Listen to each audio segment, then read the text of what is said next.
best friend share your soul's desire. Buyer beware, vows would stare as the offer unfolds. In bold letters read, unfettered, let your spirit be sold on.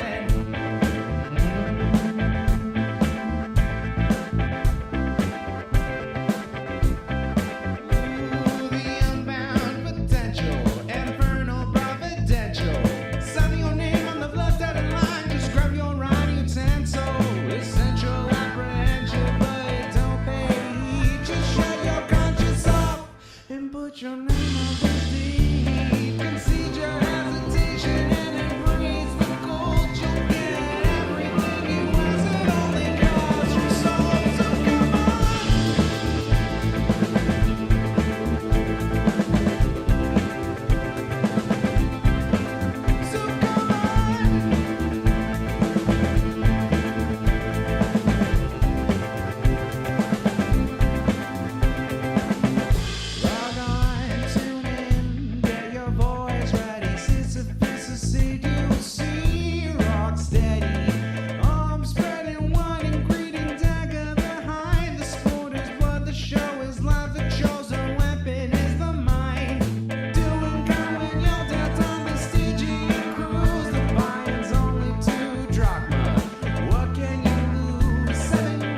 My lovely, lovely, lovely, lovely imps. How are you doing today? How are you doing, Jessica Metal 2's Comrade Crab, Elakval, Crabe, Lemon Cake, Mixed Dizzy, Aska Fancy Shrimp, Spinkle, Acelaces, Pansabi, Uncle Gumbald, Delia Core, Queen Laura, Twitchy Paws, Snowmo, Lady Antifa, Somniostatic, Panic Stasis, Intentions Nasty, Almark, Razcal 6, Lemon Cake, Grouchy, Ash, Elak Caval, Sleep Deprived Frog, Dark Slime Castrix, Wreckage, and from the YouTube chat, Mother of Mudkips, A Good Dog, Falmer Flamingo, Pink, Pickle and Croissant, Rhodes, Yak Taxi, Neon, and Indicat. Thank you all for being here today, my lovely, lovely imps. How are you doing? Hold on a second. I feel like my audio levels are slightly fucked. Hold on. Test, test. Okay, they are a little fucked. 1 second. Much better. There, just needed to knock the gain down just a tiny bit. Jaunty Horror, good to see you. Chariot, great to see you. How are you doing today? So we have a lot to talk about today. Wow. Hold on. We're gonna zoom. We're gonna just get a little more up close and comfortable. There we go. Okay, that's a little better. Okay, that's a little better. We have a lot to talk about today. Oh my god, do we have a lot to talk about today. Please like the stream if you are here, and subscribe if you are not yet subscribed. I'm very happy to have you here. So let's talk about a little bit. If you're here right now, you're one of the special imps who gets to be here during the sort of warm-up opening hour where I talk about stuff I've been up to. It's usually just a, greeting, hangout, chat with chat, rant about random stuff before we get into the thick of the content, which today is going to be two major topics. Today, we are going to be talking about, first off, Roe v. Wade. I'm sure you all have heard the news. I'm not here to tell you the news, really. I'm here to tell you my thoughts on the news and what we can do about it, which is going to be the focus of this particular stream today. And then after that, I am going to we're going to watch together an expose of a former Twitch streamer and current YouTube streamer by the name of MrGirl. Some of you have probably heard of MrGirl. I'm sure most of you have if you're in this space. Now, I want to be completely open about this. I already watched this expose last night on my own. I usually don't do that, but for certain things, I don't want to react to them blind on stream. And so I watched this one already, and we will be watching and discussing it today. Aiko kept referencing it yesterday. Yeah, I will warn you in advance that, yeah, it was made by Old Man Landre.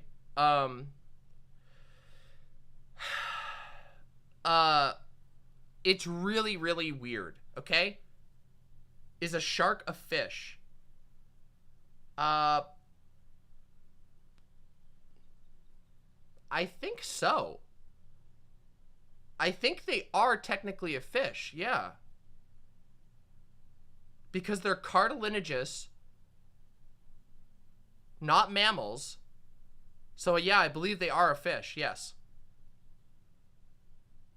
They don't have any bones.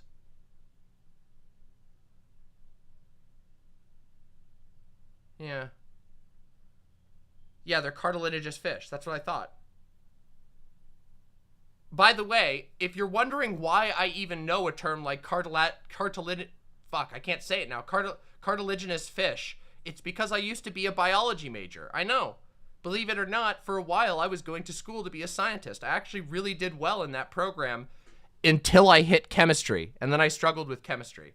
I really struggled with chemistry. It was just not it didn't vibe with me. We were actually talking about this earlier. Believe it or not, it's really funny you all bring this up because me and my partners were talking about this earlier, how I really sucked at chemistry. Yeah. I understand some people's brains work really well with chemistry, not mine. Yes, I did. I was just about to talk about that. That's one of the things we're going to do here, Twitchy Paws. Don't you worry. I'm going to show that off. Don't you worry. You were at the Supreme Court yesterday. It was good to be at a protest. I met a guy named Nico in a Scooby-Doo costume. Well, that's fucking cool, Rhodes. Congratulations. Why does my audio feel so weird? Is it lower than usual? I can't tell if my audio is lower than you. I feel like it is. Maybe I should bump the gain up a little bit. Maybe I should bump the gain up and bump this up a little bit. There we go. That's a little better. Yeah, I guess it is a little lower than usual. How's this? Test, test, test. There we go. That's a little better. Well, I'm still getting used to the new microphone.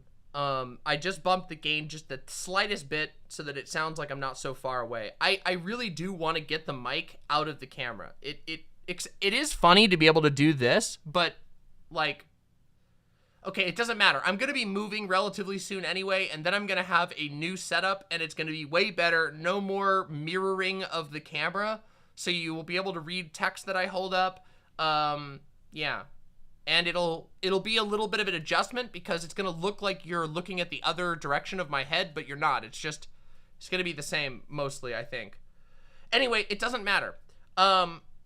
Can I hang it above you and still get good sound? No, because it will catch up sound from the neighbors below. But right here will work until I move. When I move, it'll be great. Yes, I did hear that, Posadas John. We will be talking about that at some point. For sure. Boy, there's so much to talk about. So, before we start into the politics, can I talk about a couple of random little things?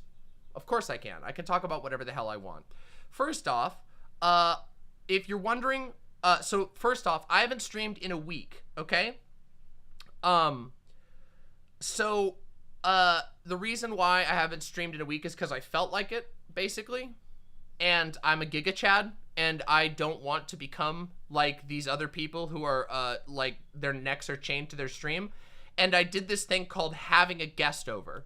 So over the like weekend, I had a very good friend of mine come and visit from out of town, and it was fucking sick. And I had a really good time, and I was barely on the internet at all. And we basically watched movies, made food together, joked a whole bunch, slept a whole bunch, smoked some weed. We had a fucking great time. It was awesome. We talked about politics. It was cool to have like an extended politics conversation with a visitor from afar. And that was really, really cool.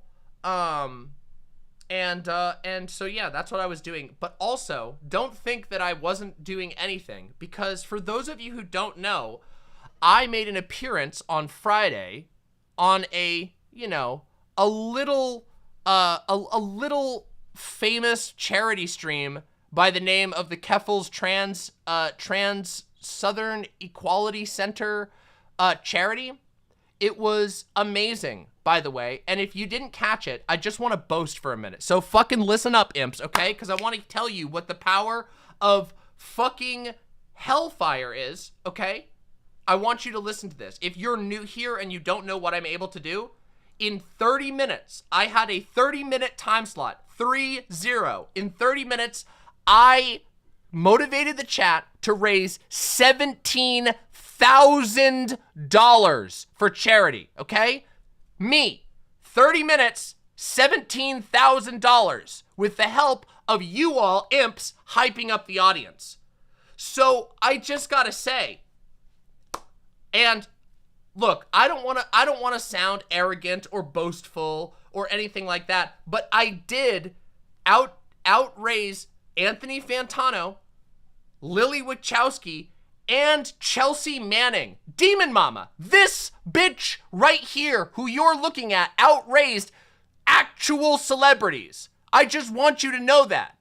$17,000. This is why I am the true queen of the underworld. You understand that? This is why you fucking watch and chill with me, because my vibes are untouched. My energy, immaculate. So, yeah. Like, subscribe, support Demon Mama, join the fucking rising flames of hell. I thought Hassan was supposed to go on, but I'm not sure. I'm not sure. Well, thank you. Any of you who are here who donated, unironically, thank you so much. if you donated, that is amazing, okay? Because let me tell you, a lot of good is going to be done by this particular charity drive. I believe the ending total was, hold on, let me double check. I want to bring up the final total. I want to make sure I'm accurate, and I'm having a little brain fart moment. Let me see here. Keffals, let's take a look at what the final amount raised was. Here we go. $205,290 right here, everybody. Let's just get you the, oops, left my image up. There we go. And also left my text up from last time. Whoopsies. Late professional streamer moment. Look at this. 24 hours of streaming, 40 plus guests, 205,290 raised to support trans youth in the South. Okay? That is absolutely amazing. I want you guys to understand that this sort of thing, $205,000 that goes directly to a campaign that is aiming to specifically help trans youth in southern states, is going to do a lot of fucking good. A lot of genuine good. This is going to save people's lives. I really hope you understand that. Okay?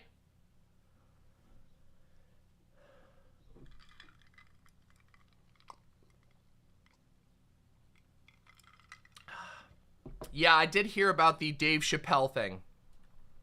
The Dave Chappelle attack was by, okay, guys, like, we'll talk about that, okay? It's really so irrelevant in comparison to everything else we have to talk to today.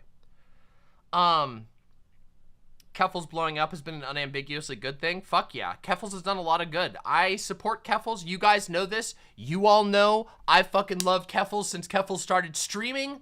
You all know that I fucking rated the shit out of Keffals early on, and I'm gonna keep doing it because Keffals is doing good fucking shit. Keffals is doing good fucking shit.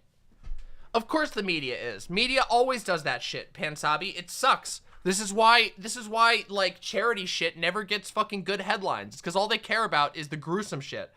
All that the fucking news media gives a shit about is the gruesome shit. Why does my camera, I think my chair is like fucked up. I think I need to get my chair repaired because my camera feels like it's not in the right place. There we go. Okay, that's a little better. There we go. Are random subs broken? They shouldn't be broken. I don't think they're broken. They could be. Apologies about that, Rapti. They shouldn't be broken. Last I checked, they were working. Also, by the way, just so you know, this is... so this $205,000 that Keffals sent to the, Campaign for Southern Equality is the largest donation that the Campaign for Southern Equality has ever received by twofold. So, it's literally double the last biggest donation that they've ever had. That just goes to show you what trans people and the queer community can do when we fucking come together.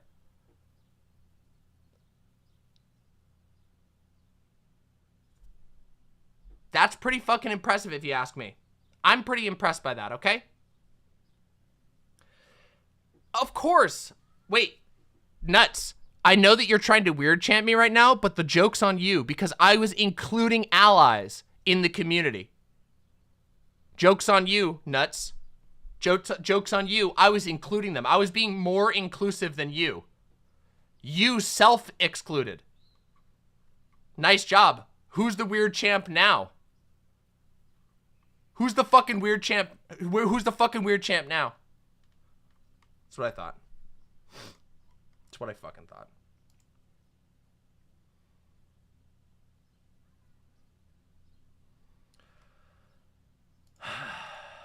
Well, no, it did. It was... Whoa! Holy shit! Rapti! Rapti, thank you so much! Holy shit! 50 tier 1 subs! Oh my god!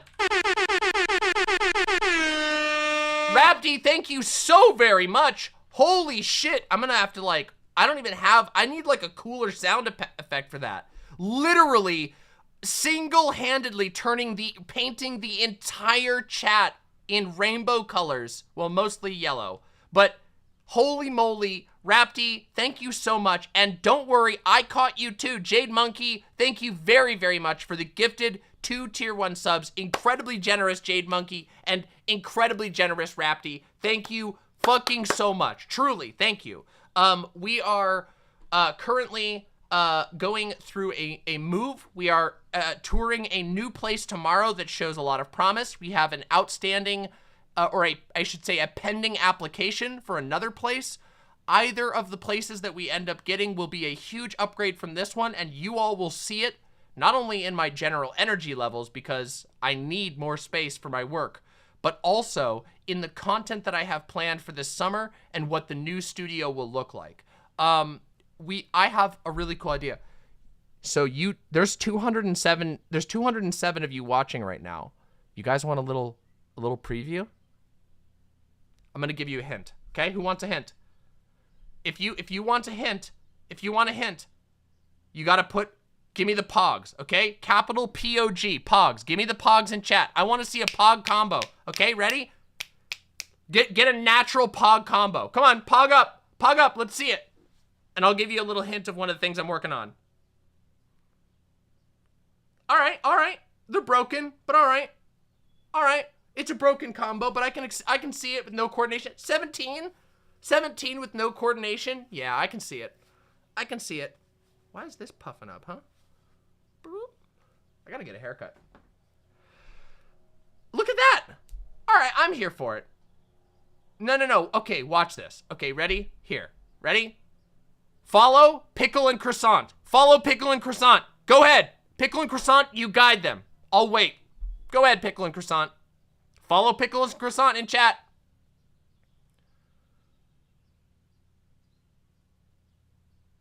No, not a weird champ. No! Pog's not a weird champ.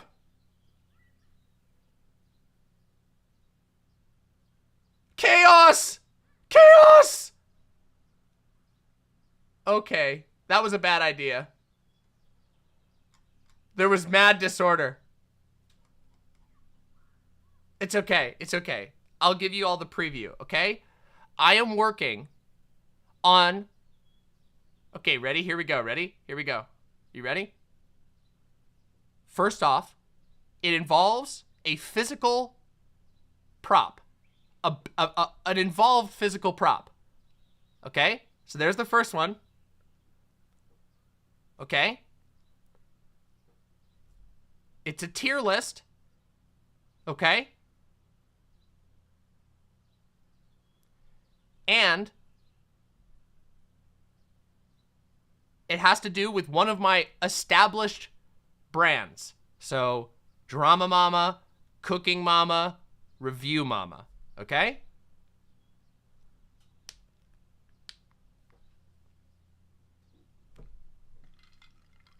But it's gonna have a big physical prop. And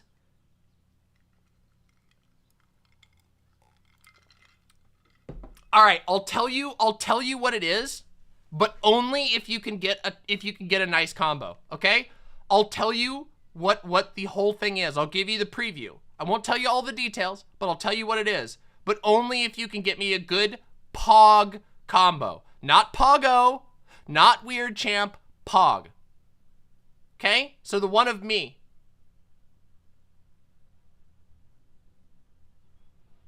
All right, let's see it.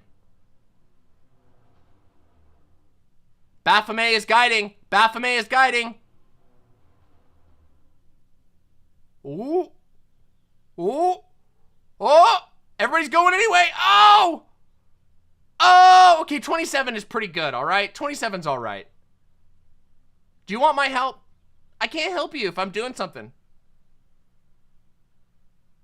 I can't help you. It's acceptable. We'll do better. Watch this, okay? Watch. I'll help. Watch. Okay, ready? Watch. Listen. Everybody type something other than Pog, okay?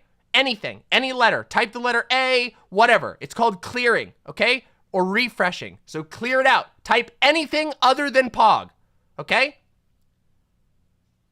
On the count of, when I count down, I'm going to say 3, 2, 1, go. And when you go, you're going to type capital P-O-G. No spaces, no nothing. Just POG, okay? 3, 2, 1. Go with the POGs. POG, POG, POG. Go POG, POG, POG, POG, POG.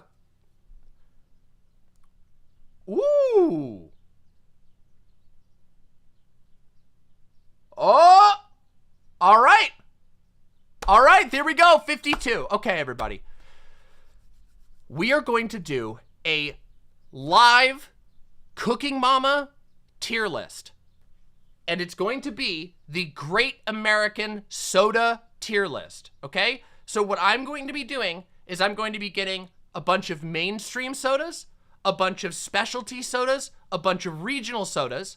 I'm going to be building a little bookshelf, and I'm going to decorate it, and I'm going to put stickers on it.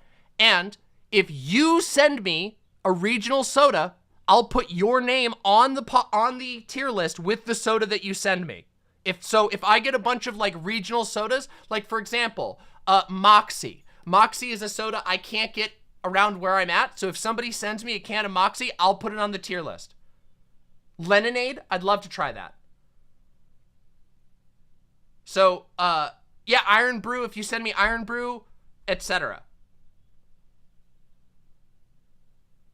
Will I accept Faygo? Of course I will. So the goal will be, and this is probably going to be, it's going to be after I move. So you'll have to, don't get, it's not going to be in the very near future, but it's going to be during this like summer is when we're going to do it.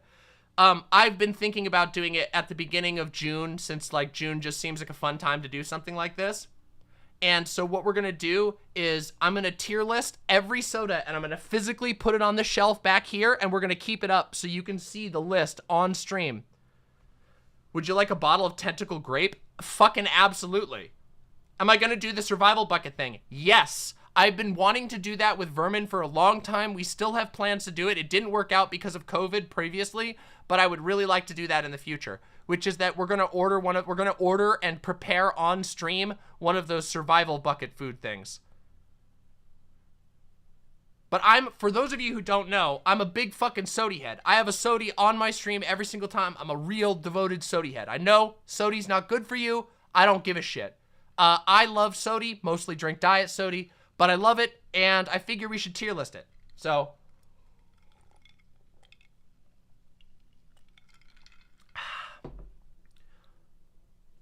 yes, Rapti, all of my good wishes, all of my positivity. I have a feeling that you are going to have no surgery is fun, but I have a feeling you're going to have a very positive time because, after all, you're one of the most knowledgeable people and most well-prepared people that I know. You perpetually are well-informed and know what you're getting yourself into, and you are a incredibly good medical self-advocate. I know this about you from my friendship, my connection with you, my friendship with you, and I know that things are going to go as good as possible. So, yeah. Does RC Cola count as an American soda? Yeah, I think it can. Yeah. So we'll have a lot of that anyway.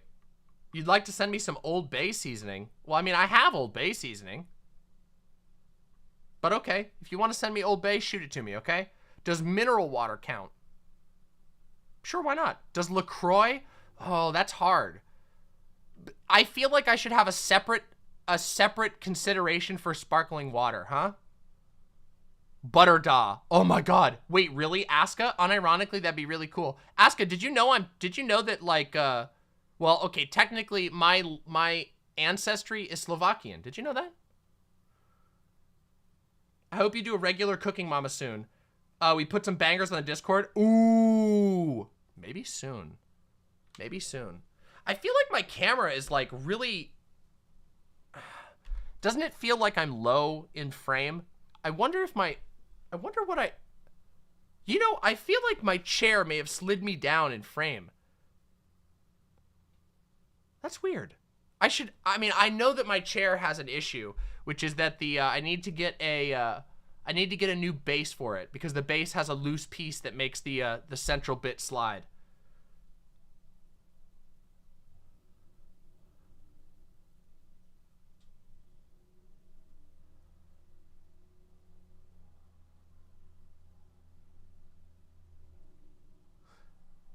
True, lemon cake. Semi-Mighty Duck, thank you very much. Oh, what's this? They really do make a butter soda. Oh, hold on. 1 second. 1 second. Let me grab this.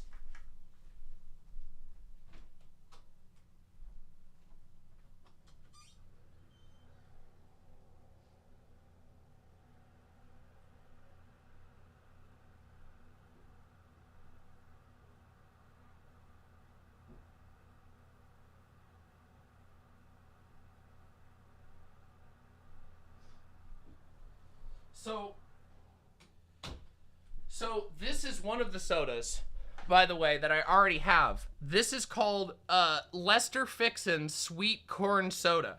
This is a corn-flavored soda, which I already received this one. This was one of the ones that inspired me to do this. I haven't tried it yet. I'm gonna save it.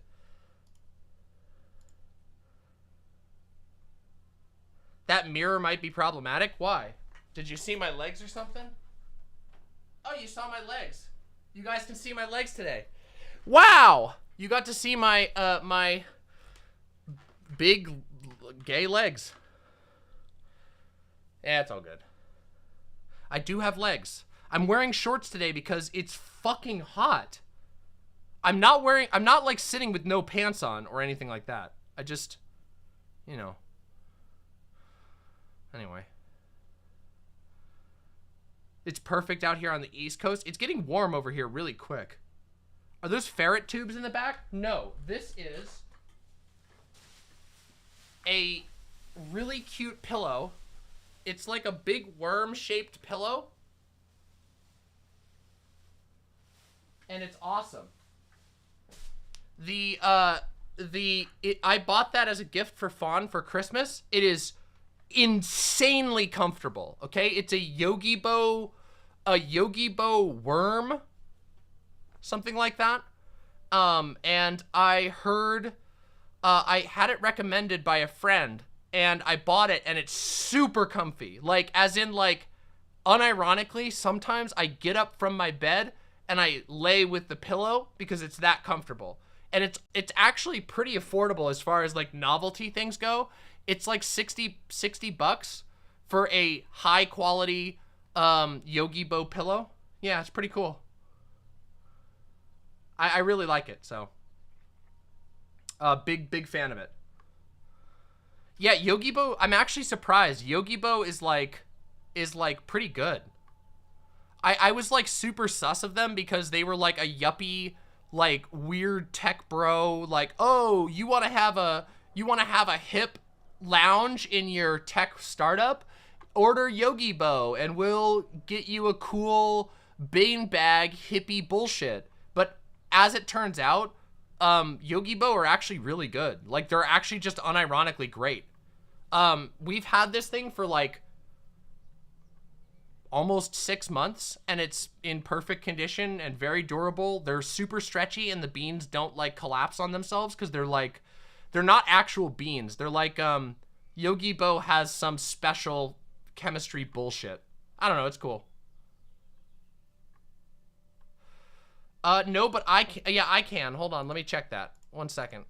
One moment, Gayfesh, I'll check that real quick. Thanks for letting me know. Hold on.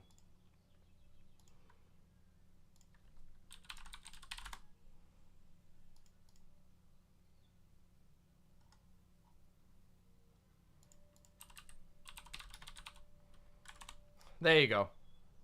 I know that's bad security, but whatever. If it's not, it's my own website. I don't think we're doing anything bad there. Anyway, yeah. What's the consistency of the bead? How do I describe it? Like, they're like, they feel like about the size of like an airsoft pellet, but much softer. And they don't flatten at all. Like, They just don't. They don't flatten. They just bounce back. So maybe after like 2 years they'll flatten out, but right now they're really comfy. I'd just be a beanbag on a beanbag. Well, I mean, okay, look, I'm pretty fat, okay? I'm a big girl, and these beanbags are fine for me. So, yeah. Yeah. Okay. How we doing? We're at 38 minutes. All right, we got a little more chill time. I'm enjoying this chill time. So, I wanted to talk about some things. First of all, I started playing a new game. Who wants to hear about the new awesome game I've been playing? Okay? It's really cool, all right? It's called Dune Spice Wars. And it's actually really good. I was extremely sus because Dune games are a huge risk given. Oh, hey, thank you very much, Rapti. Yay! True, I agree.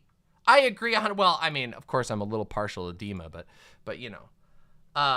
Thank you, Rapti, very much. So this one right here, it's called Dune Spice Wars. It just came out into early access, and I gotta say, it's good. And let me explain how it's good, okay?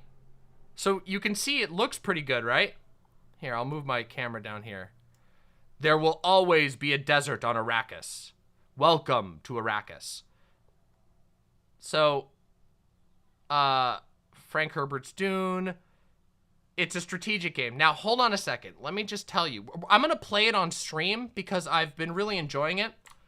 However, it is so far very good. It's only in early access, but the community and the team that's actually developing it is super passionate. So I've been actually taking really detailed notes. Since I'm playing it in such early access, I'm actually planning on joining the Discord and giving my feedback directly to the devs, see if I can actually influence it, because I've been having an incredibly good time with it.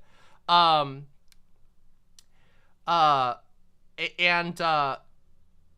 it's been good. So it's a 4X game. So if you know what that means, I don't need to say anything else. But a 4X is expand, explore,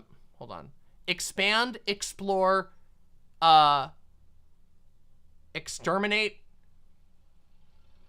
I can't remember the last one. Exploit, yes. Expand, exploit, exterminate, explore. And what that means is like it's similar to Civilization. The one that everybody thinks of when they think of a 4X is Civilization. This game is better than Civilization so far. It's very, very fun.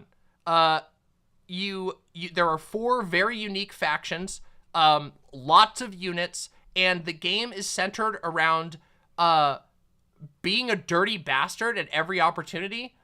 It has this big explorable map, and you get little ornithopters that go out, and oh god, it's so cool. I want to show it to you really bad. So I just wanted to tell you, I wanted to tease you about it a little bit because I want to show it to you. You can fucking get your units to worm ride if you play as the Fremen. The Fremen get worm riders. You can just gulp up enemy units with a fucking worm. It's so sick.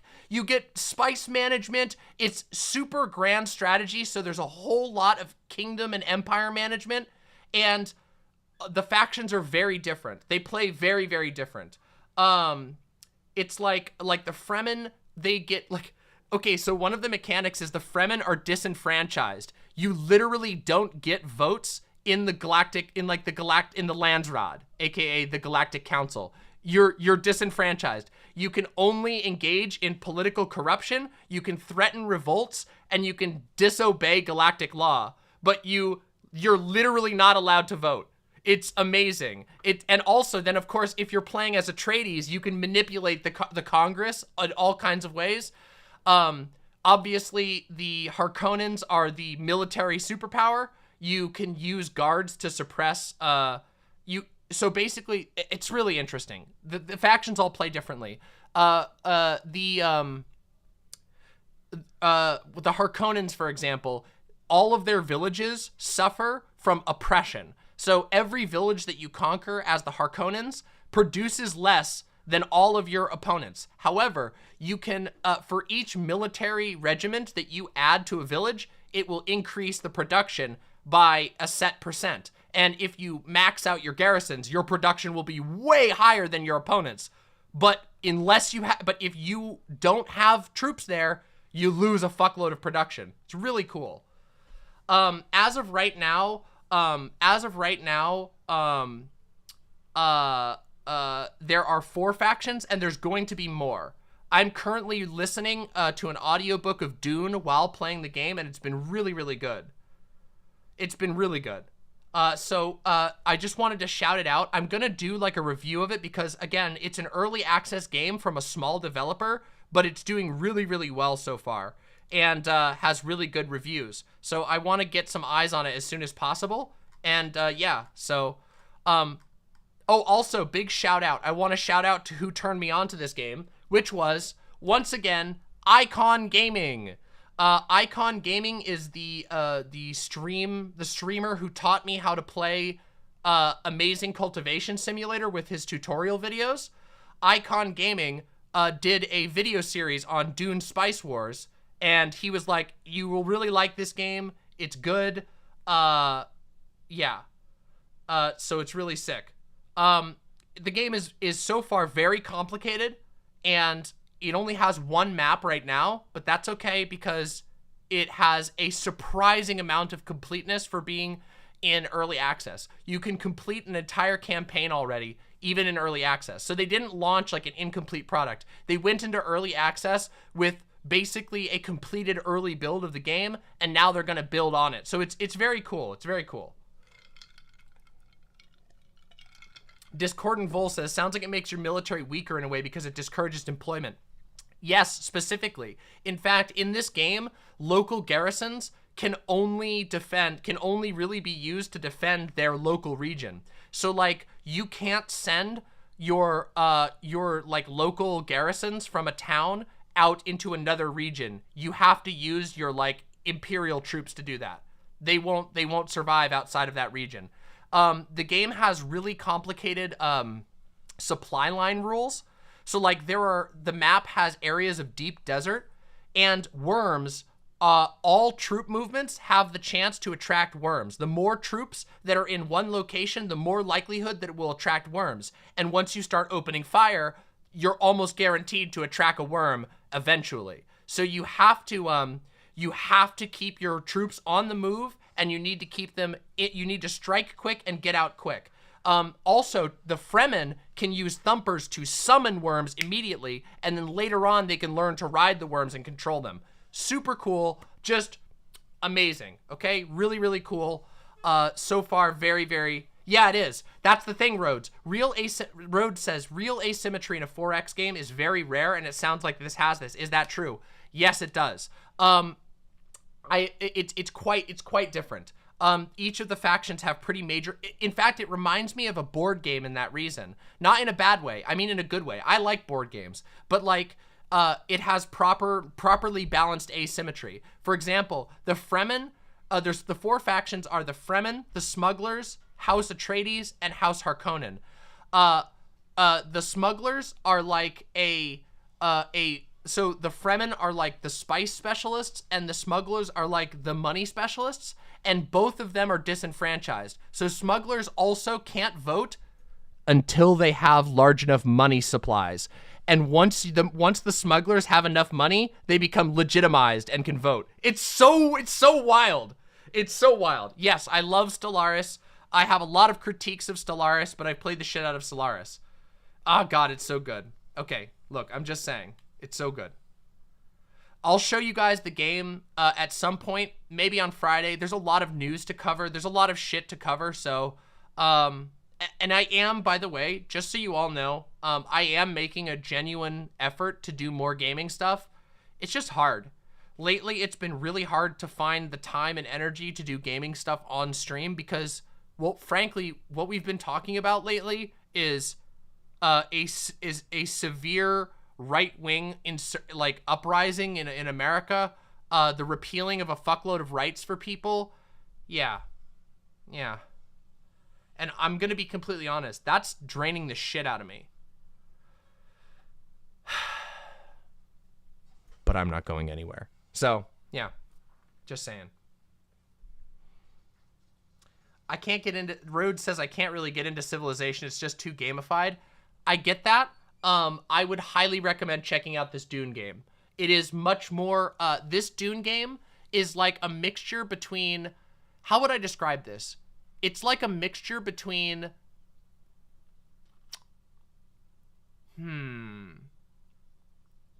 It's like a mixture between Endless Legend and Stellaris. Because in this game, there's a lot of micro. I forgot to say, it's an RTS 4X. So you control your troops in real time, and you can pause the game by pressing space or fast forward the game by pressing shift, but you control and position your troops in real time, and there's a lot of troop variety. Like, I mean, every faction has its own types of troops, and then there are neutral troops. For example, the Sardukar, which are like the like Imperial elite soldiers. There's the Landsrad Guard, which are like they're like Republic soldiers, basically. So cool. So fucking cool. It's very good. So, yeah. Canoon says Madison Cawthorn is going crazy right now. On top of the lingerie pics, there's a video leaked of him being inappropriate with another guy. Oh, I've seen that. I've seen that video. It's wild. Yeah. Teether says... Wait, what did Teether say? Teether said, weren't you supposed to talk about the SC leak? Yes, we're going to be talking about that. For those of you who don't know, at the beginning of every stream, I tend to take... 40 minutes or so to welcome in the stream, to talk about stuff in my life. That is my little reward for the imps who show up early and are interested in that sort of thing. I don't know. It feels cool. Baphomet, if it's RTS, it feels kind of weird to compare it to Civ, which is turn-based. Yeah, okay, but there are some similarities to Civ. The way that... Okay, so, like, one of the things that's really important in this game is districting. So, like... your capital cities, or if you're playing as the Fremen, your sieges, which are like your hidden cities, they have districts, and if you organize your districts properly, they'll get bonuses. So that is a lot like Civ. Honestly, actually, the game is really like, it's more similar to Total War Warhammer, like Total War Warhammer 2. With the way that the city management goes, it's very similar to Total War Warhammer 2 in the way that city management goes, but the gameplay is very different. So I don't know, it's hard to explain. Yeah. Civ 6 districts kind of sucked though. I'll explain it. Don't worry. Don't worry. I'll explain the game. I'll show you how it plays, and I'll do a little video. K-Prime, thank you very, very much. Nothing to say. Just got to Kaled. If diseased sunburn can be a place. Oh, just you wait, K-Prime. I'm very excited. If you just got to Kaled, you're about to get into the most fun stuff.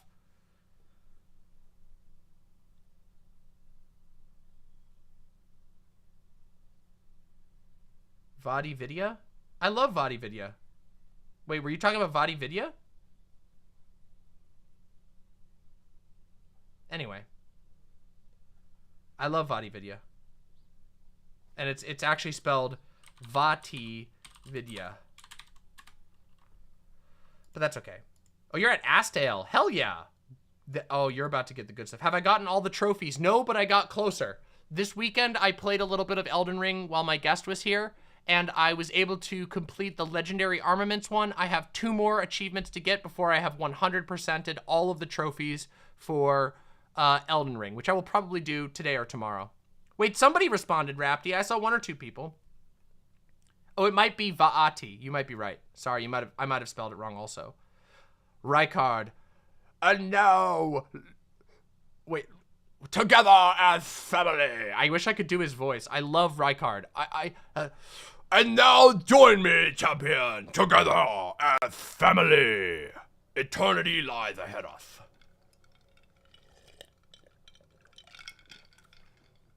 Anyway. Listen, I understand what it's like to be Serpentine.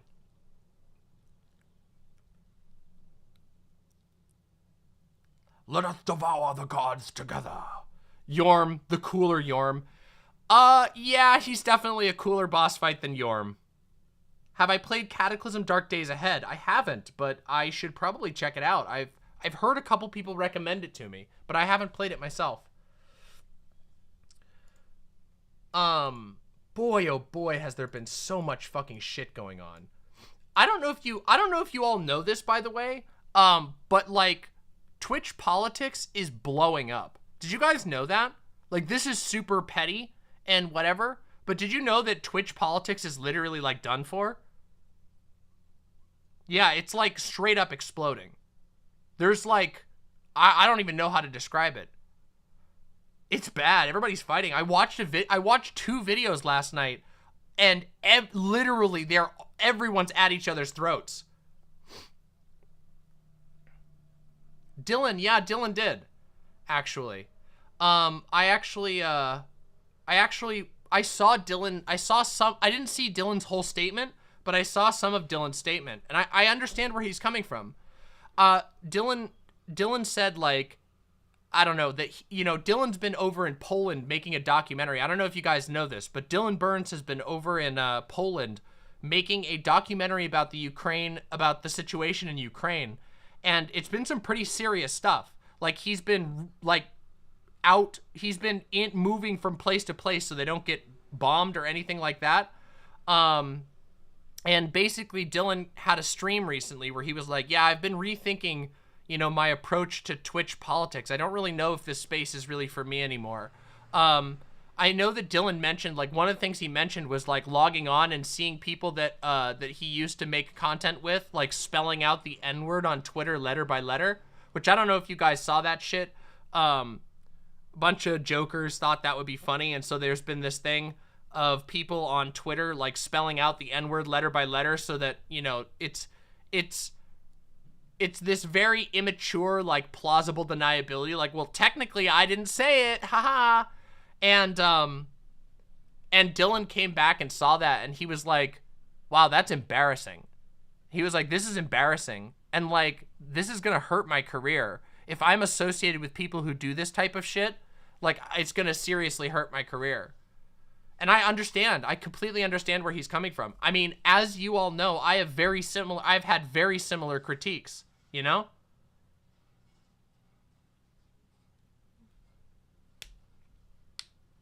Yeah. Oh yeah, if you guys ever do that in my chat, I'll permaban you without even a moment's hesitation. Not for racism, but for cringe.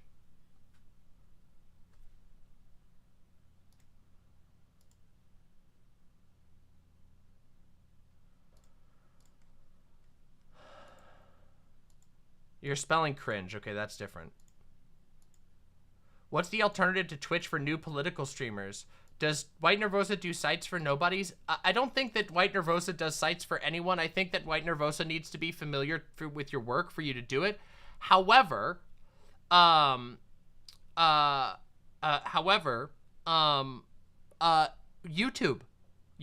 is fucking amazing for politics streamers right now.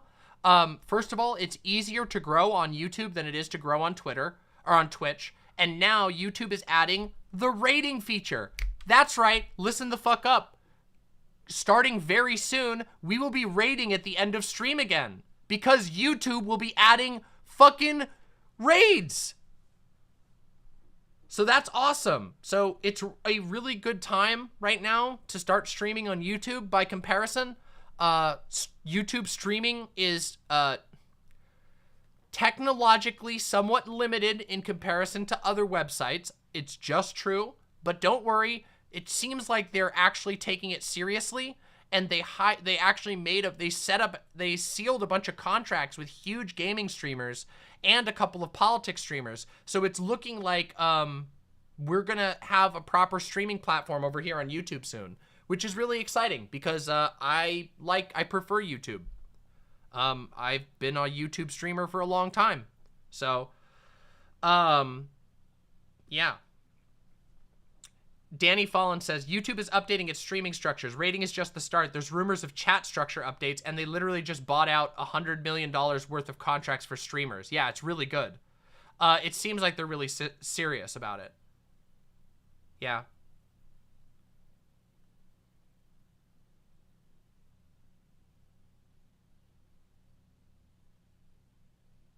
Holy shit, I don't know. That's really hard, Joe Biden. You'd have to DM me about that. I wish I could, I mean, sometimes the best thing you can do with somebody like that is what's called, like, gray rocking, which is, like, if somebody involves themselves in your life at all times, you can just become very boring. And even though it can seem, like, somewhat humiliating, it's actually not a bad tactic to just be like, uh-huh, yep, sure, sounds good, interesting, yep. And you just don't give them anything to go with. You just gray rock. You play super flat so they get bored and they'll go bother with somebody else or do their own thing. It's an actual thing that you can do to deal with people who are like attention addicted narcissist types. Yeah, it sounds cucked to be like at first to just be like, well, just ignore them, but like, it's not really about ignoring them. It's more about never giving them anything more than absolutely necessary. So they show up, you go, hi, how's it going? Hope you had a good day. And then they ask you about things and you go, it's fine. I don't know, just been working. And then that's it. Yeah. Are these new glasses? No, but I am ordering new glasses. I've been hesitating, but I'm going to be ordering a new pair of glasses here really soon. So, yay!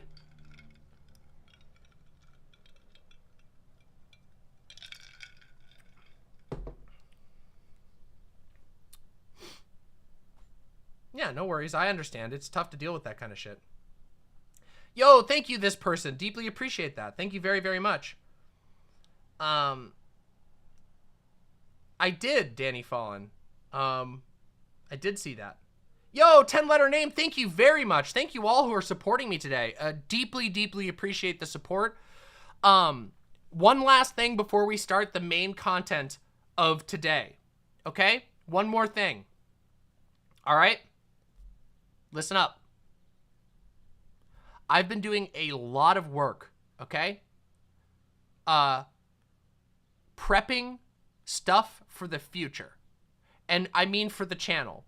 I've been really frustrated about a lot of things, okay?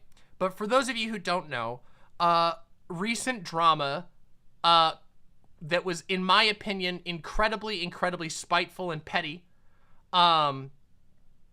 Holy shit, Norse Homo 95 with the $150. Holy shit. Here's my alcohol money for the month. This is so I can take control of my own vices. Love you, mama. Much love, Norse Homo 95. You grab control of those vices. You want to know what's something interesting? Here, I'm going to show you something. I'm going to do something in solidarity. You want to know what's great? When you know that you have genuine control over a vice. For example, I asked my partner to buy me 1 pack of cigarettes. 1 pack of my delicious cloves. And the reason for that is, it's been 4.5 months since I've smoked a single clove cigarette. And previous to that, I had stopped for a solid month. So I now know that I can enjoy a cigarette without ever having to worry about getting addicted anymore. I have control over it. And that is an amazing feeling. An amazing feeling to know that you can sit down and enjoy something without having a problem with it. Yeah, absolutely, Silent. Come grab one.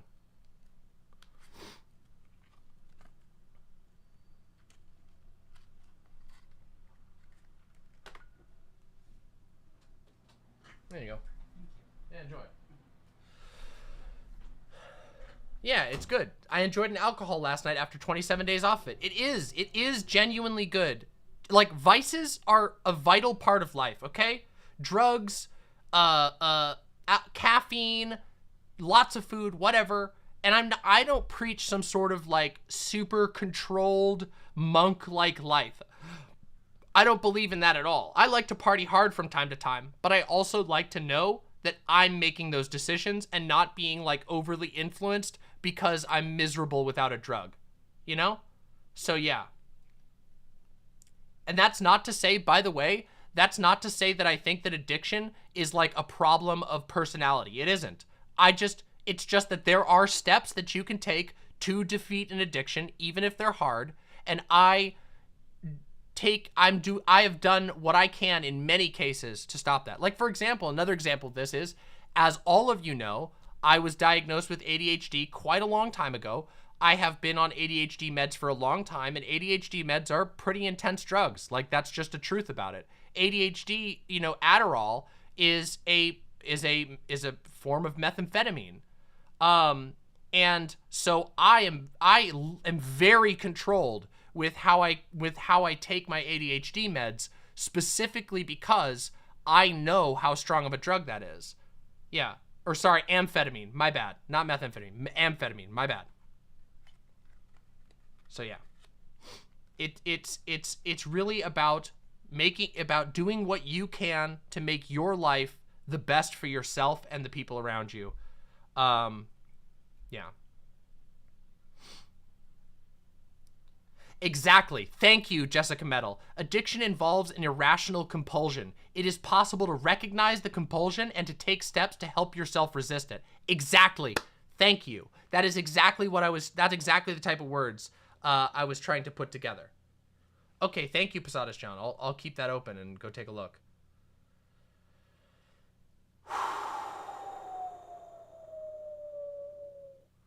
Oh my God. Whoa, you weren't fucking kidding.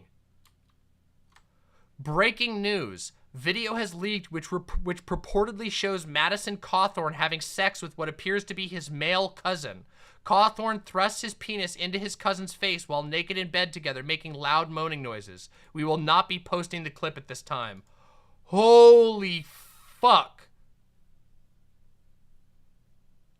Oh no, he confirmed it. He confirmed this one. All right, we're going to have to do a drama mama on this. All right, everybody. We'll do a drama mama on it. All right, not now, though. Not now. We'll do a drama mama on it. Holy shit. Holy shit.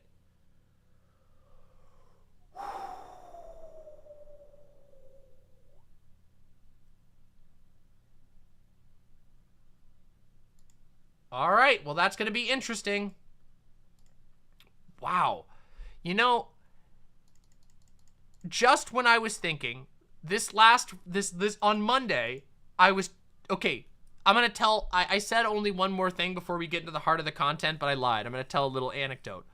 On Sunday night, I was sitting there all night. I was sitting at my computer playing fucking Wingspan and with a document open, desperately trying to come up with ideas of shit to talk about on Monday. And I just couldn't do it. You all know that I canceled stream on Monday. I didn't have any fucking ideas about what I wanted to talk about. I was just like, guys, I don't know. I'm fucking tired. I have no idea. So I sat it out. Then Tuesday happened, and literally everything went crazy. On Tuesday, we had the SCOTUS leak. Now we have the Madison Cawthorn shit. A bunch of fucking... The big MrGirl video came out. It's fucking wild. What the hell? Also, I gotta read these off real quick. Hold on a second. I missed a couple of donos. Hold on. Socialist Potato with the $5. Have you heard DreamWorks' new film Bad Guys curb stomped J.K. Rowling Fantastic Beasts film into the dust? Sonic 2 is now the #1 highest video game movie in the world, making $300+ million. That's fucking sick. Also, Rapti with the $20. Please watch Hopium from Beau of the Fifth Column. We will watch Hopium from Beau of the Fifth Column as the stream goes on. Yeah, it is my fault. That's the way. That's good. That's very good for me. That's good for my anxiety. I mean, okay, everybody, let me tell you this real quick, okay? Listen. Have you ever heard of the concept of the cool zone? The cool zone is a period of history in which it would be super cool to read about in a history book and very not cool to live through. So the cool zone refers to, well, I'll say that again, a part of history that's cool to read about, but not cool to live through. We're in the cool zone, everybody. Just so you know, we're living in the cool zone right now. Holy shit, Luxander. I hope you said no.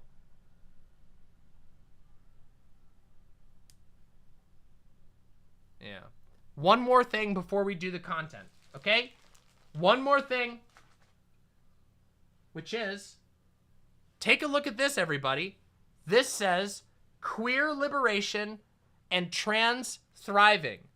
I received this from the amazing Twitchy Paws. Twitchy Paws is a fan of the show who painted this for me during one of my streams and sent it to me. This will be going up on my wall. It is a canvas painting, and it came with a letter. Twitchy Paws, should I read the letter on stream, or would you prefer me to not read it on stream? Do you want me to read the letter on stream? I can do it if you want. I just don't want to make you uncomfortable. Or anything like that. And it didn't say here, so. Okay. I'm going to read the letter real quick. Demon Mama, thank you for all your fun and informative streams. And to everyone in the chat and call-ins, I appreciate you all so much. Keep being kind and awesome. Our strength and connections will get us through these uncertain times. I know it. Have solidarity with anyone fighting for better treatment and a more equal future. Show up if you can. Build affinity. Things can get better together. Love, Twitchy Paws.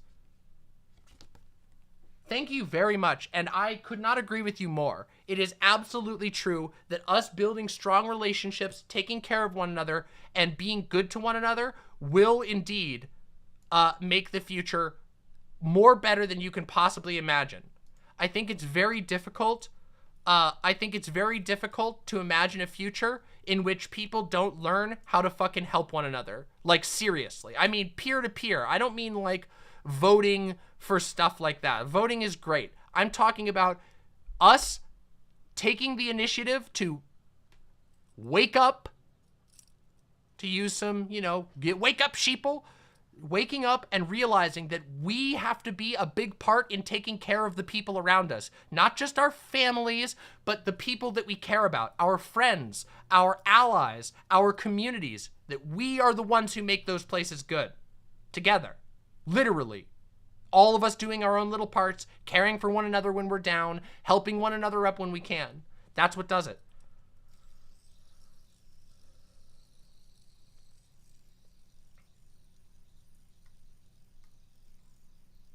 See you soon, Rapti. Thank you so much. You're amazing, and please be well. Seriously.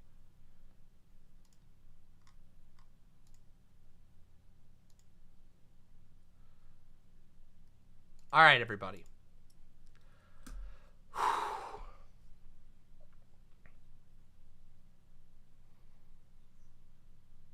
To be fair, I do like sheep people, sheep furries and whatnot.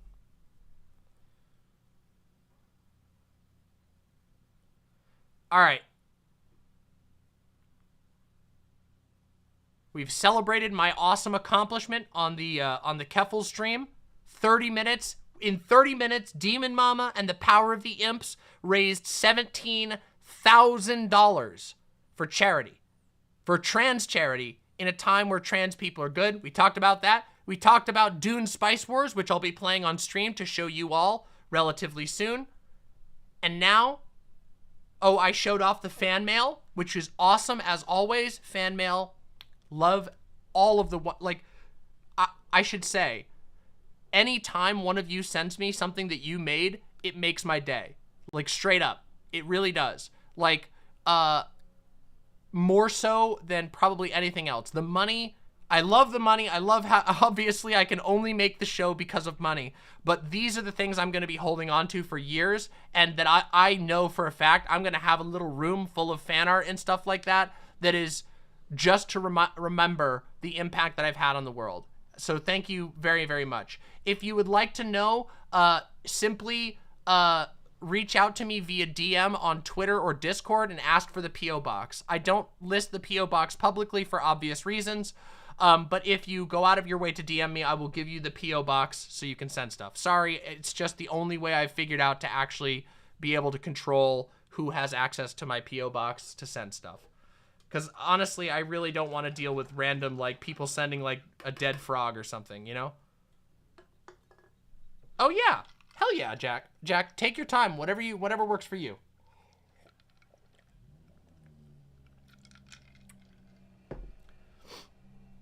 Is there an aesthetic you prefer to have up? I mean, Eldritch and demons. Those are my main things. Eldritch, demons, crows, bones, teeth, things like that.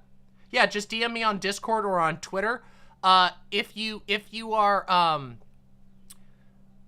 oh shit. If you only, oh shit, I forgot. I don't have my DMs open on Discord anymore.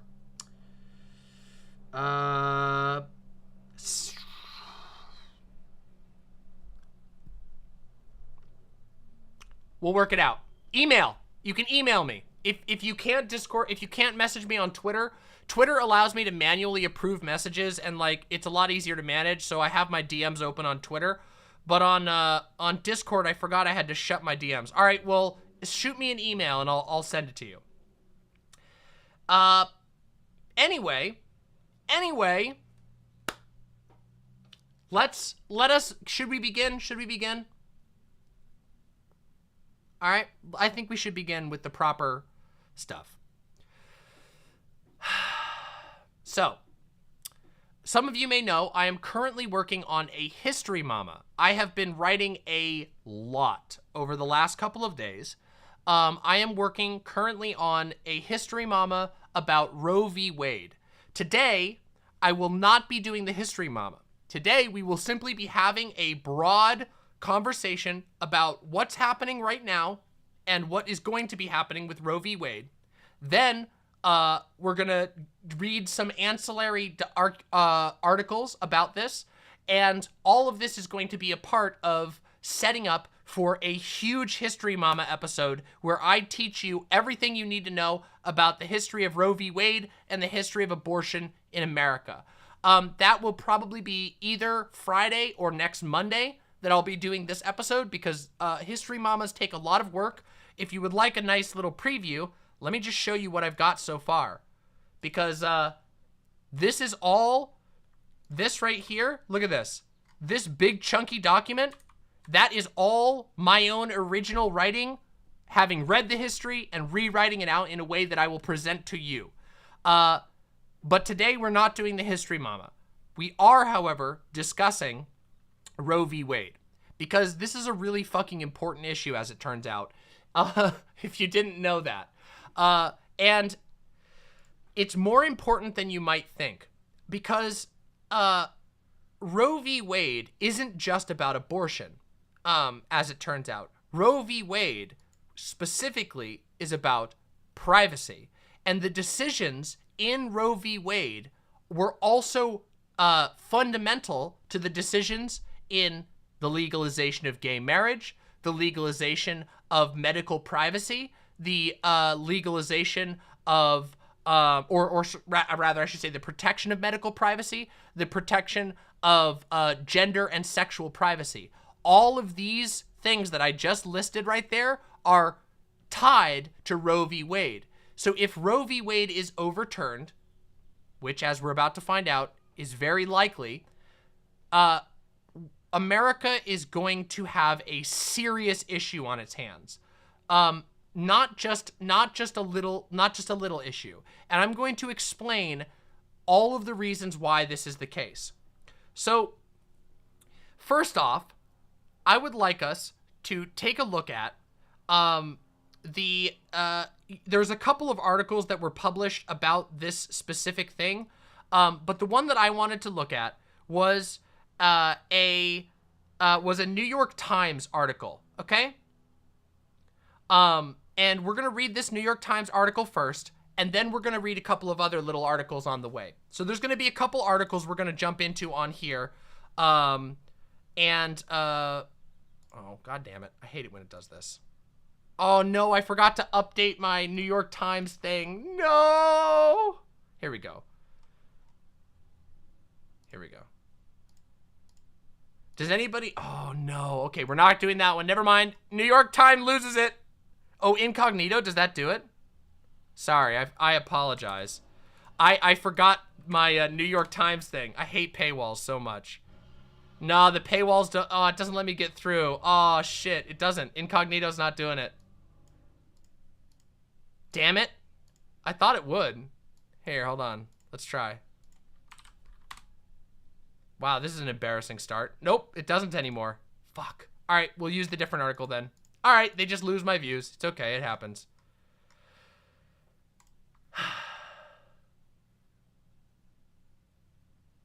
Oh, really? Yeah, I should have NordVPN. Well, NordVPN won't fix it, though. Here we go.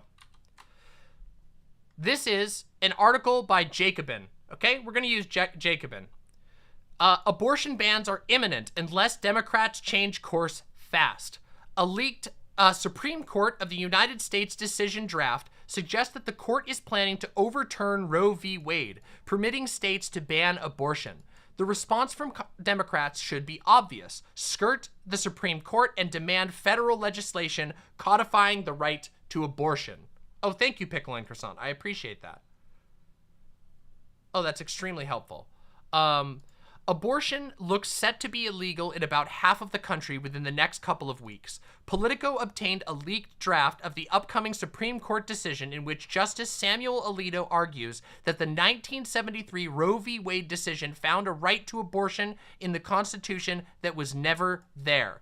The decision would overrule both Roe and the 1992 Planned Parenthood versus Casey decision that upheld the abortion rights that Roe established.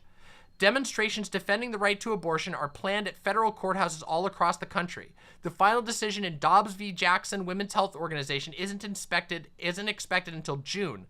But if the leaked draft holds, states will be permitted to ban abortion, and at least half are likely to do so.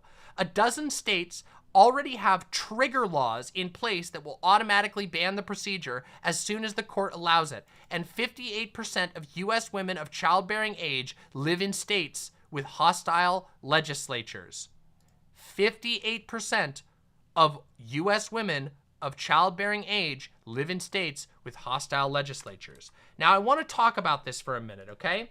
I genuinely want you to understand this, okay? Oh, thank you, Lady Kelgana. I really appreciate that a lot. Thanks a lot. So, Yes. That's another thing. Yes, we're going to talk about that. Yep. That's something we're going to talk about. Hold on. We'll get to that. So what is a trigger law? Okay? A trigger law is a piece of legislation that basically says, right now, it's not legal for us to do this. However, should it ever become legal for us to do this, it will activate at that point. Now, these laws are very questionable, okay? Because basically, they're set up with a very obvious goal. These are laws that are set up such that, well, technically it's against the Constitution for us to do this, but if that ever changes, we'll be ready to do it. The not law. It's very fucked up, okay? It's very, very fucked up. And the problem that we have right now is that I've been saying this for a long time. You all, those of you who listen to me, you all know that I've been saying this for fucking ever, which is the fact that Republicans are straight up very organized and very ready to let's just call it rig the system, okay? The Republicans have had a campaign that has has essentially not changed since the early 1900s. I hope you understand that. Their goals have never changed. Their goals have always been to ensure that no gay marriage happens, to maintain Christian hegemony, to maintain white hegemony, to shoot down voter enfranchisement, because they don't want more people to vote. They think we should go back to having only landholders be able to vote. These are, they're anti-New Deal, they're anti-minority. None of these positions have changed. And as a result, Republicans have been building up infrastructure, legal infrastructure, to put their worldview into place, whether or not the people want it. I want you to understand that very, very essentially. This is a position, the way that the Republican Party has gone about politics is aiming to put things into place that cannot be overdone by popular vote. Things that cannot be overcome by democratic process. See, the Republicans don't care about democracy. They have never cared about democracy, ever. Most Republicans don't even believe in democracy. When I grew up, the cult that I grew up in, which was full of Republicans, Christians, your everyday,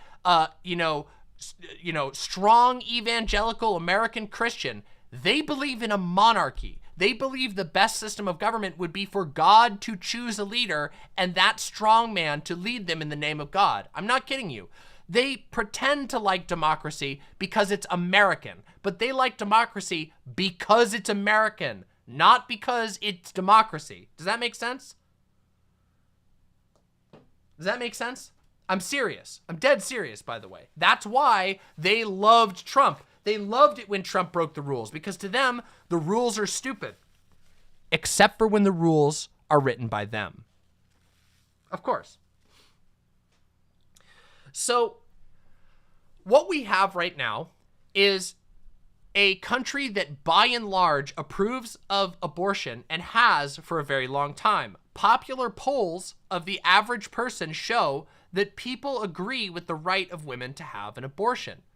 But that doesn't matter, does it? Because our country isn't just based off of public opinion. It's based off of an incomprehensibly complex series of nested legislatures, courts, etc. that are it's literally almost impossible to navigate these things as a layperson who doesn't devote their life to politics. And what we find ourselves in right now is a situation in which, through careful planning and, let's just say, obstructive politics, the Republicans have managed to slant the Supreme Court. What is it? 7-2? Is it 7-2 now? Is what the slant is? Am I quoting the number correctly? I'm sorry.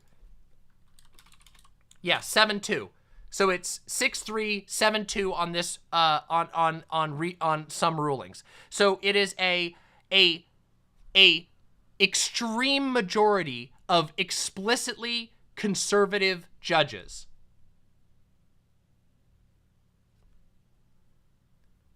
And I don't mean just like light conservative judges. I'm talking about judges who genuinely think that Roe v. Wade is unconstitutional. We have judges now, Supreme Court judges, the most powerful court in the land, of people who are originalists, aka they believe that the Constitution should be interpreted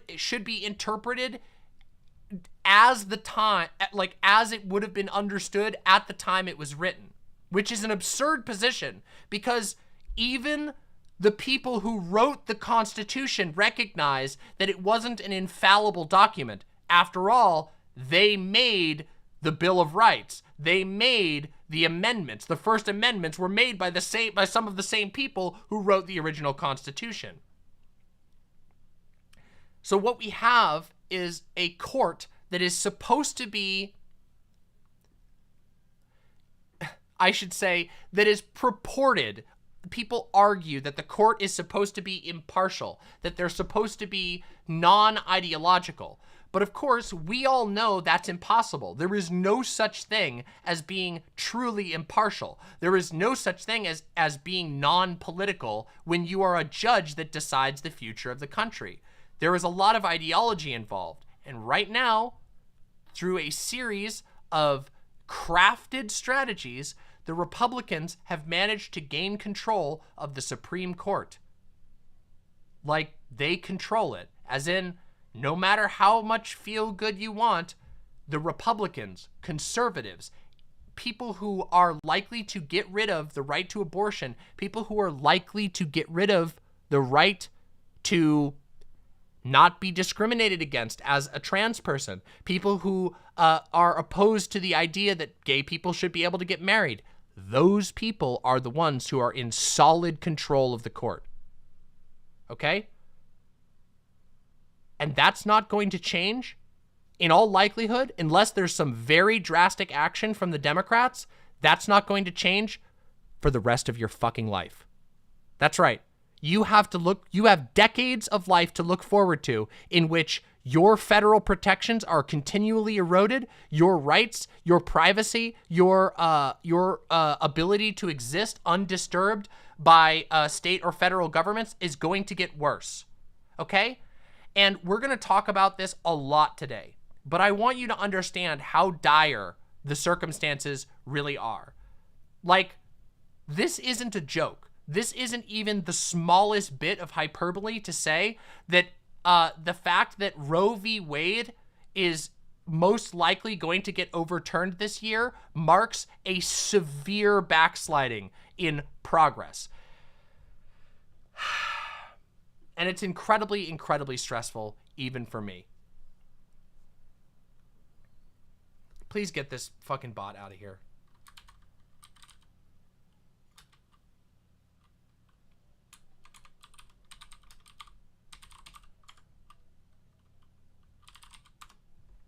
There we go. Thank you. So yes. It's not...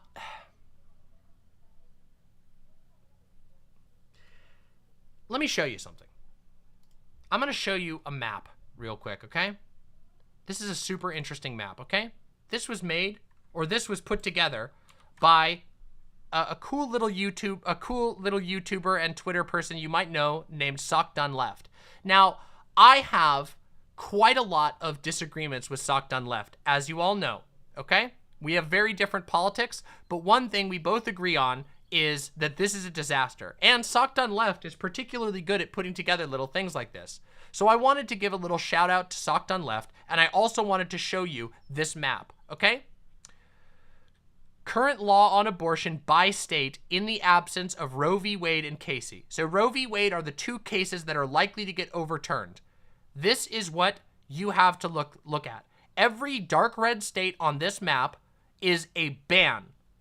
Abortion will be banned in all of these states. The pink states are not for sure going to be bans, but they have the power to ban it. They just don't have currently existing legislation in place to trigger when Roe v. Wade goes down, okay? Now, light blue, okay? Light blue is a state where there is pending rights for right to abortion, but they're not solid. And blue has state law explicitly protecting abortion. Now, something we're going to talk about in my History Mama episode that I'm working on right now, which you all will be able to catch in the near future. Like and subscribe if you want to be here for that. Like the stream, subscribe to the stream. That'll be very soon. These states here with the gray, with the dark gray and the light gray, are states that either have no clear laws or have pre-existing, like pre-Roe v. Wade bans, okay? Now, the history of abortion in the United States is basically that it is in all cases has been historically heavily prohibited. But it's very interesting because as it turns out, it's really hard to enforce abortion laws without becoming a horrifically monstrous tyrant. Abortion laws are fucking really difficult. What if somebody has a miscarriage? What are you supposed to investigate that as if it was a murder? Well, in some states, yes.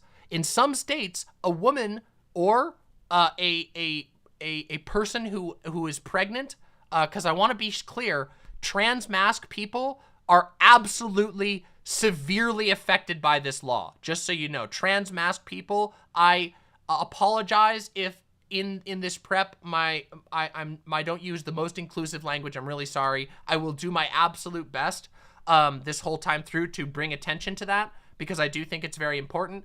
But whenever I'm talking about abortion or anything like that, please know that I'm going to be doing my best to bring attention to trans masc people who are also obviously in very big danger from this. But what I should say is that historically,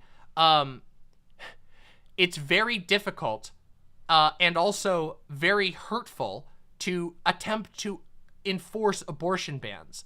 And the reason for this is because you can't always tell when somebody had an abortion. What if somebody has a miscarriage? Are you going to investigate it?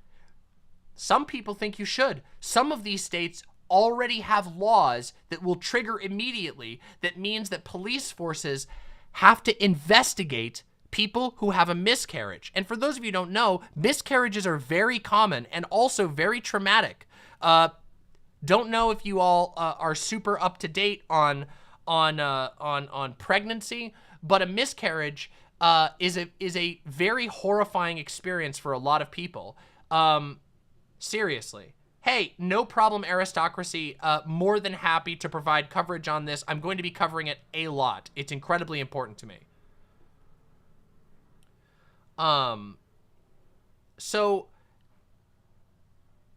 having a miscarriage and then promptly being investigated by the police or being at threat of being investigated by the police is very bad.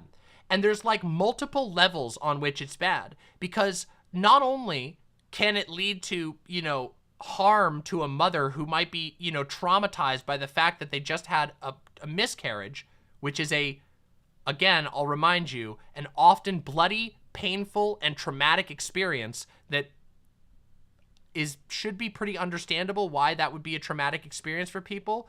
But keep in mind that it also means that women who are suspecting that they're having a miscarriage or who have a miscarriage are less likely to seek out help because they're scared of the law. Does that make sense? This is what we call a chilling effect. A chilling effect is something that we have to think about very frequently with regard to legislation, because lots of laws can unintentionally have a chilling effect. I want you to put yourself in let's imagine a hypothetical, okay? Everyone here, I assume, has hands. Okay? If you don't have a hand, maybe you have a foot. If you don't have a hand or a foot, maybe think about your ear. What if you lived in a strange world where injuring your hand could be considered illegal? So, not always. If you bump your hand, it's fine. But if you hurt your hand carelessly, you could get jail time or a fine. If you lived in a world like that and you hurt your hand, I bet, just put yourself in their shoes, you'd probably hesitate quite a bit before going to the doctor if you knew there was a risk that the police could get involved, wouldn't you? Yeah. It's pretty common. If you knew that there was a chance that when you went to the doctor that you could get in trouble for it, even if it was a small chance, you're probably going to hold off until the last minute to go to the doctor. And as we all know, that's bad. You want people to go to the doctor when they suspect that they have a serious condition. Otherwise, the signs of a serious condition can be missed, and then this condition gets worse. This is exactly what's happening with abortion laws. When you criminalize the act of abortion, you also put scrutiny on women who have traumatic miscarriages, which is extremely fucked up.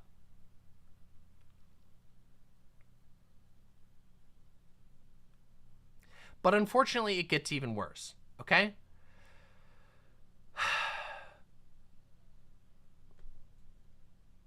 Let's take a look here. Let me just get this up real quick. I'm going to get this original leak up right here, okay? I want to look at something here, okay? So this is the document itself, okay? I'm going to open this up here real quick. Oh. Oops. This is a new. So here's what we have right here. This right here is the original draft. If any of you want to look at the original draft, here you go. It was leaked. It was reported on by Politico. A anonymous leaker leaked this opinion to Politico, who reported on it yesterday. And I want you to understand something, which is that there's a lot of legal back and forth here, but one of the most troubling and concerning things here is a little piece a little bit further down, okay? Which, let me find this right here. Where is the bit? One moment. Sorry, paging through these is a little difficult, and I did not have this particular page set aside. One moment, let me grab this.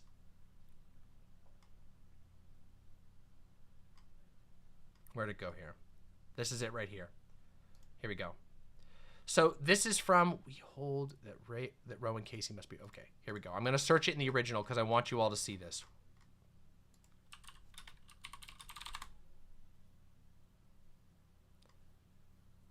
Hold on. Here we go. One moment here. Apologies for the moment. I just want to make sure you see the original. Okay. Oh, where'd it go? Oh, God damn it. They got rid of it. Hold on. Sorry, this thing is very, very difficult. Here we go. All right. Here it is right here, everybody. All right. Right here in the center of the screen. We hold that Roe and Casey must be overruled. The Constitution makes no reference to abortion, and no such right is implicitly protected by any constitutional provision, including the one which the defenders of Roe and Casey now chiefly rely, the Due Process Clause of the 14th Amendment. That provision has been held to guarantee some rights that are not mentioned in the Constitution, but any such right must be deeply rooted in this nation's history and tradition, and implicit in the concept of ordered liberty. Washington v. Glucksberg, 521 U.S. 702, 721, 1997. So, this reference is specifically referencing gay marriage. That is one of the major ones that pulled on this provision. So what the justice here is talking about is that not just Roe v. Wade, but Obergefell, aka gay marriage legalization, must be overturned. This is a major, major tell. They did not intend for this to get out, but they are planning in advance to overturn Roe, Casey, and other provisions that guarantee rights that are not deeply rooted in this nation's history and tradition. So everyone has, any person who knows, who's been involved in political spaces, has known that Roe v. Wade is an incredibly important case, specifically because of the way that it indicates precedent for how we rule on privacy.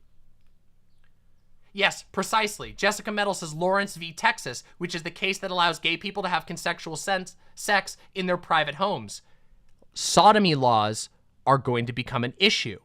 Do you see what I'm saying? Because Roe v. Wade was focused on privacy, that people have a right to privacy, that they have a right to do what they want to and not have anybody unduly spy on them.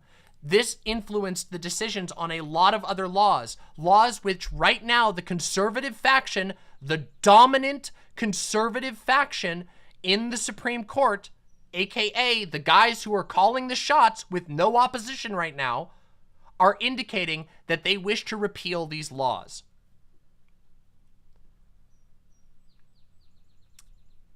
Thank you, Jessica Metal. Another example is Loving v. Virginia, which is a law that allows interracial marriage, which hinges on the same arguments as Roe v. Wade. Do we think they're going to go all the way back to banning voting for certain people to continue their control? Well, they already do that.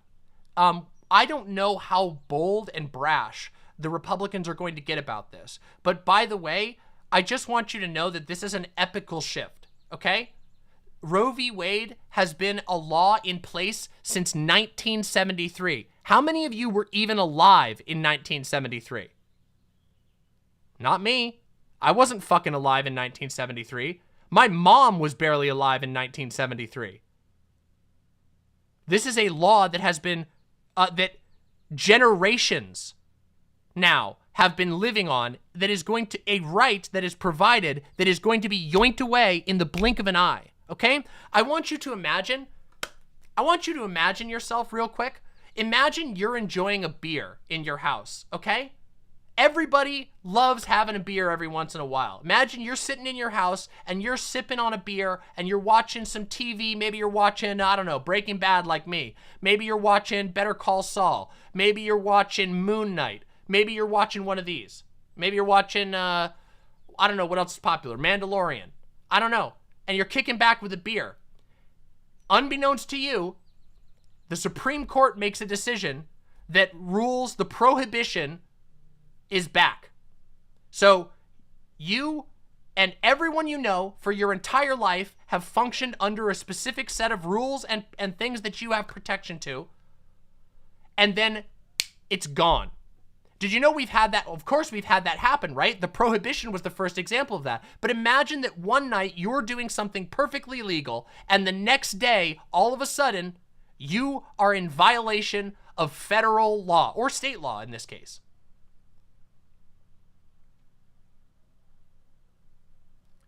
Yeah, FBI, open up. Now, obviously, that's an extreme example. You're not going to be busted in your own home, most likely, for drinking beer. But we know how the prohibition went. We know what this does. We know how this changes the atmosphere. This is why we oppose tyrannical law. And what we're looking at right now is the overturning of what was considered settled law. We are now seeing a massive, sudden deletion of rights that have been guaranteed since 1973. For what? A legal technicality that conveniently puts forward an ideologically Christian worldview against the will of the majority. Not that the majority is the only thing that matters, but against the will of the majority, which is supposed to be the way that the democracy is run. What are our options for stopping this? Your options? Your options? We'll talk about that.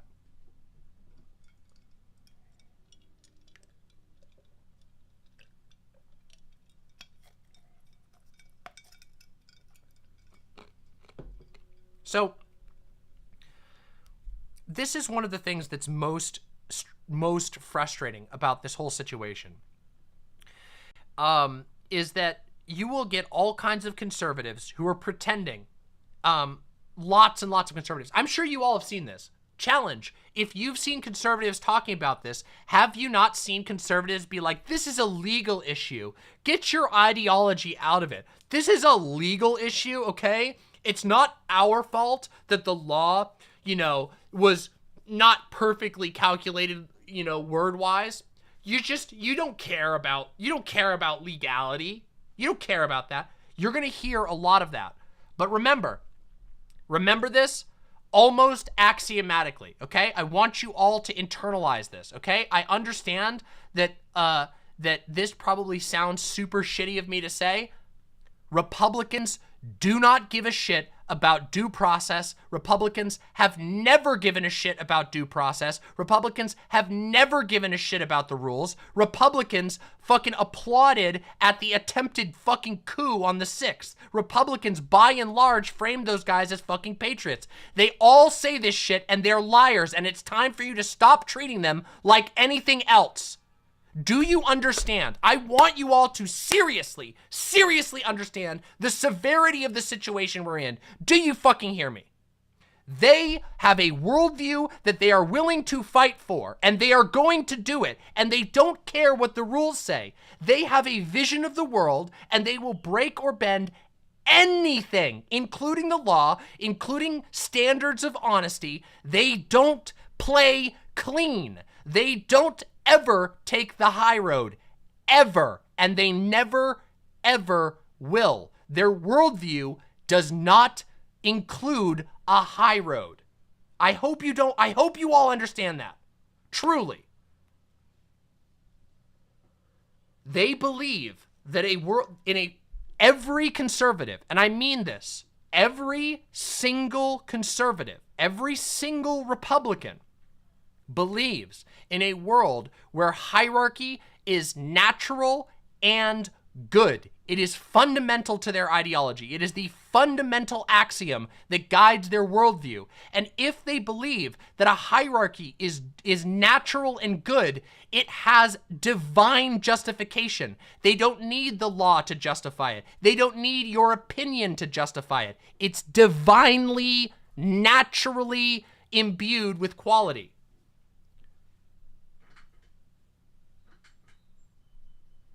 And by the way, everybody in my audience who grew up in an evangelical household will already know this. Everybody who grew up in an extremely religious environment will know that this is true. That the way that their worldview is formed is not based off of like gathering information, like gathering data and coming to a reasonable conclusion. They believe that God exists, and they believe that God has given them the commandment to, at any cost, win the world for God. Even the ones who claim to be secular. Okay, and I want you to understand that, because there are a lot of secular righties. But something you'll notice about secular righties, lots of secular righties still pay lip service to Christianity. Have you noticed how like a bunch of seemingly non-Christian Nazis and shit, they always still make references to Christianity? That's because they have to. It's fundamental. Even the secular ones. You're lucky on that, or aristocracy. American evangelicals are horrible.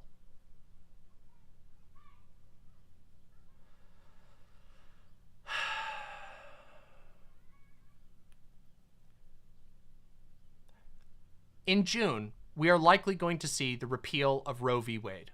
Okay? I want you all to understand that. That is almost assuredly going to happen. Okay?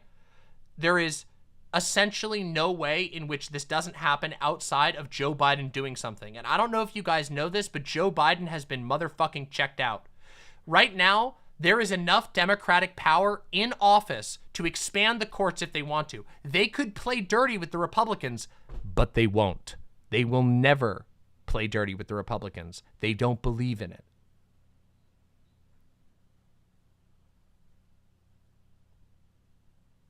They will not pack the court. I highly doubt they will even make a legal push to legalize abortion.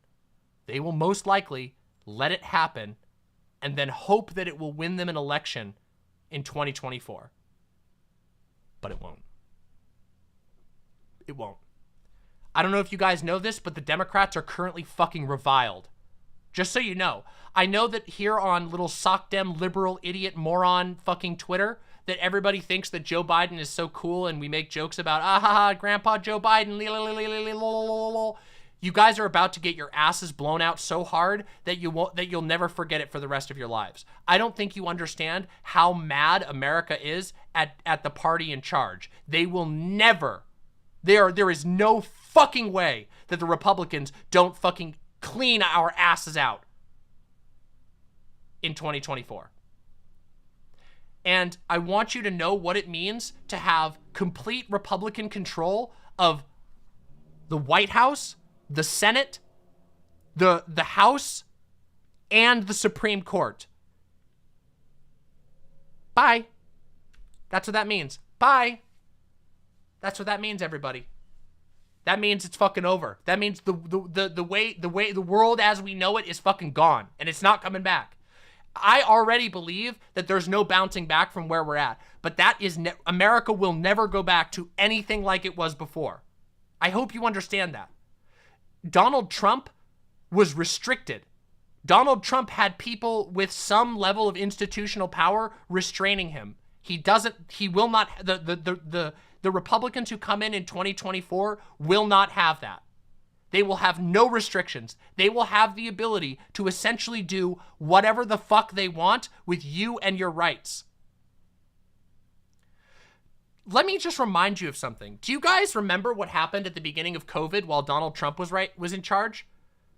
Do you guys remember the Pacific Compact? Anybody heard about that? You guys remember that, or did everybody forget? I think everybody kind of forgot. During COVID, Donald Trump's response to COVID was literal denial for the first 6 months or more of COVID. Donald Trump just literally said it didn't exist.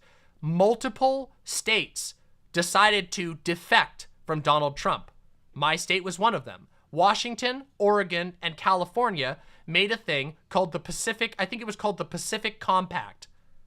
And the Pacific Compact was basically 3 states coming together and saying, we're going to defy Donald Trump and we're going to do our own response to COVID.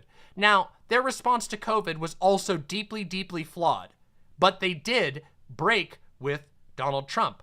And I don't know if you know this, but this has actually already happened multiple times. For example, any state that has legalized marijuana is technically in violation of, or in opposition to federal law. I don't know if you know this, it is still illegal to possess and consume marijuana on a federal level, but it isn't on many state levels because those states have chosen to defy the federal government. What we are now seeing is what I would like to call the balkanization of America. And this map right here shows you a preview of what's to come, okay? This is a preview of what's to come. I'm serious. You think that like these states here are culturally infinitely different from these states, which are culturally completely different from these states, which are culturally completely different from these states. Not just culturally, but legally. Your rights as a human drastically change if you go one state to the right, two states to the right, one state to the left, one state to the north, west, south. Damn, fuck, poor Illinois. Poor fucking Illinois here.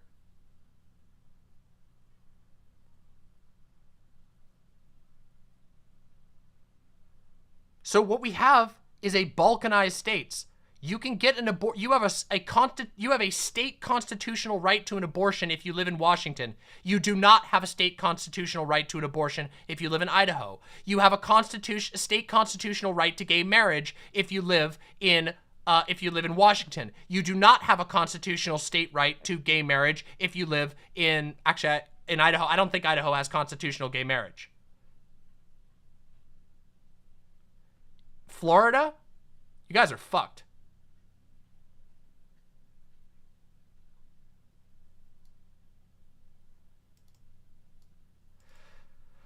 That's above me, the Mick. That's above me.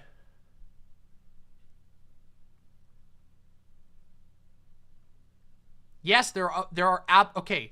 So this is another thing we have to talk about, okay? So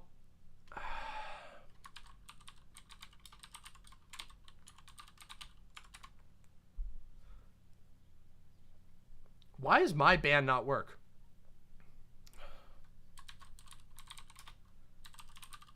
Can we have somebody keep an eye out for this? We need a mod to be keeping, yeah. Sorry, Gayfesh. Sorry to lean on you, but we need some mods to keep an eye out. These guys are hitting us hard today.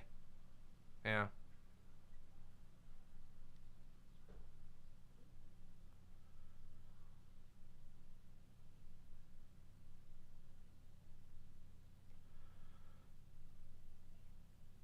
Yes, we're going to talk about that as well, Canoon. Thank you for that link.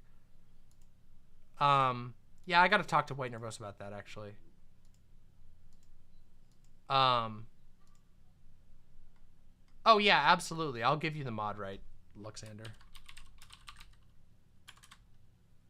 I think that'll work. If it doesn't, I'll give you mod. It doesn't matter. I'd like to have you. I'd like to have you on. You don't have to. Don't feel obligated, but I'll add you as a mod for sure. Temporarily. We'll give you a what's it called? We're gonna make you a constable.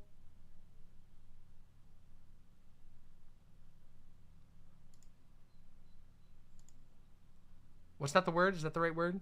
I can't think of it.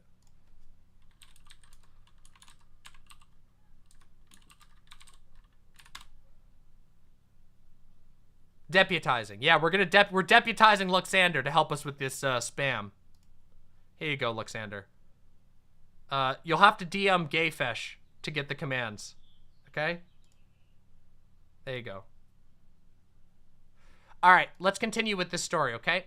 So, I have been talking about the balkanization of the United States for a while. You guys, those of you who've watched my show for a while, you all know I've talked about this extensively. That the balkanization of the United States is something I've talked about. I've talked about how there are now drastically different understandings from state to state for trans rights, drastically different laws from state to state around drug rights.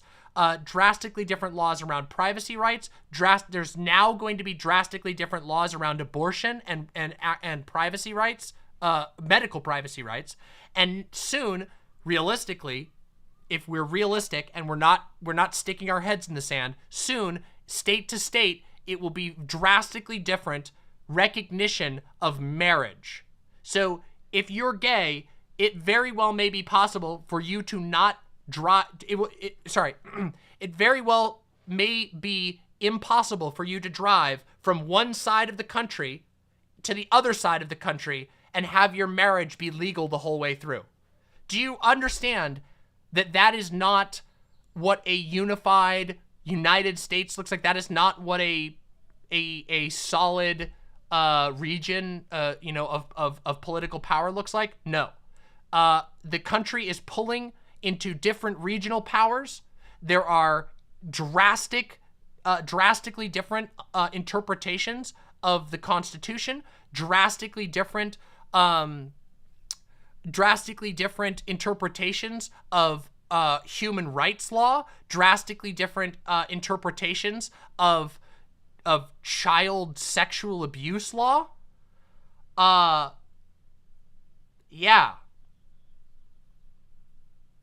Oh, Hawaii and Alaska were left off this map, I think. I think they might be in an add-on.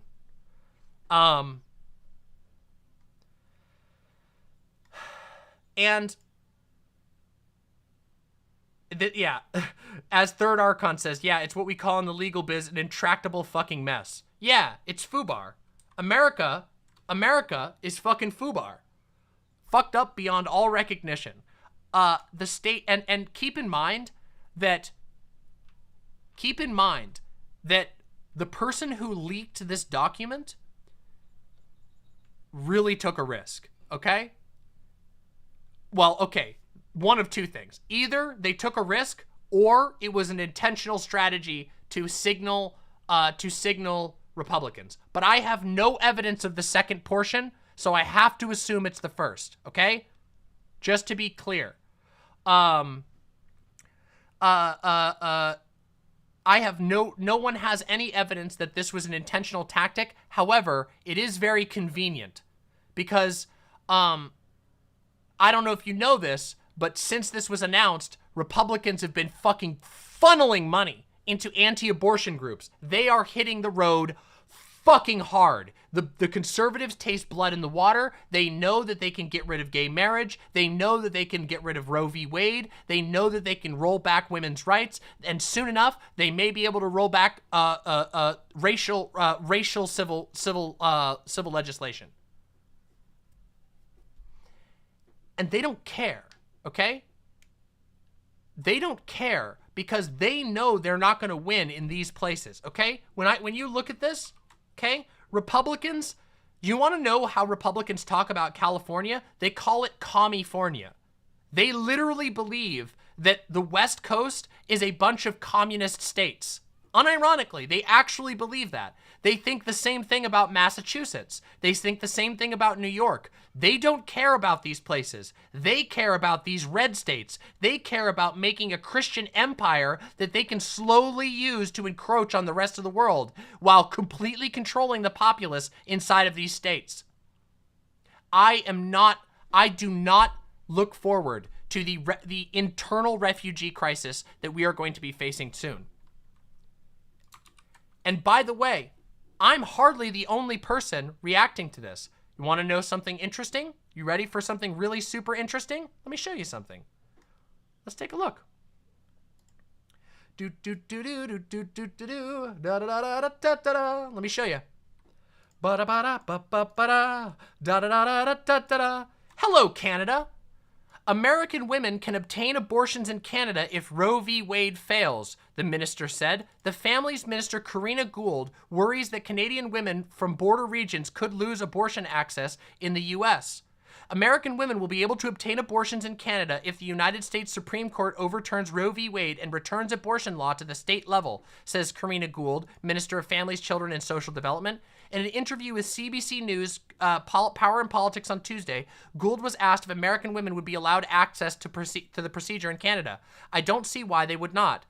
she told the host Vasi Keffals, if they, the people, come here and need access, certainly, you know, that's a service that would be provided to them. Gould's remarks came after U.S. political news outlet Politico published a copy of an initial draft opinion written by Supreme Court Justice Samuel Alito, a Republican appointee. That opinion suggests a majority of justices are prepared to overrule Roe v. Wade, the landmark decision that allowed legal abortions, and return the issue to state legislatures. Okay? Okay?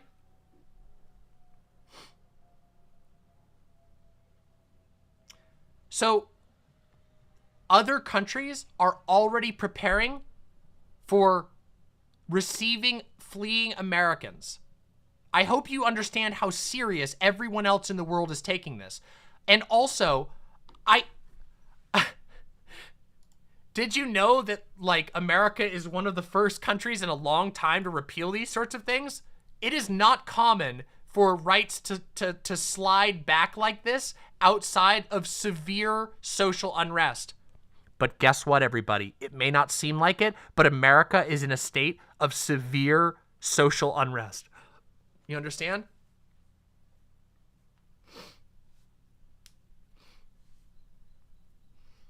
And this is where it gets also very messed up, okay?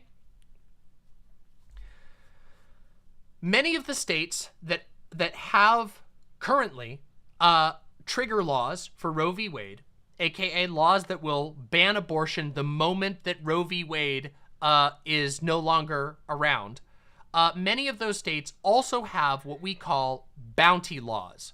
If you're not familiar with what a bounty law is basically a law that provides for people to snitch on those they think are going to attain something illegally or those they think are going to provide something illegally. So a bounty law would be basically if you know that your sister is going to go have an abortion at an abortion clinic, you could tell the state and they would not only protect you, but reward you for reporting that. They might go after your sister, they might go after the illegal clinic that your sister is going to, but these laws are literally designed to turn people against one another. They are designed to create a passive environment of terror that discourages the decided behavior. And in this case, the decided behavior is fucking bodily autonomy. States are now using bounty laws to persecute trans people. Texas is an example of this. Alabama is another example of this. And they are already, many of them already have bounty laws in place as a part of their trigger laws for Roe v. Wade. So what we are looking at is next month, sometime next month, many of these red states that you see right here, if you live in one of these states, it is very possible that overnight, your access to abortion will be removed. Your access to medical privacy will no longer be guaranteed by the federal government.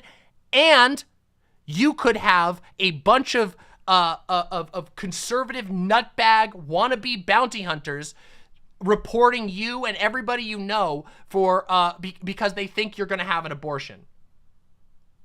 They're going to be witch hunts. It's obvious witch hunts. And the way that they do this is it's very sneaky because it pushes the responsibility onto vigilantes, essentially. State legalized vigilantes.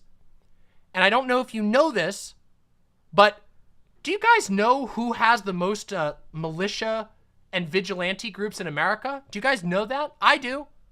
Do you know who it is? It's not the left. It's certainly not the left.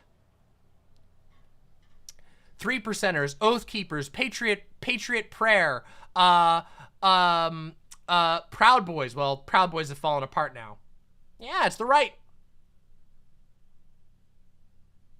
KKK.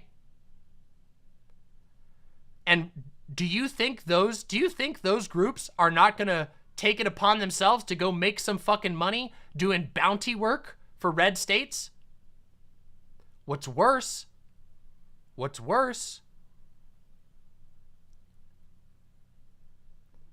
is that with Roe v. Wade, it's very likely that your protection, that your freedom of movement from state to state will also be impugned Because as it turns out, how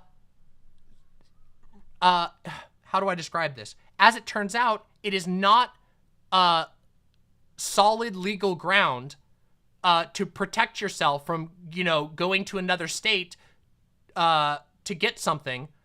That's not necessarily protected. That was a very clumsy way of saying that. That's not protected necessarily under freedom of movement, even though it would generally be protected under freedom of movement. So what that means is that you could have feds on your ass if you go to another state to get an abortion.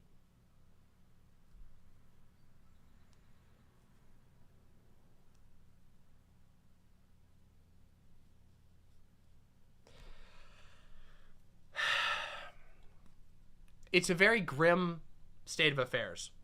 And unfortunately, it's one that we probably should have seen coming. And this is something I really want to, I want you people to think about yourselves, my audience, all of the 300 amazing people who are listening right now. Thank you. You're awesome. Like, subscribe, support me, please. I would really like to grow this platform and become a major figure in online entertainment and politics. I need your help to do that. But what I want you all to understand here is this shit isn't going away. This is not going away. This isn't gonna, Biden isn't gonna fix this. No election is gonna fix this. This is major, deep, decades-long struggles to try and undo this shit, unless drastic solutions are proposed. But I don't know, like, it surpasses my ability to predict how balkanization in America is going to unfold and look. But I can tell you right now, given the recent history of conflicts between the right and left, given the history of the rise of right-wing militias, the incredible cruelty of the police in recent protests, including and also protests from the previous years, like the George Floyd protests. I don't think it's going to be a pretty process, guys. Did you know that just last night in LA, a planned peaceful protest by women's rights groups was set upon by the police, and there was literally a woman beaten with batons at a planned, approved protest? Last night in LA, that happened fucking last night. The cops beat the ever-living shit out of a woman on video at a planned, peaceful protest. They had a license and everything. So even if you do it the way they want you to, even if you go and get your little fucking permit and you go, please, please listen to us, they'll still fucking cave your skull in.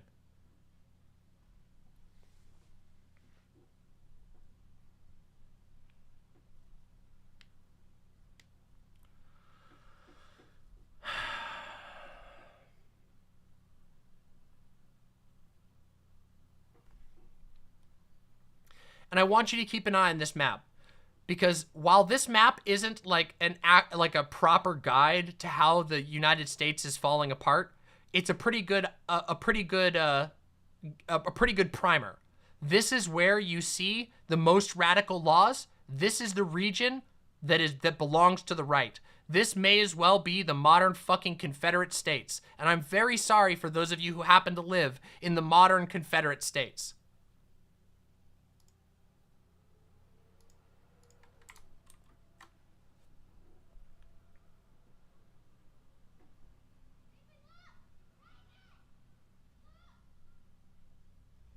We're in the cool zone, everybody.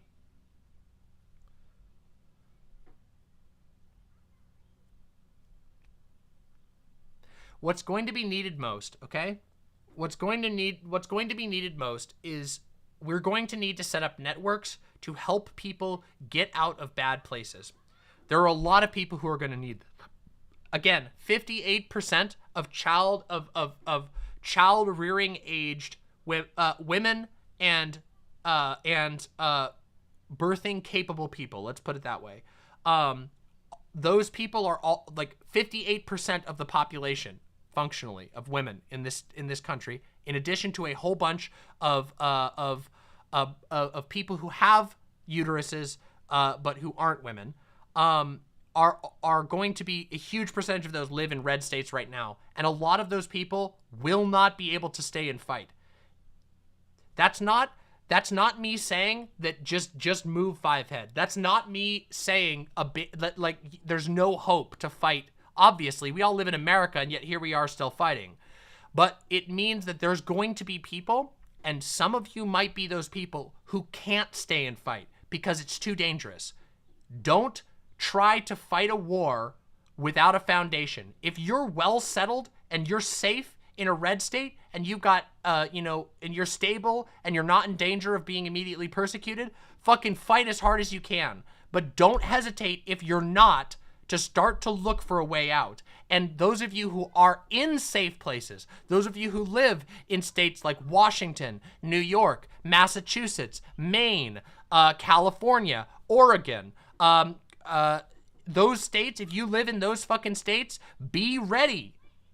Try to work with others to try and, whether you work with an existing organization, whether you build an existing organization, or whether you build a new organization, whether you just get together with your friends and set up some, all right, all of us are going to agree that we're going to keep a guest room open in case in case somebody in our extended friend groups needs a place to stay to get out of these places. It doesn't matter. There are many ways to contribute and help, many of which we're going to continue talking about as this stream goes on.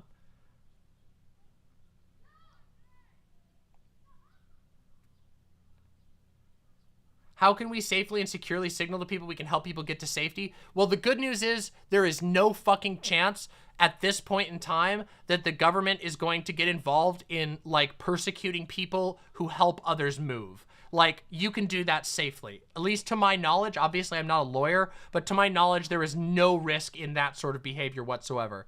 Now, transporting people to get an abortion, I'm not saying don't do that, but that may not be legal. That may not be legal anymore. Okay? Hey, Lady Hopium. Good to see you.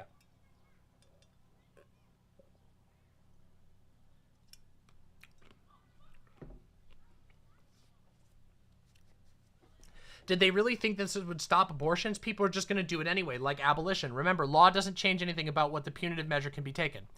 We're going to talk about that aspect in the History Mama. In the History Mama, I'm going to talk about the history of abortions in the United States, how frequent they were. Here's a fun fact, okay? I'm going to give you a little bit of a preview, let's call it. Yeah? A preview of the History Mama. Did you know that when anti-abortion groups and legislatures and government officials brought cases against women, there was an incredibly high rate of not jury nullification, but basically the jury would refuse to convict. It was so common, in fact, it was so common across America that the law enforcement stopped targeting people who were doing, people who were getting abortions. They stopped targeting individual women, and instead they would track those women and they would find where they were getting the abortion, and then they would put that doctor in the slammer for fucking ever. So that is something to be aware of. That, like, it was literally people in the past also didn't oppose abortion, and when a woman would be put in front of a trial, the jury would be like, guys, this is fucking stupid. It was so common for the jury to throw out the case, to, like, basically be like, we don't think there's guilt here, that the law enforcement agencies actually had to change. Isn't that wild? So, like, they had to change their tactics because of that. Now, something is very different now, which is that we now live in a surveillance state, which was not the case before. In 1973, we did not have any of the same level of tracking technology that we have now, which means it's very possible that that Republicans may make it possible and may even encourage the persecution of individuals seeking abortions as opposed to those providing abortions. But I want you to understand that the people who are going to be providing abortions in red states are going to be criminals. They are going to be criminals, okay? Understand that, okay? If you are a doctor who right now is providing abortions in a red state, it's legal. In 2 months, you will be a criminal if you continue to do it. And a bunch of criminals, a bunch of incredibly based criminals are going to keep providing safe and healthy abortions because they believe in it. But don't you ever forget that everyone will call them a criminal and they'll be correct. It just so turns out that not all criminals are actually bad. Imagine that.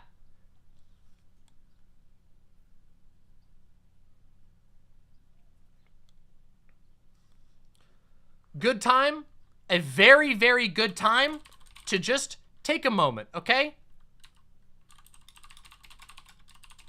All right, ready? We're gonna take just a moment. Here you go. Mark and Craig, Pop Brothers at Law. We've been warning people, if you are working for an unlicensed dispensary, an illegal dispensary, and it gets raided, you need to shut the fuck up. If you shut the fuck up, you have a good chance that we can make the case go away. Case in point, 3 employees of an illegal shop were busted during a raid. 2 of them said, oh, I'm just volunteering here. The third guy shut the fuck up.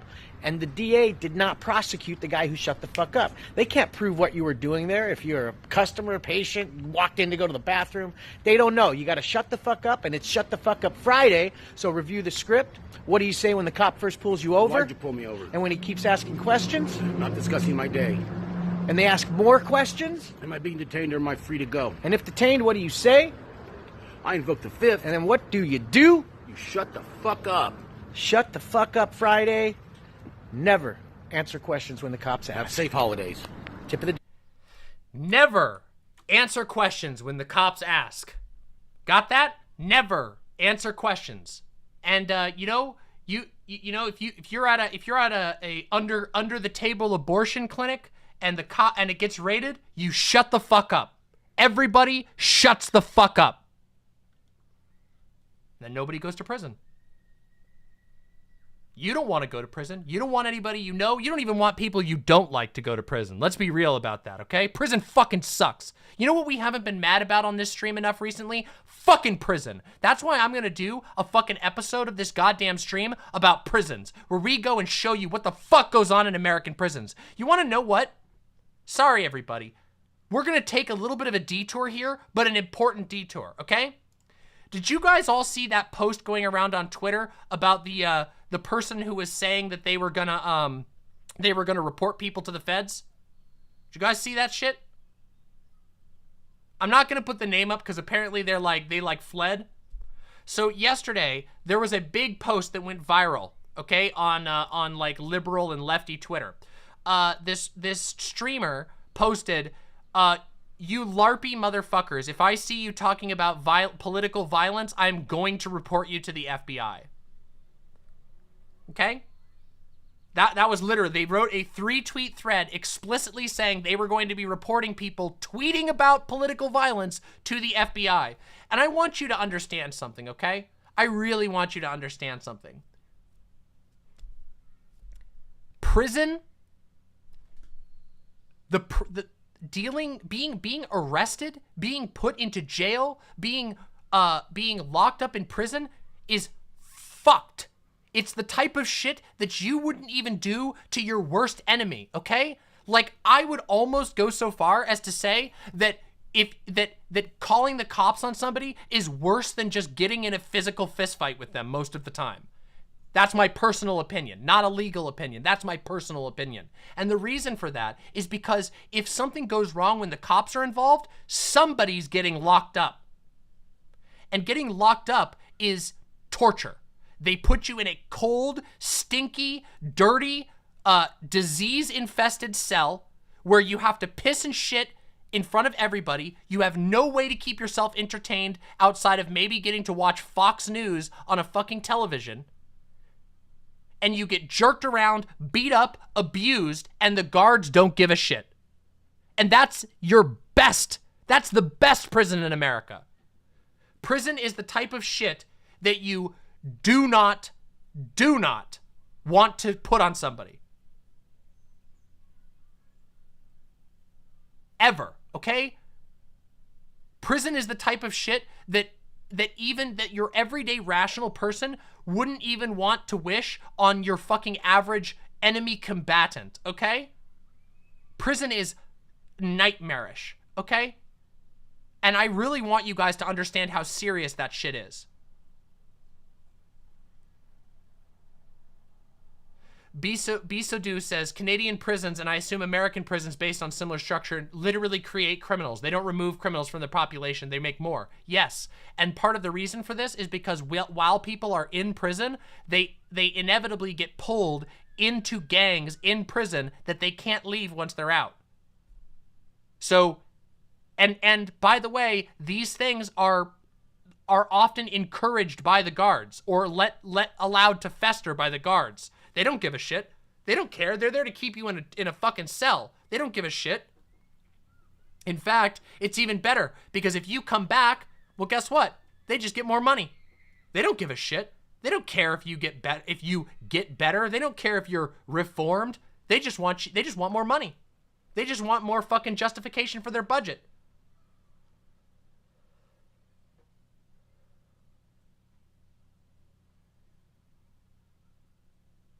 Me too, Rhodes. I would literally I'd rather have multiple bones broken than have somebody fucking call the cops.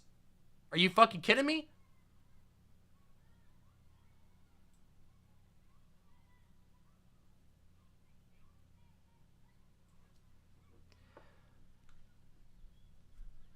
So what I'm saying is, shut the fuck up. Shut the fuck up. Shut the fuck up Friday, everybody. Get a lawyer.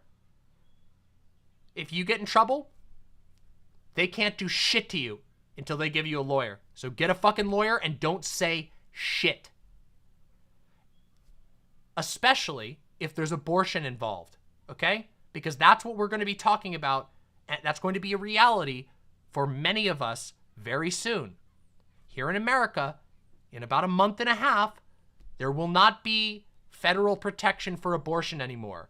There are going to be, and I'm telling you this because it is objectively true, it is statistically true, there are going to be literal tsunami wave of people seeking abortions out of state in questionably legal circumstances. And what that means is you shut the fuck up.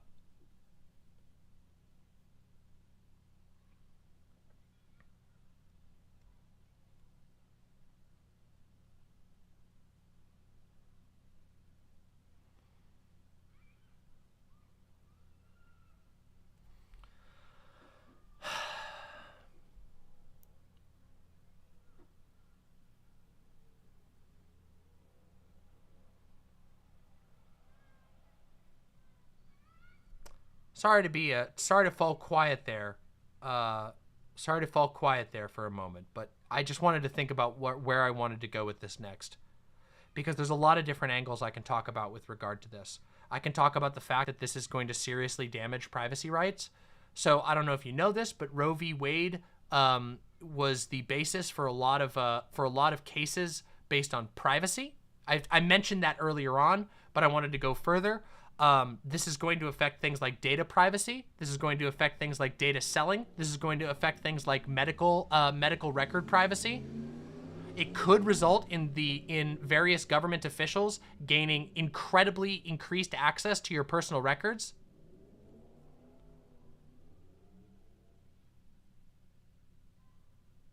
Silent says, Joe Arpaio's Tent City prison operated from 1993 until 2017. 24 years in which prisoners were literally just subjected to the extremes of Arizona weather. And it looks as though there's still a fucking chain gang problem going on in Brevard County Jail, Florida. Yeah, it's bad. America is a prison nation. Unironically.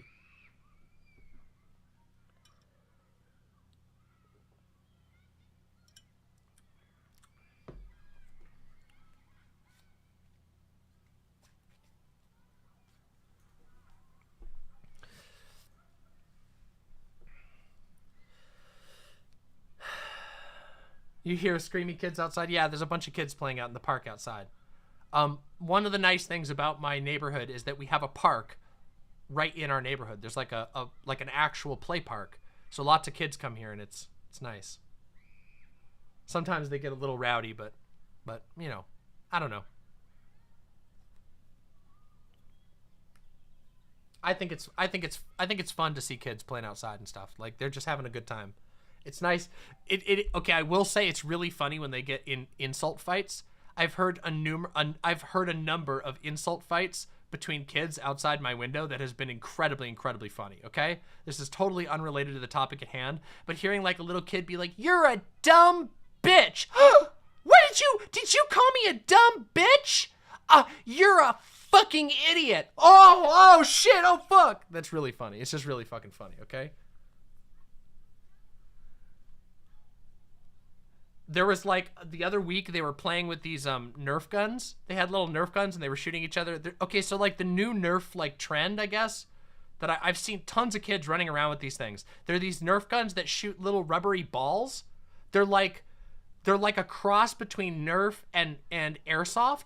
They're like these tiny little squishy balls that you can give my hair a middle part. No, I look weird. I don't like the middle part. Yeah, the yellow ones. Yeah, I think it's called Nerf Rebel.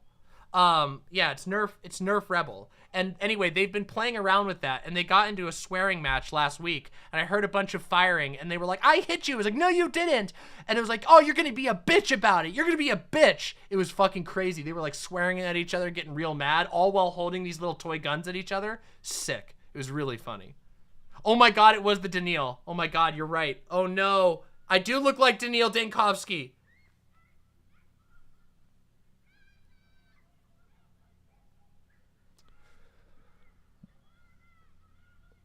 My head feels like it's exploding.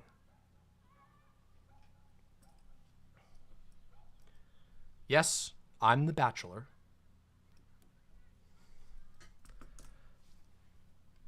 Saburov, are you telling me I have to run all the way across town to talk to Burak?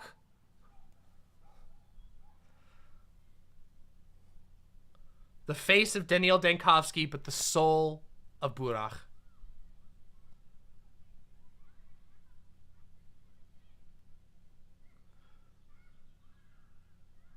Anyway,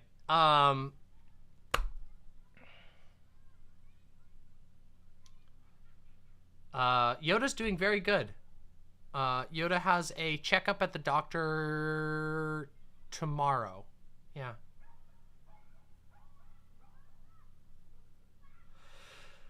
So, okay, let's get back on topic. Let's focus for a second here. Let's get back on topic, okay? It's a really, what we're looking at is a really bad situation, okay? But it's time for us to move into the part of the conversation where we talk about what can be done, okay? So let's talk about what we can actually do about this. So one of the tough things about this particular situation is that with regard to Roe v. Wade, there is literally nothing that the average person can do about it, okay? And at least to save Roe v. Wade, there is essentially no way outside of divine mystery that we are going to save Roe v. Wade, okay? This opinion that was published shows that a solid majority, 6-3, as in there's no way that you're going to win over 2 more people. We're losing Roe v. Wade.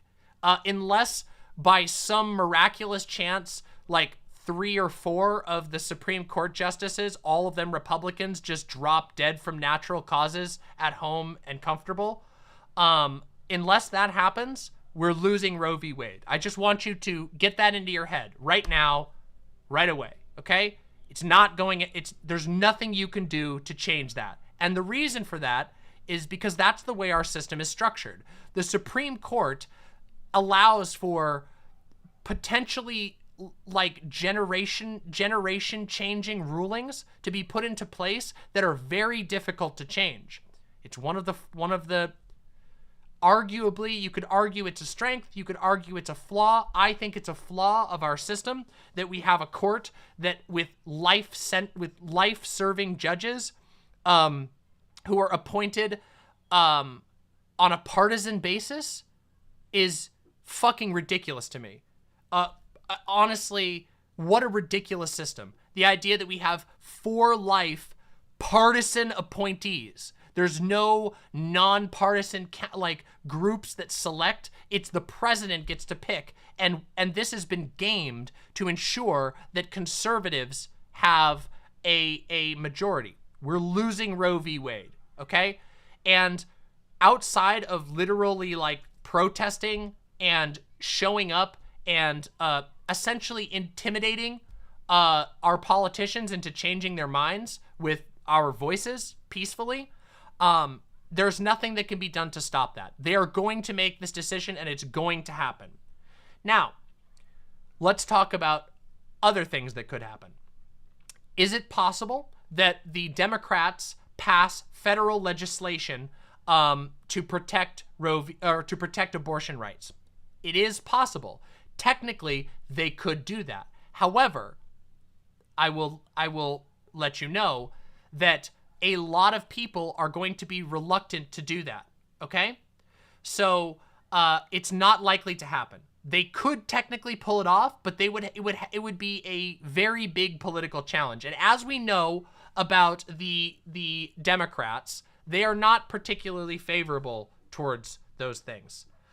Themic says, with the incredibly generous $20, thank you very much, Themic, or the Mick, I don't know what your name is there, but thank you very, very much. Substantive due process is under question. The court is taking an originalist stance. Aren't housing, freedom of speech, assembly, employment, and even gun ownership rights also at risk?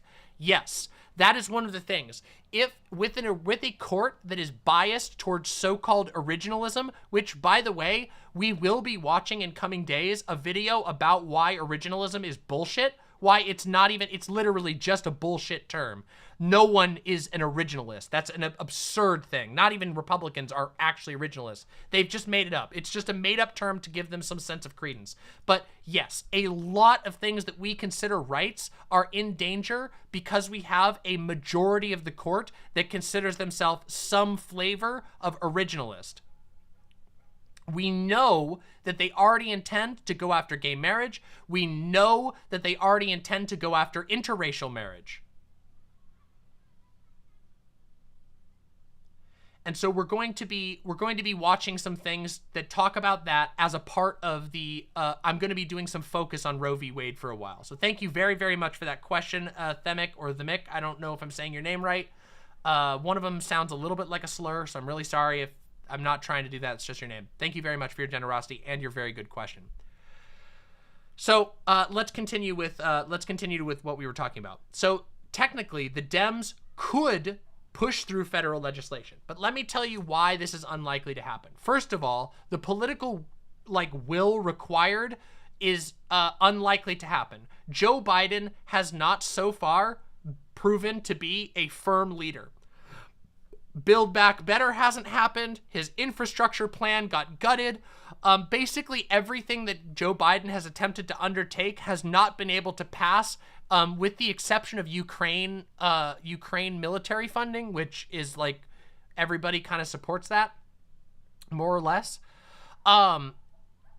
So it's very unlikely that we would even be able to get the political will or the political energy to push forward a federal piece of federal legislation on abortion. Secondly, they are going to have extreme opposition from the Senate in the form of the filibuster. They're going to continue eternally delaying it. Now, the Democrats have the ability to override the filibuster, but doing so, they have been incredibly reluctant to actually do. And as a result, we are unlikely to see them overcome the filibuster because they have already shown reluctance to do so on other major issues that would have been a political victory for them. So I would not bank on the Democrats playing dirty. Another thing that the Democrats could do is they could pack the court. Now, packing the court is incredibly controversial among the Democrats, so it's unlikely to happen. Packing the courts would involve basically taking advantage of a rule that allows the expansion of the courts. So it's happened in the past. There have been expansions to the Supreme Court in the past, and it could happen again. But it is a unpopular tactic because Democrats are afraid that Republicans will just do it again when they're in charge, right? So Democrats are worried that if they expand the court, that then in 2024, when the Republicans win, the Republicans will expand the court again, which will lead to a never-ending chain of people expanding the court.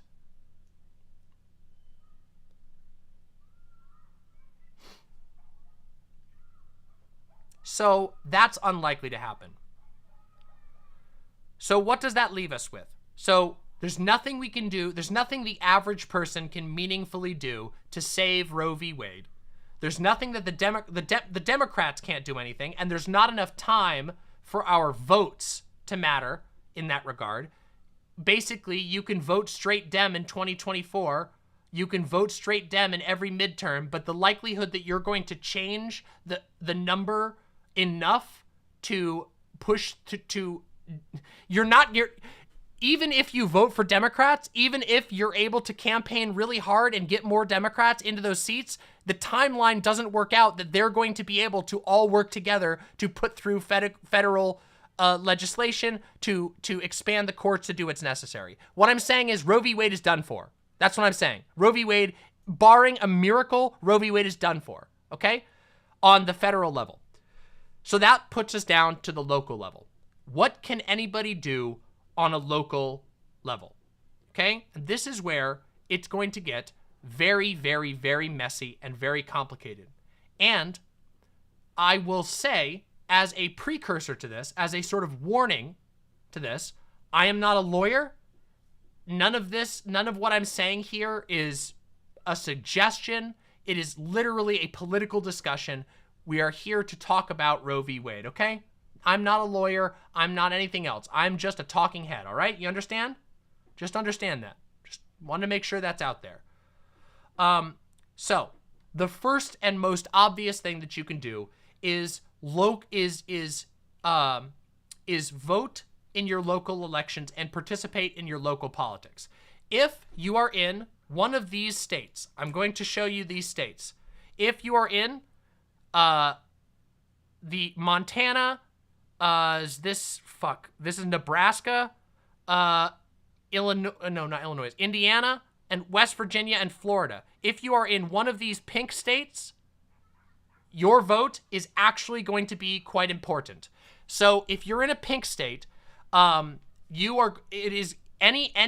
basically any victory that knocks Republicans out of power in your pink state is going to be in your favor. So if you're in West Virginia, Florida, Nebraska,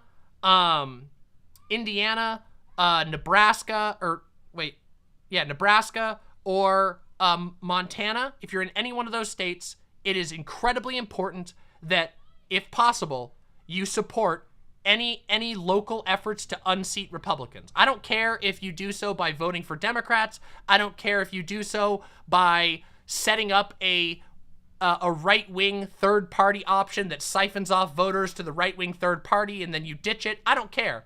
You can do it however you want. If you're in one of those states, there is some argument to be made that you could make things slightly better on an electoral level if you're in a position to participate in electoral politics, if the vote comes to you, if you have the money to run for these.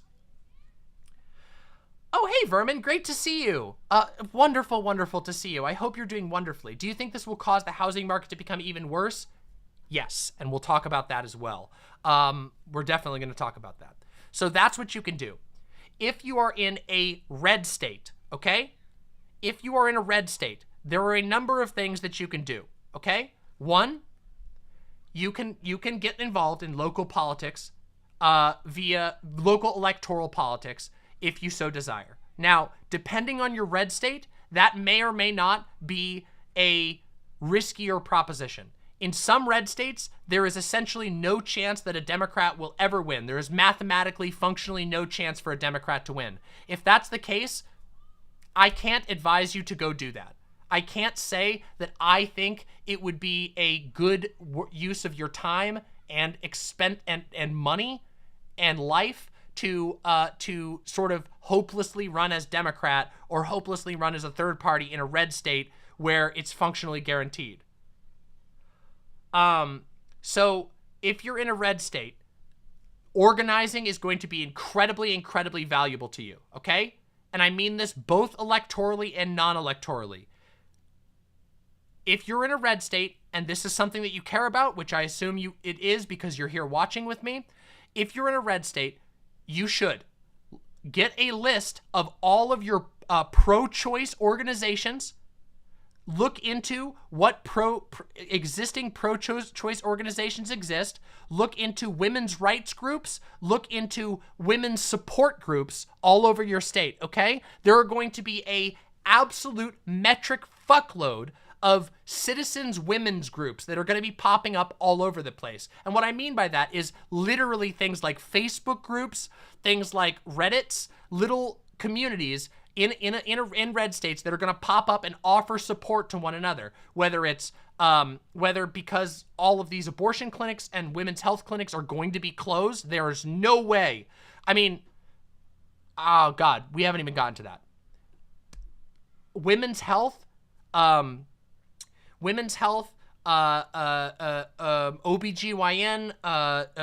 trans mask health, anybody who has a vulva, anybody who has a uterus is going to be needing a lot more support. And so a lot of local groups are going to form. You can join those local groups, even if all you do is lurk and occasionally something pops up that's interesting to you. It costs you nothing to plug into those groups on Facebook, on Twitter, on Reddit, to search these groups in your local state and plug into them, because you never know. Something that I've had, my personal experience, let me just tell you about this. When I first came to Seattle, I joined a Facebook group that was initially just for COVID support. It was a group where everybody could get in and they could just post about COVID support. And that group evolved into a food delivery, a massive free community-funded charity food delivery organization. And it was amazing to be a part of that. All I did was just follow to keep my eyes peeled. And as it turned out, there was some stuff I could do. And just being plugged in opened my mind to those options. Seriously. So that's one of the things that is really important if you're living in a red state, okay? If you are living in one of these gray states, okay? If you are living in one of these gray states, I don't know what to tell you about that. That's a tough one. If you're in a gray state, what that means is that most likely there are pre-1973 laws that may come back into effect. You are going to have to connect with your local advocacy groups. There's no way I can advise you on what to do if you're in one of these gray states. These gray states are the most complicated legal ones. Probably the best thing you can do is get involved with groups like the ACLU and other women's rights organizations that are going to be taking up cases in most of these states, okay? So, like, seriously. If you're in one of those gray ones, you've got to go and look at what your local, you've just got to do a Google search on what your local resources are. If there's local lawyers groups that are bringing cases forward, we're going to talk about this, some of this a little bit on the History Mama episode I'm doing on Roe v. Wade. Because as it turns out, coalitions of lawyers were incredibly important in getting Roe v. Wade in the first place. So there are likely already groups of lawyers working to make progress, and they need financial and public and PR support. So basically, they need your voice. They need money. They need signatures on petitions. If you're in a gray state or maybe one of these pink states even, look that shit up. Search and see if there's any advocacy groups specifically for your area. And what they will often do is they will often list petitions. Sometimes, and this is not always the case, I'm still talking about purely electoral things that we're doing right now, okay? We're on the electoral part, and the reason why I'm talking about electoral things is because I know that there are some electoral methods that can be effective. And I don't want anybody to come away with this, come away from my stream thinking that electoral politics is completely without any merit. But we're going to talk about why there are issues with the electoral side, and I've already brought up some. So just to be aware, okay? Many of these groups will need petition signatures. And if they don't get the signatures, they don't get their law heard. They don't get their opportunity to talk to the representatives. Just by plugging in with these groups, by signing up for their emails, you can be notified when there's a petition that you can count for. And signing those things can get the laws rolling so that they can actually show up on ballots down the line, so that they can show up in court down the line. But the only way you know about this stuff is if you plug in. And I can only plug you in so much. I'm just one stream. You have to go and say, okay, I'm going to join this Facebook group. I'm going to join this Twitter group. I'm going to join this Reddit page for my home state women's rights. I'm going to join this newsletter from a group of lawyers who are pushing for abortion rights, okay? Those are really important. Okay? And finally, let's talk about what to do if you're in a blue state, okay? If you're in a blue state, electorally, not much you can do. Electorally, if you're in a blue state, you've got constitutional protections. All you can do is continue to not vote for conservatives and make sure that it's not conservatives that get into office. That's what you can do if you're in a blue state, electorally. So make sure you're keeping an eye on who's running for office in your state. Make sure that Republicans aren't gaining power. Participate and be aware of what's going on in your local community. If fucking fash starts showing up, give some support to those who go and counter protest against fash. I don't know if you know this, but there are huge groups of peaceful protesters who need supplies so that they can go and counter protest explicit fascists. I don't know if you guys know this, but recently a giant fucking Trump trucker convoy drove up from Southern Oregon up to Seattle, full of fucking open fascist imagery, full of fascist slogans. They literally shot guns at people on the highway. That just happened literally last week. And the only reason that thing didn't get out of control is because wherever they went, there was a clump of counter protesters who kept them in line.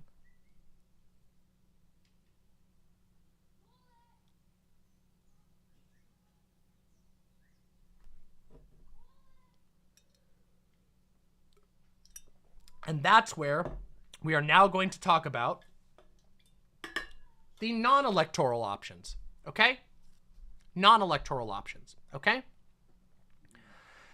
Now, non-electoral options are going to depend very, very, very much on how the law shakes out, okay? Because it might become illegal to assist people getting an abortion in another state. It's in fact somewhat likely that this will occur. If that's the case, I cannot advocate for violating federal law. However, you can donate money to moving funds.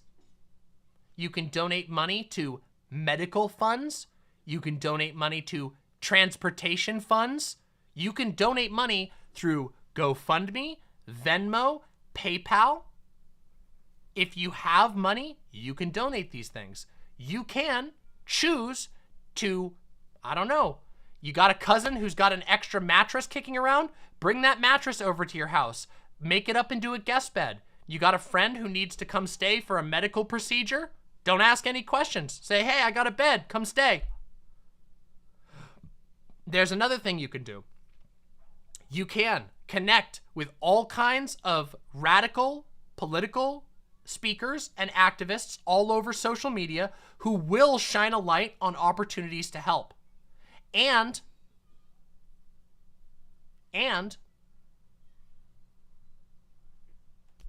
there's another thing you could do.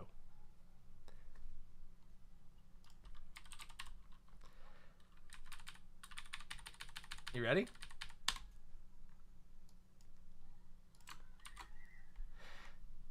Anarchist Collective shares instructions to make DIY abortion pills. DIY medicine collectives are preparing for the horrifying prospect that Roe v. Wade will be overturned. With the Supreme Court poised to overturn the constitutional right to abortion, an anarchist collective that makes DIY medicine has released detailed instructions for making abortion pills. The group has previously released instructions for making a DIY EpiPen and for making Daraprim, the pill that made pharma bro Martin Shkreli famous. That's the Daraprim is the AIDS medication that was jacked through the roof as a result of pharmacy bullshit. The Four Thieves Vinegar Collective first demonstrated how to make misoprostol tablets, which are used to induce an abortion, at the Please Try This at Home conference in Pittsburgh in 2019. I'm going to post the link to this in case anybody wants to learn some more. Here you go. Here's the link in case you want to learn some more about this. Last year, after Texas passed a near-total abortion ban, Mikhail Laufer, who runs the collective, published a 17-minute video explaining how to make the content at home. The first thing to mention is that this has been put together with a little bit of haste, says Laufer. There's been a great deal of panic because the Republic of Texas has gotten up to some shenanigans. I think he was talking... The Confederate flag, I believe he was talking about states banning abortion, just so you know. That's why the flag was there, because he was talking about Texas banning abortions. Anyway. Laufer repeatedly shared the video again on Monday night after a leaked court decision showed that the Supreme Court is planning to overturn Roe v. Wade, which would automatically trigger total abortion bans in nearly half of U.S. states. When a Twitter user asked if there was a write-up of their hypothetical pill manufacturing process, Laufer responded with a link to the video. Not hypothetical, go forth and rock it, Laufer tweeted. In the video, Laufer explains that, besides being used to medically induce abortions, misoprostol is also used to treat ulcers in horses. This makes misoprostol powder relatively easy to acquire from veterinary sources. This might be reminiscent of ivermectin, which is used to control parasites in horses, but also became a favored but ineffective COVID treatment among conspiracy theorists. Ivermectin's use in horses made it easier for humans to get without a prescription. Laufer explains in the video how to dose misoprostol properly, how to press it into pills using a scale, corn syrup, powdered sugar, a spray bottle, and a pollen press. They explain that a 3-dose regimen of misoprostol is 85% effective in inducing abortion. If taken with mifepristone, another abortion pill, that rate rises to 95% effectiveness, though raw mifepristone is much harder to source. Motherboard cannot speak to the safety of making your own pills, and the Four Thieves Vinegar Collective has been criticized by some in the pharmaceutical and medical establishment who think that making DIY medicine isn't safe under any circumstances. How, in a progressive, just world, abortions would be free and safely administered by medical professionals, but we have seen time and time again that attacks on abortion access lead to less safe abortion alternatives if performed by a patient themselves or without medical supervision. If Roe is overturned, we are going to see more people seeking DIY abortion methods, which will include making their own abortion pills. Laufer says they hope that people who make the pill are doing so proactively and as a precaution, not under an emergency circumstance.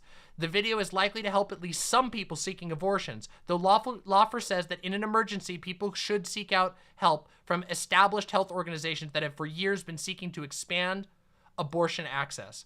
The fact that he had to make the video at all speaks to the horrifying nature of the world we're finding ourselves in, and the potential lengths women might need to go to have an abortion in a world without the protections of Roe v. Wade. Endless research has shown that whether it's legal or not, some women will still have abortions, and that if it is illegal, those abortions will be statistically much more dangerous. A recent study suggested that an abortion ban would lead to a 21% increase in pregnancy-related deaths and a 33% increase in pregnancy-related deaths among Black women. Once again, this article I'm going to share with you all. Bada boom. Now, some of you might recall a little conversation that we had very recently. I think it was me that said, boy, maybe we should consider what would happen if large swaths of the population were cut off from access to the capitalist supply line because of legal or ideological restrictions. That if that were to happen, it might be very important for very brave individuals to produce what medicines can be produced on a DIY basis. Not all medicines can be produced DIY, unfortunately, but to produce these medicines so that people don't fucking die. You might have remembered that I said that, and remember, I seem to recall everybody got super, super, super pissed off about me. In fact, I seem to recall that being like cancellation tier, as in literally hundreds of people were calling for my channel to be taken down because apparently I was doing disinformation or I was irresponsibly advocating or whatever else. And let this be known to all 350 viewers that we have right now, I was fucking right. I was so goddamn right, it's unbelievable. So fucking unbelievable, never fucking miss right. And I got called an abuser, a gaslighter, all kinds of fucking bullshit over this. And I was fucking right. And now every single fucking liberal in the world is tweeting this article out. Like they weren't just fucking canceling me over it 5 fucking days ago.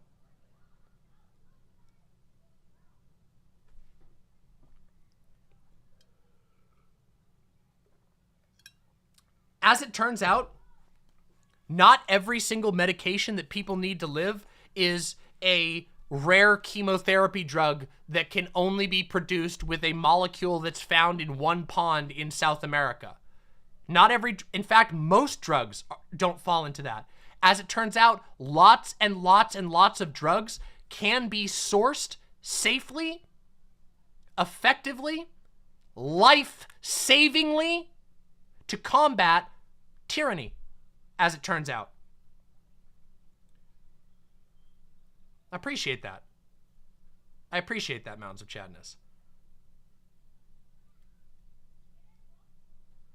It's funny, people joke about bathtub estrogen, but you know that like a pretty large amount of like of trans people who live in places that don't that where it's illegal to be trans, where it's illegal to transition, they use bathtub estrogen and are just fine. Like, it's not good. Obviously, the goal isn't to be on bathroom fucking bathtub estrogen. But bathtub estrogen is a prevention for when states ban your existence. Yeah, when a state is being tyrannical, you should disobey.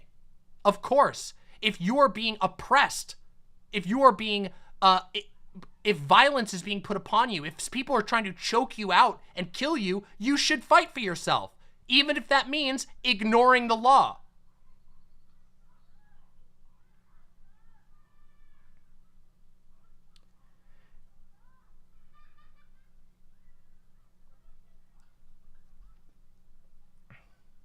Chronic Cine says, I spoke about this topic with my mom who's worked in the pharmaceutical industry for decades. She really loved you bringing attention to this problem and told me about compounding pharmacies, and I'm switching to my local one to keep it in business. I want someone who knows how to make basic meds in my circle. Yeah, I don't know if you know this, but there are still pharmacies all over the world that make their own, they mix their own medicine locally for the purpose of, oh shit, we should have somebody who knows how to mix and produce certain types of important common medications in case anything ever happens.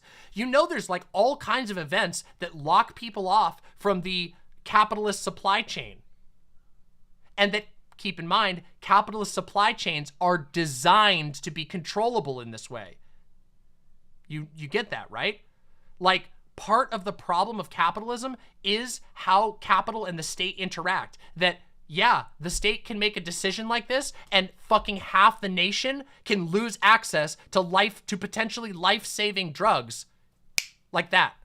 And that's not okay. This is one of the reasons why leftists challenge the idea of capitalist supply lines being the only way of doing things. Themic says, I don't get it. Why was it such a bizarre take when we were and currently are experiencing a breakdown in global supply chains in multiple industries? It just adds another facet. Because people wanted to be performatively angry about the evil demon mama having yet another bad take. It's literally all just a part of internet mythology. They don't give a shit. They, like, half the people who got mad at me are never going to be affected by any of this fucking shit. They just want to play in their little internet mythology where Demon Mama is the villain. And she's the stupid evil anarchist who says dumb things that they never have to think about. But I was fucking right. I was fucking right, and all of you imps know it. And you'll remember this in the future, I sure hope.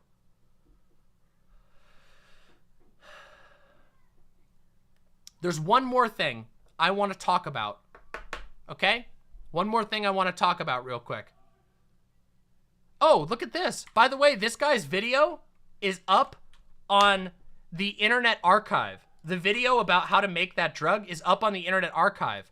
Oh yeah, that's another thing you can do. Sorry, I should have said this. Another thing you can do, donate monthly to the Internet Archive. No joke. Please consider donating monthly to Internet Archive. Internet Archive hosts all kinds of, let's call them extremely important, easily, otherwise easily lost pieces of information. And it costs like nothing to support them every month. And I guarantee you, the Internet Archive will be responsible for saving people's lives. And the reason why I say that is specifically because they host stuff like this. They are willing to host stuff that that would otherwise get taken down by corporations, because it's about archiving history. It's about keeping track of information for everyone. So consider it.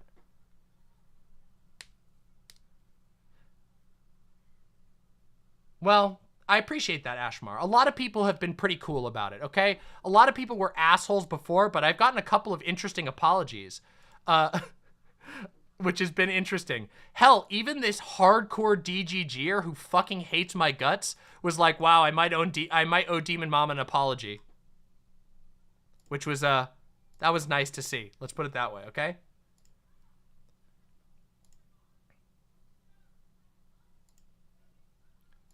Would Lauren apologize? Fucking never? Lauren? No! Lauren hates my guts. Lauren would fucking push me into a gas chamber if she could. Never gonna happen. That bitch is a fucking goose-stepping Nazi. She's never gonna fucking apologize. She won't do anything.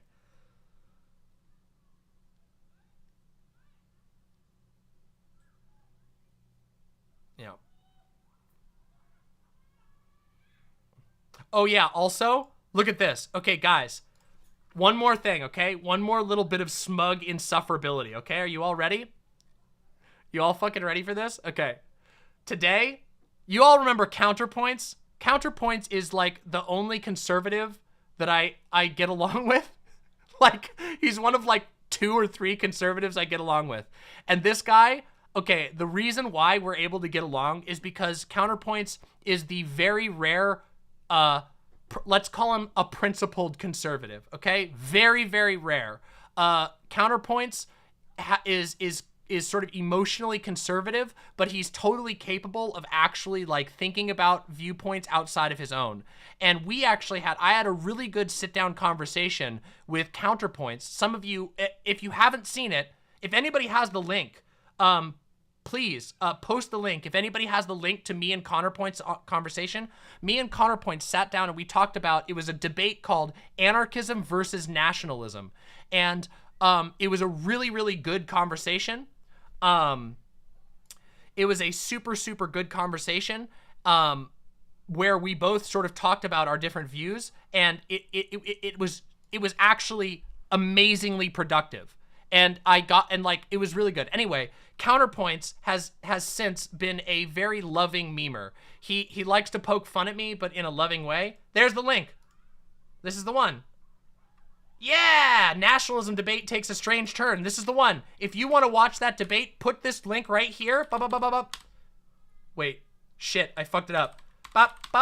Put that link in your watch list. If you don't have it in there already, go check this out. This is like an actually really, really good debate where we both talk about our points and we talk extensively about our views on nationalism and anarchism. If you want to learn about these two viewpoints, seriously, pick it up. I think you'll really like the video. Anyway, all of this was to say, Connor Points made a meme.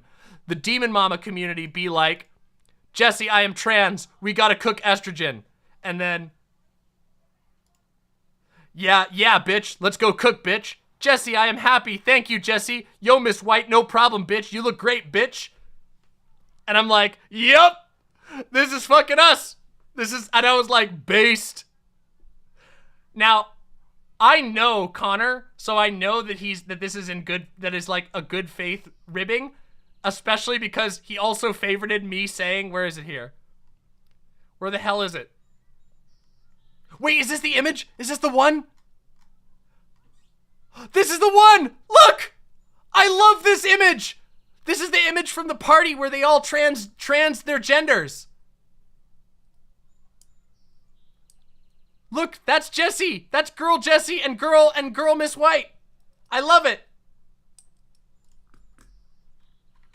Yeah, I get along. Oh, I agree. Aaron Paul's a cutie, okay? Aaron Paul's a cutie, all right? I fucking love him.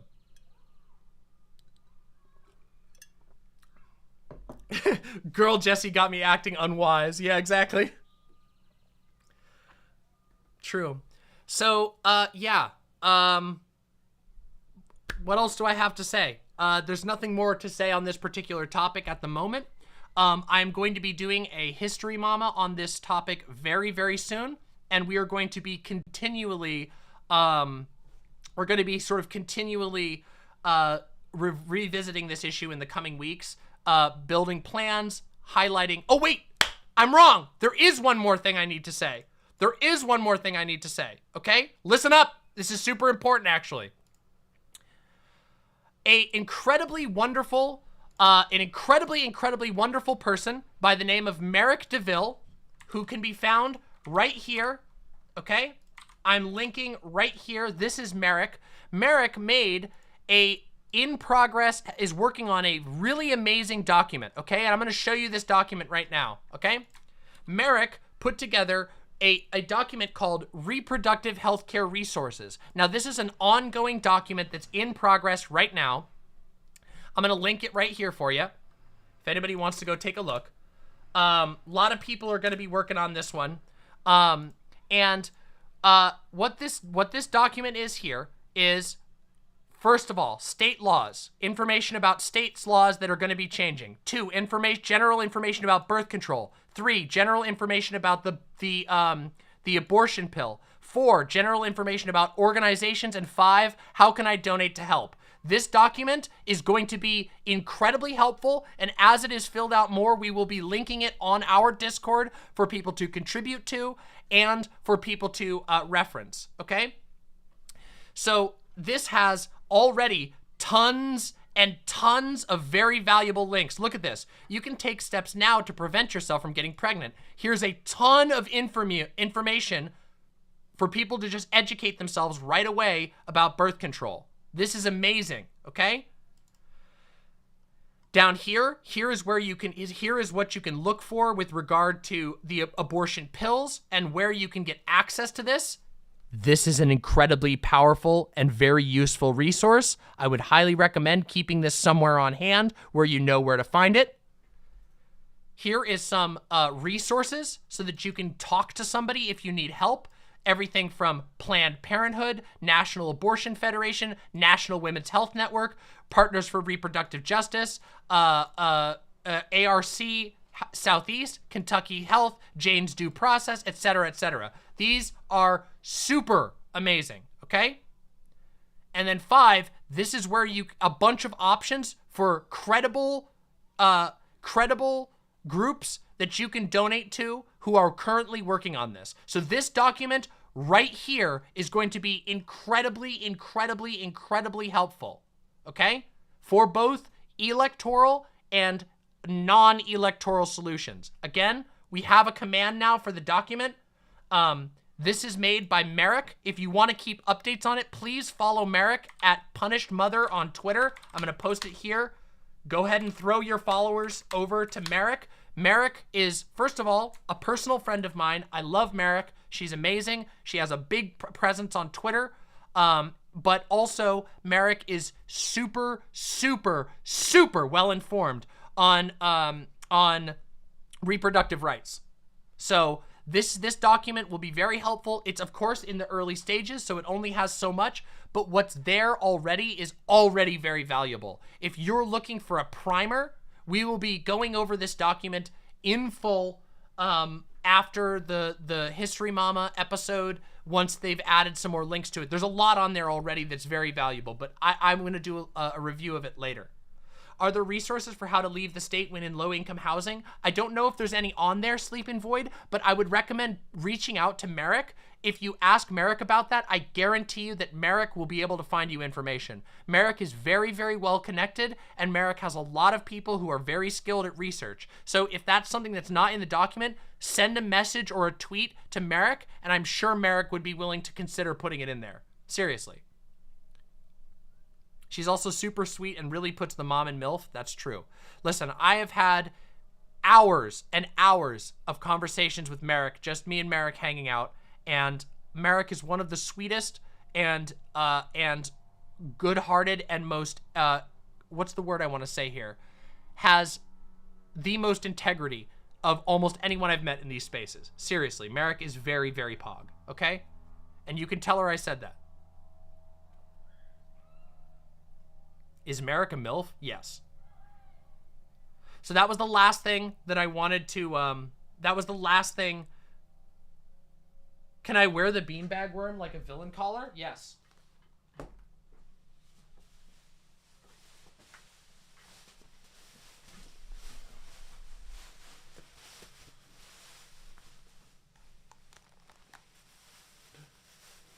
My lord, they've made the Harkonnens have made an attack on Arrakis. This cannot be stood for. The Imperium must take action. The Imperial family cannot let the Harkonnens act out of line. Silence! Silence! The spice must flow. Get me the Spacing Guild. I must speak with the Spacing Guild.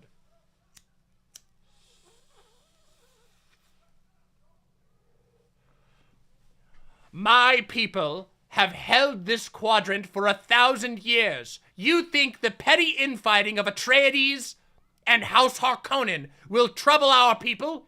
No! I am leaving.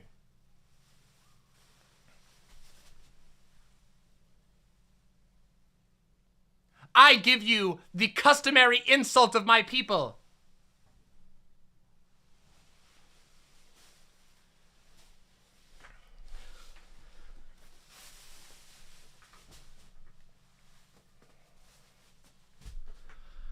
All right, everybody, we're going to take a breather for a minute. I'm going to enjoy this well-earned clove, and then we have something else to do that is, unfortunately, also really fucked up and disturbing, but a little bit funnier. Okay, maybe not funny. Okay, we'll talk about it, okay? If you are here, and you have not subscribed to Demon Mama, please subscribe to the Demon Mama YouTube channel, join my Discord, discord.gg/Demon Mama, like the stream, please, it's free to like the stream, and consider joining my Patreon. I have a Patreon. The Patreon and my website are the best ways to support me if you believe in what I'm doing, if you think what I'm doing is fucking awesome, if I make you laugh. All of those are great reasons to consider supporting me. I have no sponsors. I don't do advertisements. My show is totally free to the public and always will be forever. That's my goal, is to make free entertainment, just like the radio. So, yeah, if you want to support me, please. After this, after I take this little smoke break, we are going to be moving on to, let's just call this, I don't think it's fair to really call it drama. I guess I can just talk about this while I smoke. Yeah, let's just talk about this. So, In just a few minutes, we're going to be watching an expose of a YouTuber by the name of MrGirl. And I have a lot to say about this expose video. I have some critiques and I have some constructive feedback, but also I think it's gotten to the point where we really like, I think it's surpassed the level of drama at this point. So I'm not doing a drama mama on it. Instead, I'm just going to be talking about it on a sort of personal level and let you know what I think about it. Because I'm going to be completely honest. MrGirl has had a shocking rise to popularity in these spaces, and I really think it's shitty, like really shitty. MrGirl was involved, and we might actually watch some of this stuff. MrGirl is, some people call him a pedophile and a wife beater. He is a rape apologist, most assuredly. There is no way around that. The man is a rape apologist, like open and closed. And for a long time, I had hoped that the internet would sort of give him the treatment that I think he deserves, which is to be ignored and not taken seriously. But due to the actions of a number of people, MrGirl has been repeatedly granted an incredibly large platform, and he's built quite a following. He had some following before, but he's become very popular at this point, and now he's appearing on a lot of shows quite frequently. And we have to talk about it, and we also need to look at some of the stuff that he's said and discuss this. Oh no, what did I say? What did I say? Don't do this. Don't do this to me. I'm gonna disable clips. My lord! Oh, thank goodness! Lord, they've made the Harkonnens! The Harkonnens have made an attack on Arrakis! This cannot be stood for! The Imperium must take action! The Imperial family cannot let the Harkonnens act out of line! Silence! Silence! The spice must flow! Get me the Spacing Guild. I must speak with the Spacing Guild. Oh, wait a minute. Okay, Grime Dango, you're gonna be so happy. I'm gonna be playing. I don't know if I'll do it today or on Friday. Probably on Friday at this point because we've been going for 3.5 hours. But I'm gonna be playing Dune Spice Wars on stream. Dune Spice Wars is fucking awesome. I can't wait. I know you've been busy, but I cannot wait to fill your ears with my amazing thoughts about this game. Dune Spice Wars is fucking sick, and I gotta tell you about it. I gotta rant to you about it. It's a really good game. Just keep in mind, if you buy it right now, it's totally playable. It's a very fun game. Just keep in mind, it's early access. There are bugs. There's a lot of features that are likely going to change in the future. So just be aware that it is an early access product, but it's a good early access product, okay? It's an early access product I will be writing a review for. But I will be telling people it's still early access. A lot of things can go up with early access, but right now it's not only playable, but it's like fully playable. The game is basically a beta build. It's just all of the gameplay is in the game. It's just they want to add lots of other stuff to it. So anyway, the whole reason why I was talking about the MrGirl thing is because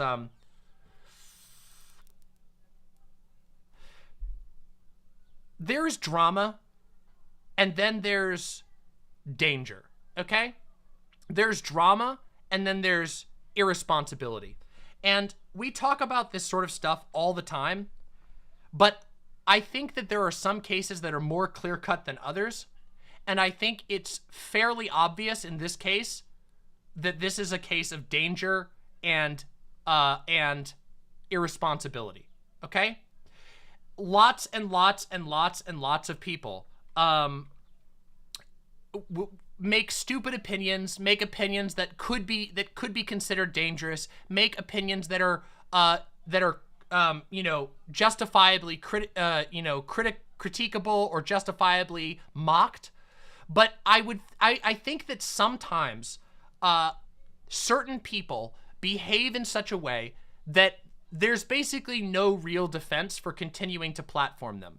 And I feel that way very much so about MrGirl. And it's taken me a long time to come to this conclusion. You all will know that I haven't really talked about MrGirl at all. I don't think we watched the MrGirl debate on here that Vosh had. I know I was thinking about it at one point, but I think I decided against it because I didn't want to give him more airtime. Unfortunately, that's out of my hands now. The man has airtime and he has a pretty big following. So I think it's really important that we talk about this, especially because a huge, I'm going to call this an expose, of MrGirl has dropped by a content creator, a smaller channel by the name of Old Man Laundry. I'm not super familiar with Old Man Laundry's work. In fact, I think Old Man Laundry critiqued me pretty hard in the past, or maybe even said some mean shit about me, which I don't really care. As you all know, I watch the content of people who hate my guts all the time. But I wanted to watch his video, and there's a couple of reasons for it. First of all, I've already watched the video, so this won't be a clean react. Apologies. I usually do fresh reacts on my channel, but for this one, I really needed to make sure I watched it myself first. Oh, thank you. I'm glad to hear that, Old Man Laundry. Also, hold on. Let me give you a content creator name. Hold on a second. I didn't even realize. Apologies. I didn't realize that you were here. I would have given you that earlier, but hold on. I don't want to be rude to you, so hold on a second. There we go. Bada boom. There you go, Old Man Laundry. There you go. You got a fancy name now. Now people know you're the one who made the video. We're gonna watch the video, okay? Now, like I said, I've already watched this, so it's not gonna be the usual bombastic react that you expect. Instead, we're gonna aim to have a productive and useful conversation around this to the best of my ability. How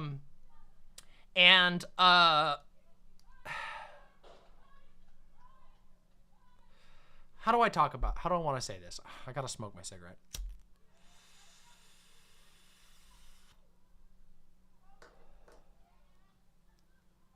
I know, pre-watches suck. I really do try to avoid pre-watch, but I can tell you guys, okay, I have to put trigger warnings up for this video. Like, and I'm gonna give very, very, very loud trigger warnings before we go, because this video it has a lot of very fucked up shit in it.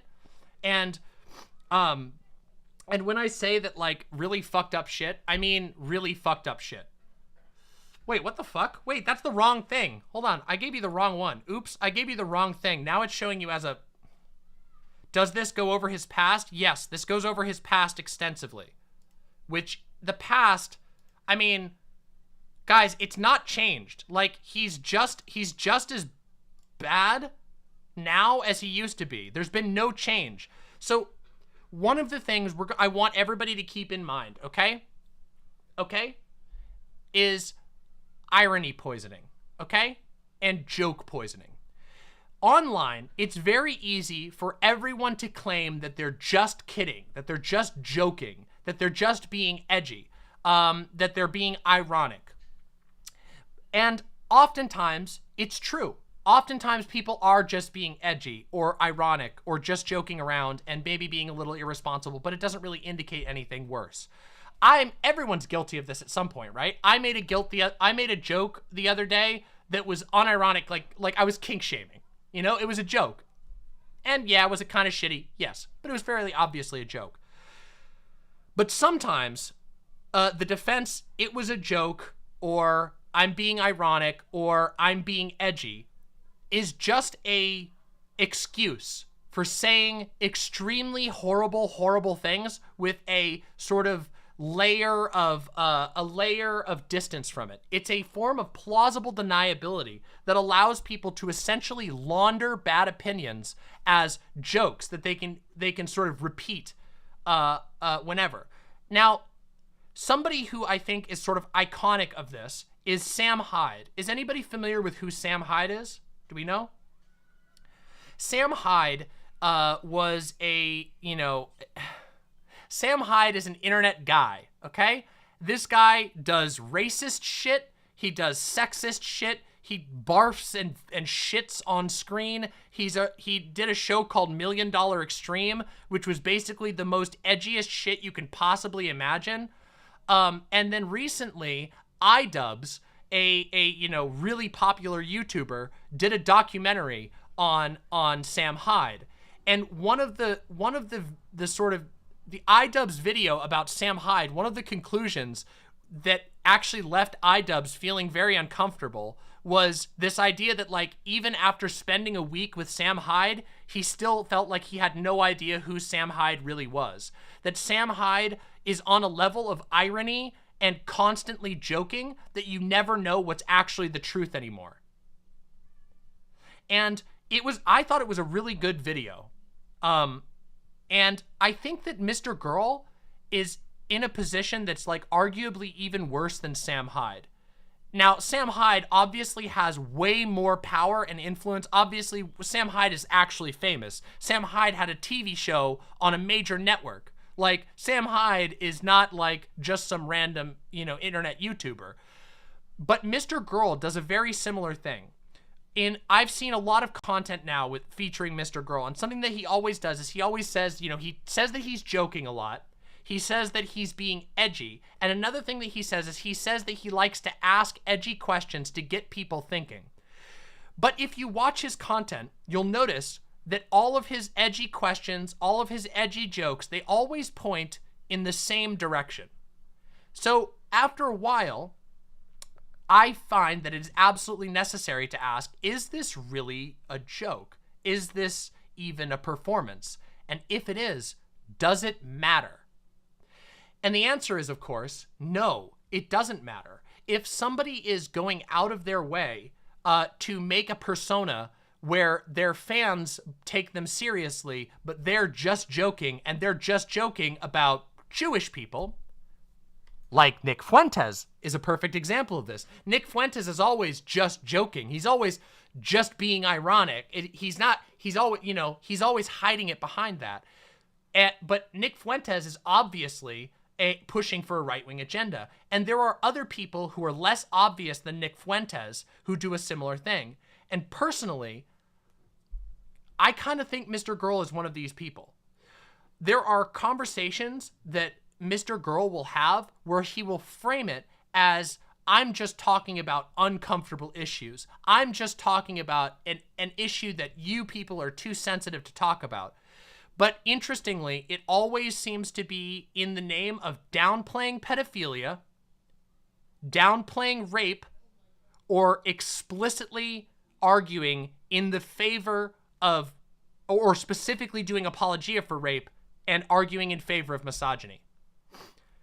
And when somebody's, like, entire internet persona, their jokes, their whatever you want to come up with, when that's their entire platform and most of what they do, I don't even think that it matters whether you're joking or not anymore.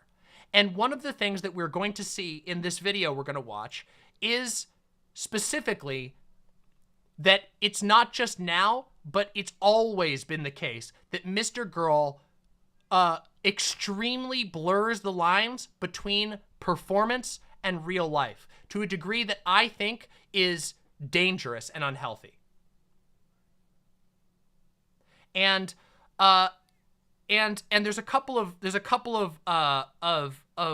parts of this that we'll discuss as this video goes on that we're about to watch. Real quick though, I am going to change the title of my stream to reacting to, hold on, MrGirl expose by @oldmanlaundry. There we go. All right. So we got this in here. We're going to take a few minutes and then we're going to start the video. Okay? But I want to warn you guys in advance. This video should have a lot of trigger warnings. Not just for topics discussed, but for things depicted. In this video, we're going to see recorded episodes of domestic abuse, emotional abuse, gaslighting. Like, they're going to be shown. We're going to see video of these things that MrGirl recorded and posted to the internet. And when I first started, and I want to say this, when I first started watching the video, I was kind of like, you know, I don't know. Because I've only watched so much MrGirl, he always struck me as somebody who was trying to do a Sam Hyde thing, where he was trying to be super edgy and like mock everybody and do like a South Park thing, which is like one total thing. But the more that I saw from this video, the more I realized that that doesn't seem to be the case.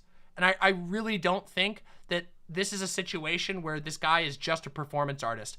Even if he is purely performance artist, the way that he blends real life and real engagement and also the audience that he's trying to cultivate makes me think that, or rather has brought me to the conclusion that there is a reason to doubt the safety of MrGirl and also a reason to not tolerate his presence in these spaces. We will talk about that, Windleby. I will specifically talk about that. Windleby says, I've seen these videos and I had to question why it all looks so purposely staged, lighting, cameras, and everything. Interestingly, Windleby, that will actually be brought up at a certain point in this video, and I actually have been I have a whole thing I want to talk about with that, which I think will all make sense after we watch the video. Now, keep in mind, I have a lot of critiques for this video, which I will be voicing as the video goes on. And we're going to have a conversation after the video as well, which will revisit some of the things I've said now and also talk about some new things. But without any further ado, I'm just going to put up the content warning real quick, and then we're going to get this video rolling because it's a decently long video and I want to watch it all together. Okay? So hold on. MrGirl expose CW rape, molestation, abuse, graphic abuse. Okay. Actually, yes. Before I do this, I should take a bathroom break. Okay? Here we go. I'm putting this up in the corner right here. I'm not gonna play the bathroom song. CW. Mods, if you can please just repeat the CW that's on the screen. If you're here and you're not bothered by these content warnings, stick around, press like. We're going to watch and react to this video, and then I'm going to give my thoughts on it. I put a lot of thought into whether or not I was going to talk about this topic, but this video did indeed convince me, that it was worth watching. I'm going to hit the bathroom real quick. Oh, hi, Doe. Hi. How you doing? Good, how are you? Very good. Do you think you could refill my soda with ice and some fresh soda? Of course. Awesome. And also an ice water would be super sick. Oh, okay. Thank you so much. I'm going to hit the bathroom. No bathroom song. You all talk to each other in chat. Press like. I'll be back and we'll watch the video, okay? Be right back.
right, I'm back. I'm back. I have returned. Oh, I like MrGirl. He's super honest. Well, stick around, Gamma Kerbo. I don't know if it's worth praising him for that. Okay? Let me get this video out real quick. Hold on.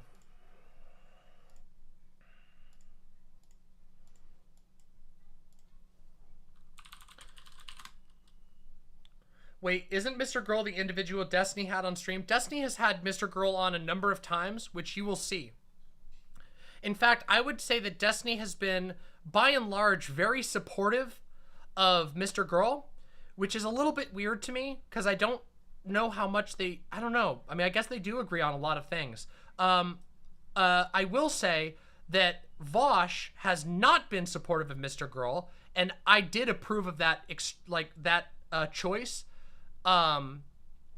you know, pretty significantly. And I haven't decided yet. We may watch the Vosh debate with MrGirl, but I think Vosh made a wise choice. Old Man Landre says, MrGirl's Patreon says, thank you, Destiny, for launching my career. Well, there you go. That'll do it then. Can I get a screenshot of that? Old Man Landre, can you give me a screenshot of that? Boy, oh boy, I'd love to have that screenshot.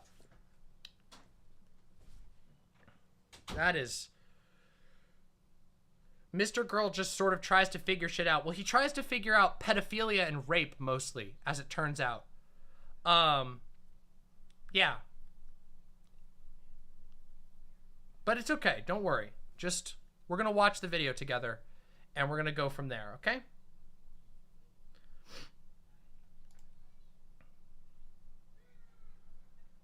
Let me grab this video real quick. Sorry for the delays, everybody. Okay. I know, we'll talk about all that. All right, everybody. You all ready? I'm going to do a real quick intro right now, okay? Damn, somebody dropped something out there. Welcome.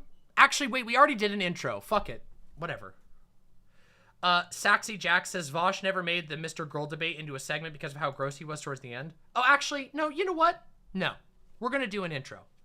Let's do this. Thanks for the screenshot, friend. Oh, you're not kidding me. This is literally from his... Hi, horses. My career seems to be taking off. I have Destiny to thank as the person who gave me the public stamp of approval. Nice. Nice. Nice. Excellent. Love that. Love it. All right. Let's do the intro. My lovely, lovely imps.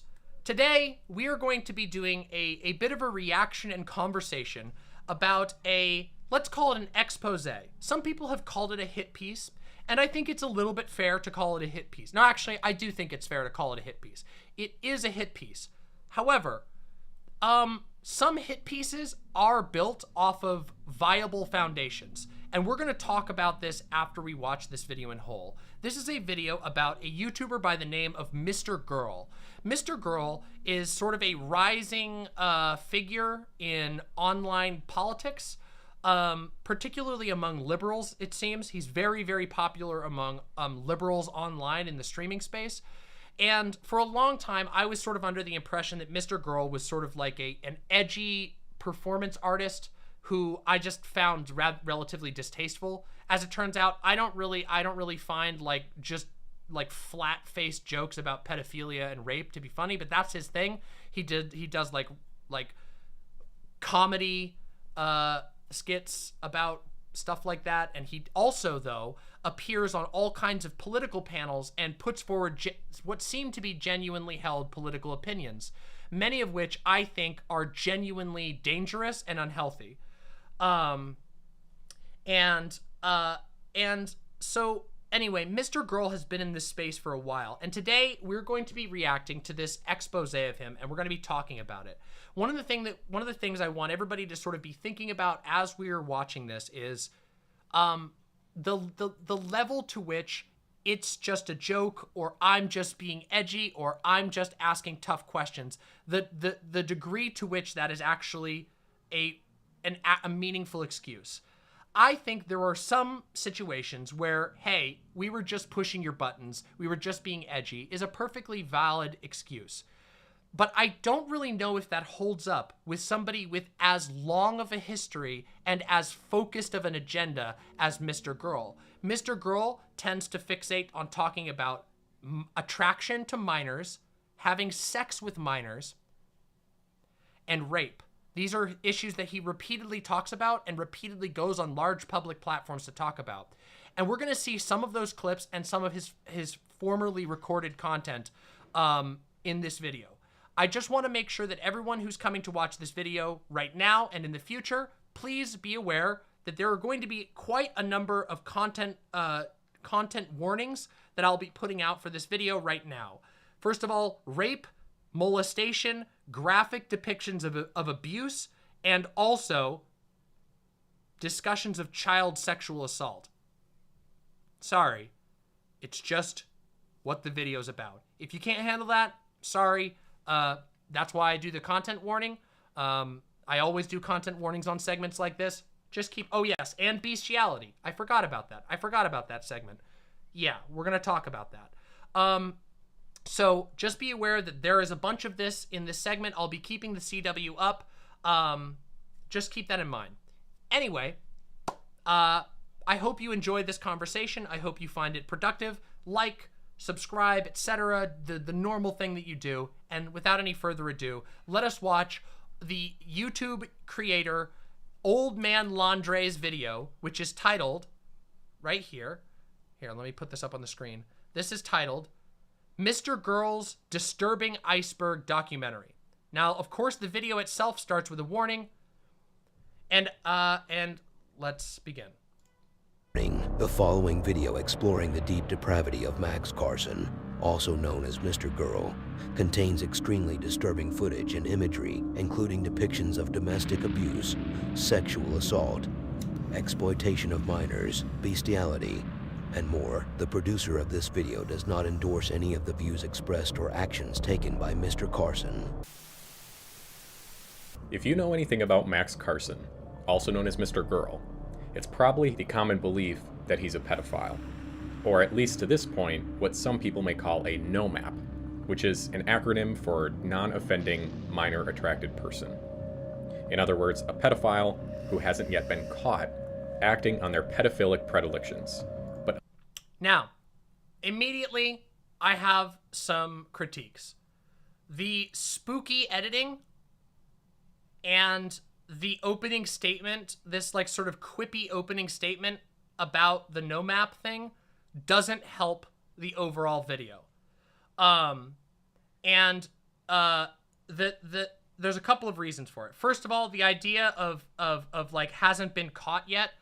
I think that discredits exposés, because you're literally accusing someone of something that you don't even have evidence of. You don't even have evidence that it's ever even occurred. It's not like it occurred, but there's no evidence. You don't even know if it's occurred.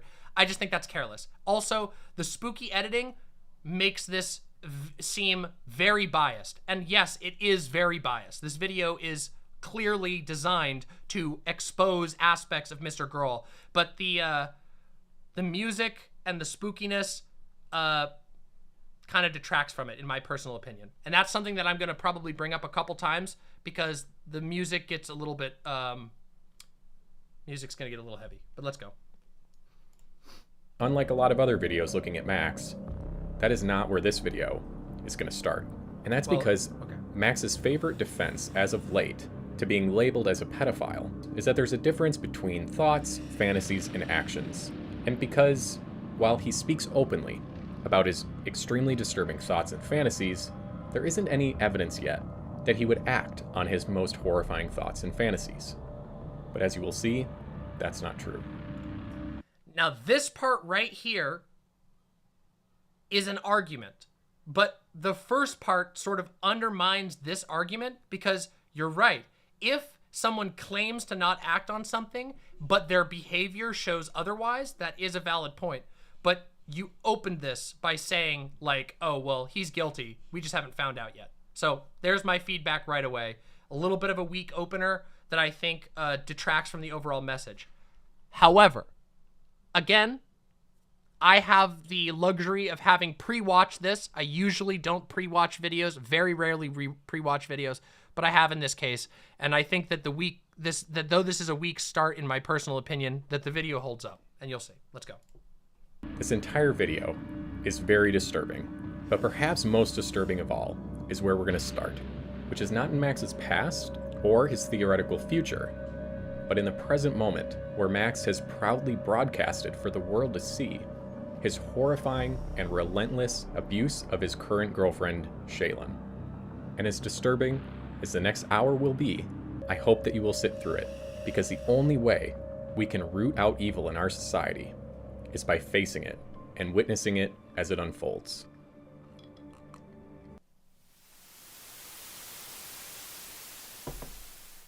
I just don't have any money. You don't have $100? I won't have it if you want me to pay rent to you. You have exactly enough money to pay rent, but not $100 more. I don't have enough money to pay rent yet. I'm waiting on. You're not. Yes. The music is too much. Honestly, if I were to advise Old Man Landre anything, this music needs to be basically gone. It becomes harder to hear their voices, and yeah, the audio is way too loud. Answering my question. But again, I am very open that I think that the music was a bad choice. I think the like real crime thing is a bad choice. And we're going to discuss why I still think a lot of the video stands on its own, even though I'm going to warn you, and I'm going to be honest about this. I almost stopped watching because the music was distracting, but I didn't. And there's a reason why I didn't. So let's keep watching. Yeah, I don't. You will have exactly the right amount, but not $100 more. I don't know, man. You know what? They're not here. Let's just take a look. Normally I would never violate someone's privacy like this, but desperate times call for desperate measures. I will fucking do whatever I have to survive. And I looked in her room. Be so do. If you have a link to that, please link me that. I would very much like to have a link to that. Bizodu or anybody else who can see Bizodu's comment there, if you have a link to that evidence, I would very much like to review that. Please let me see that.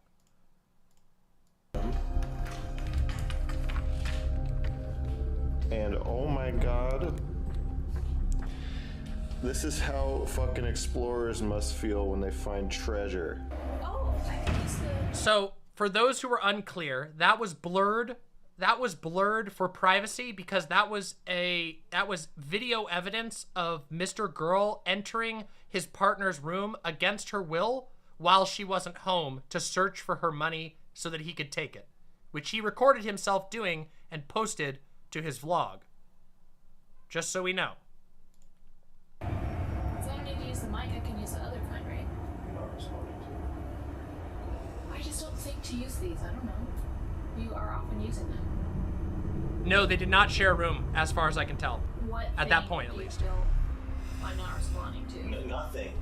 The reason I'm talking, you're Thank not you. responding to me. You're not responding to the fucking point of what I'm saying. Which is what?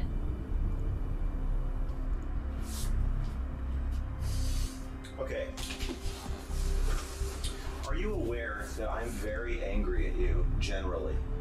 And are you aware that it's your fucking arrogance and refusal to admit when you're struggling, bad at something, ask a question, or you don't know something that is, at least from my point of view, Small correction from Old Man Landre. It appears that that was actually the other roommate's room. So that doesn't make it any better, but it turns out that may have been another roommate's room that he filmed himself searching for money.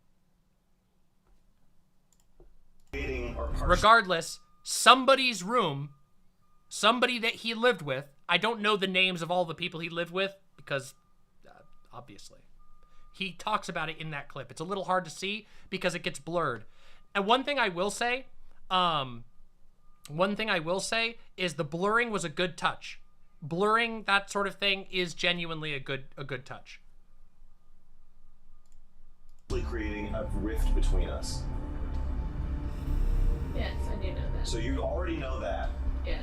And you aren't sure why I would bring up your stubbornness and arrogance right now.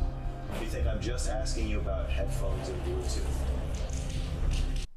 Another thing I would say, Old Man Landre, next time, if you want to put this Chiron on, put the Chiron outside of the video. Put it down here. Because this looks like MrGirl put it in his video, but he didn't.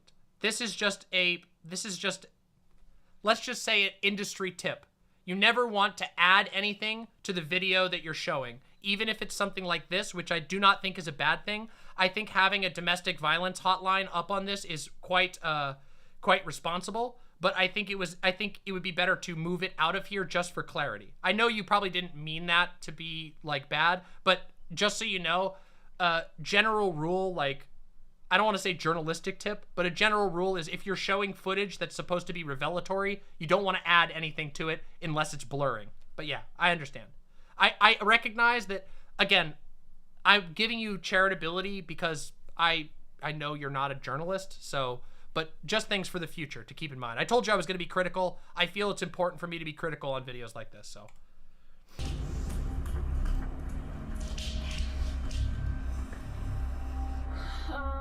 No, I can see why you're bringing it up, but I feel like you're inserting it into a conversation and without really knowing whether or not that's true, and I'm trying to answer it. It doesn't matter if it's true. You don't know if it's true.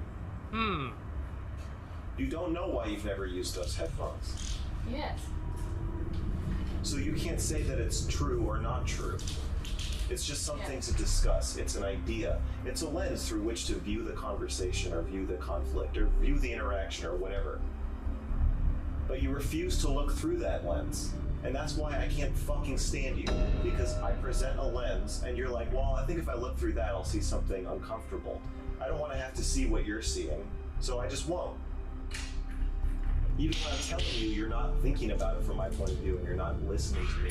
You still don't give a fuck.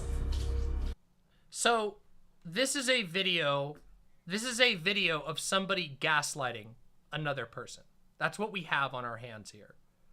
This is a video, a vlog, of a guy shouting at his girlfriend that the truth doesn't matter because she doesn't know it anyway. That is very open, very obvious gaslighting. Relationship gaslighting, the real definition of gaslighting. You're just miserable.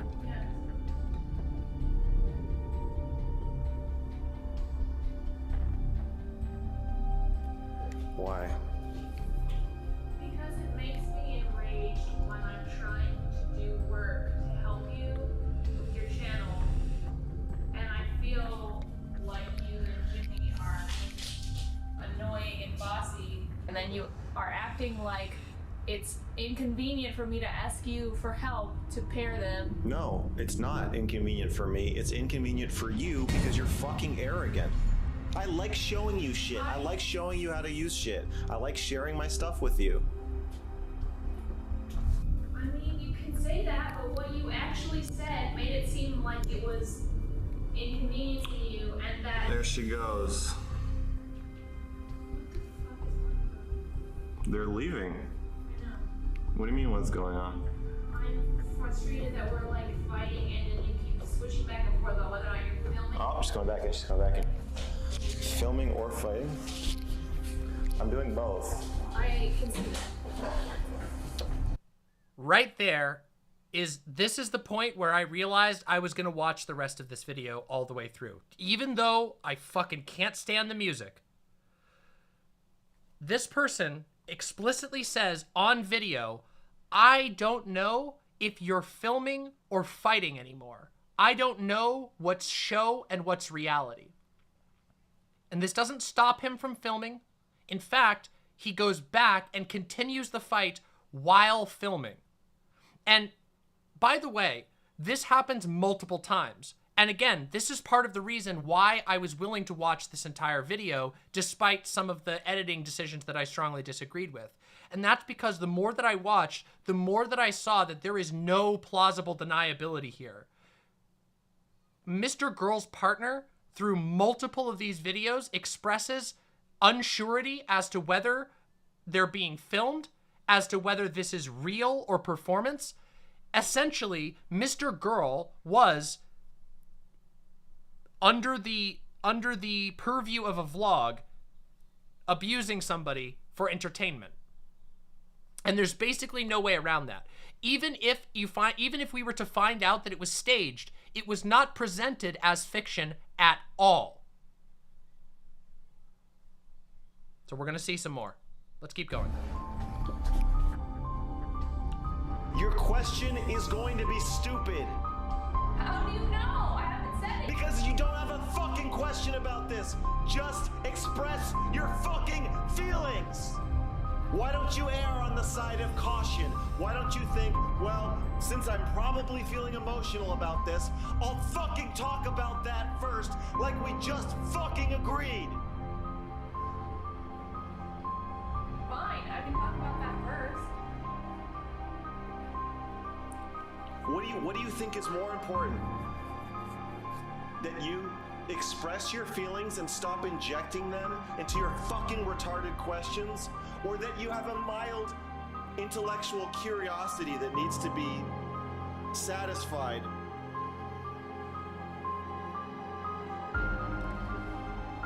I told you I'm going to go film at the testing center, and your first question is if I'm trying to get tested for coronavirus.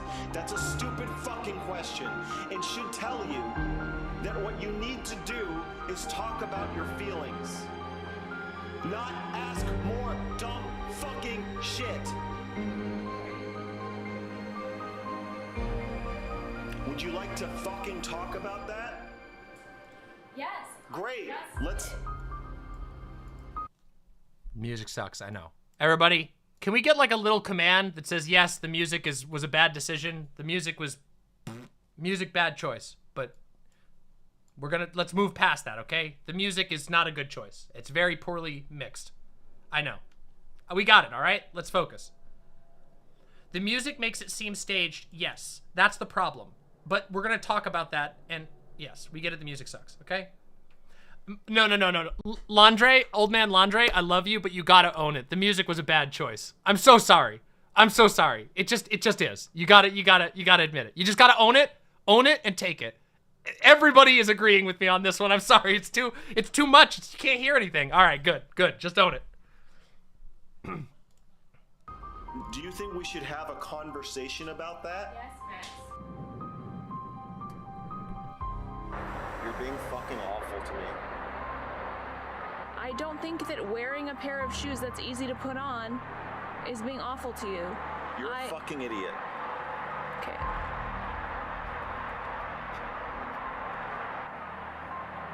That's not the part I'm talking about, you fucking moron. And what part are you talking about? Fuck you. The denial? The being a fucking asshole part.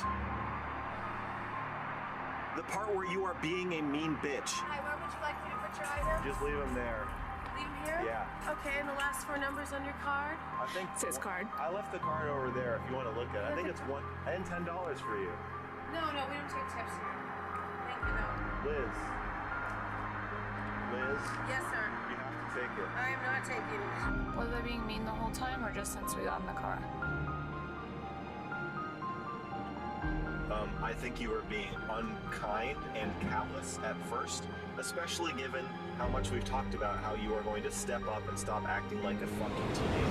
The reason, I don't think you understand why my reaction to it is not just, oh, yes, of You're course. a fucking defensive bitch. No. I do understand sort why. of, but that's not why.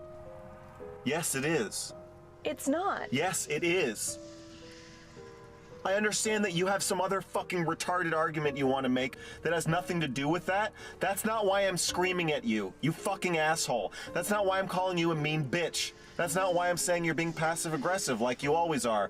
I'm saying that because you're being passive-aggressive like you always are. There's nothing you can say about your fucking boots that's gonna make me not feel that.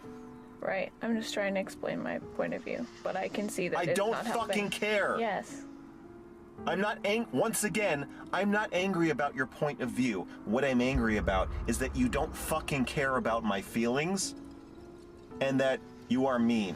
And then when I call you out on it, you're like, yeah, you're right. I'm a stupid, worthless fucking moron.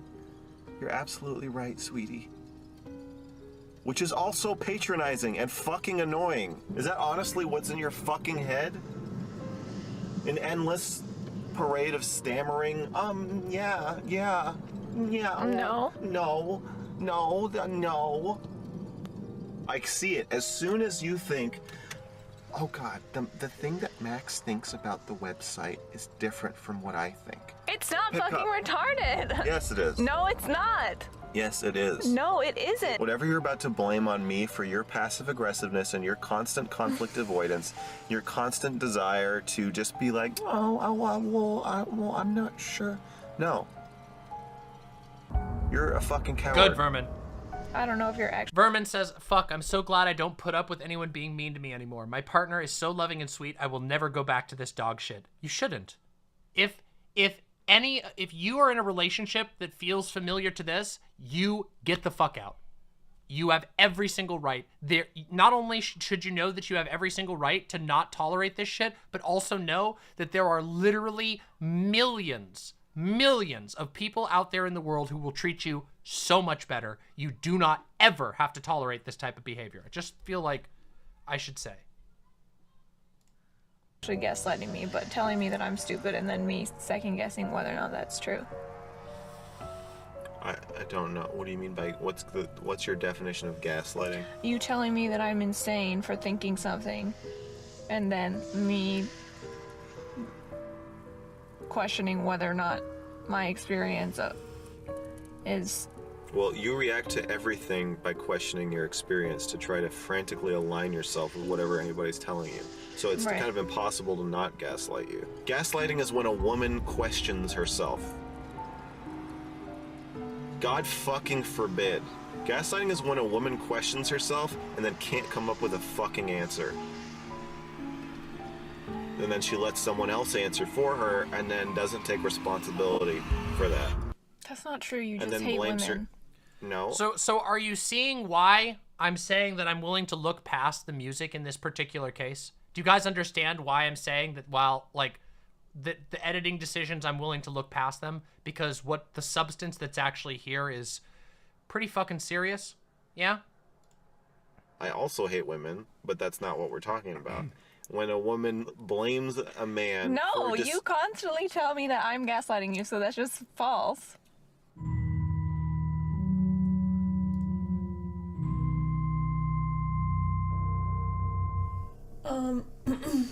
The video fucking horrifies me. I hate it.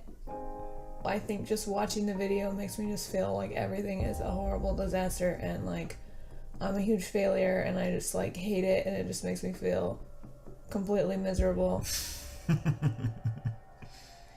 And my immediate reaction to it is like, this is bad, this is hurting you, this is hurting me. I can come up with reasons why it's hurting you. The video and or that a we should- relationship? The video. Okay. No, we should what? Stop. Filming? Yes. I want to cut myself out of the project entirely so that I don't.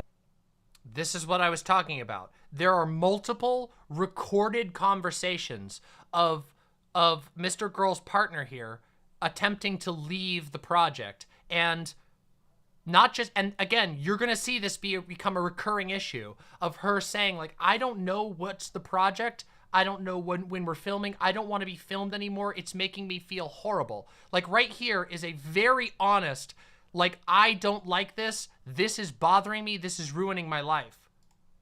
Don't have to deal with the pain of reliving it and like watching it and reading the comments.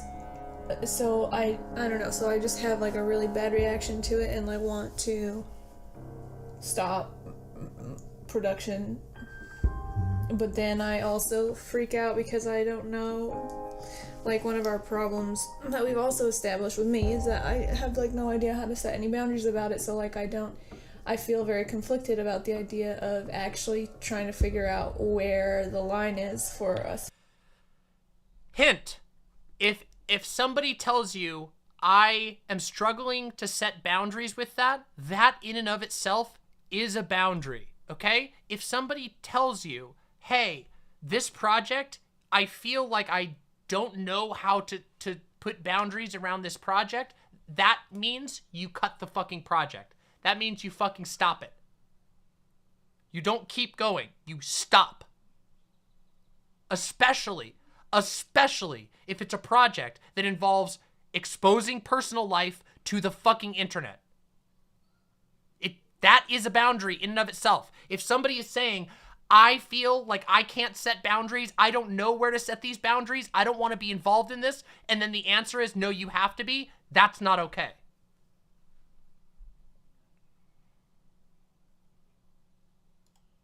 Filming stuff. Whenever we're talking about something and then I am having a reaction to it that you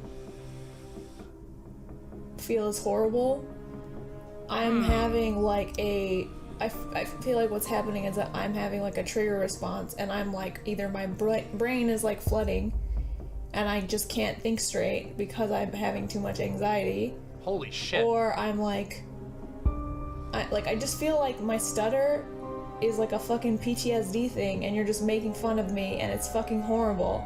It's like, no, I'm not like trying to stutter just to piss you off. Like, fuck you. It's horrifying to me that you are making fun of my like PTSD response to what you're saying, and then you're like fucking like later watching the footage of yourself like berating me over my fucking like trigger response, and you're just like laughing and you're just like, nah, and then like in the fucking comments people are like, Shaylin's a psycho, why would she put up with this? And it's like, well, I don't know why, it's fucking horrible. So this here is a citation for later this year, a harassment threat call that was made to the Oregon police. This is a record of the event type called on 911. Yep, on 9/11/2020. So this is the record of this, just so you know. So we can this is it's a welfare check. There you go. Welfare check on 4/26/2022. So that was this year. This was from this year. So there's 2 records already of police going to the house for harassment and welfare check calls. Okay? What we can now see so far, and we are only 14 minutes into the video, is multiple videos of one of the people explicitly stating multiple times on video that they are not comfortable being filmed, that they feel like they're being abused on film, that they feel like they're being abused into being on film. That's what we've seen from all of these clips, okay? This is the reason, again, why I wanted to watch this and why I think this goes beyond any sort of drama or anything like that. That means a neighbor or friend called the cops, most likely, yes.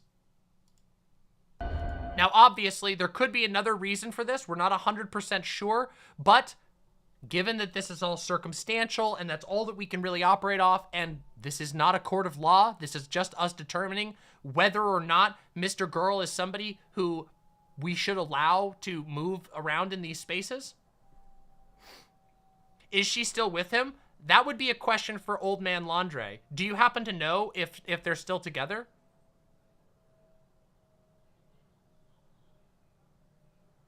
I'll wait and see if we can get a response on that. I don't know. Maybe we don't know. Maybe we don't have an answer. 99. Okay, you're 99% sure that they still are. Yeah.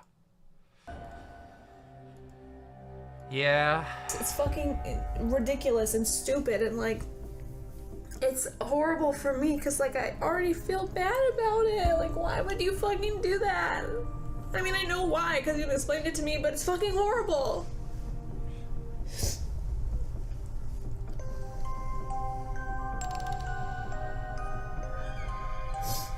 What are we talking about right now? The report for the welfare check was from the 26th, just a few days ago. So yeah, this latest police report was from just a few days ago, just so you know. Huh? What are we talking about? How you feel bad watching me berate you for stuttering? Yes. And just fucking enduring it right now. Well, not now, but before. You're not helping, you're just making it worse. That's not true. I think that the problem is for both of us, but definitely also for you. As in this conversation, you put yourself in a role. It's not that This is Max's editing on the original video. So this part, by the way, this was not edited by Old Man Landre. This was from the original video.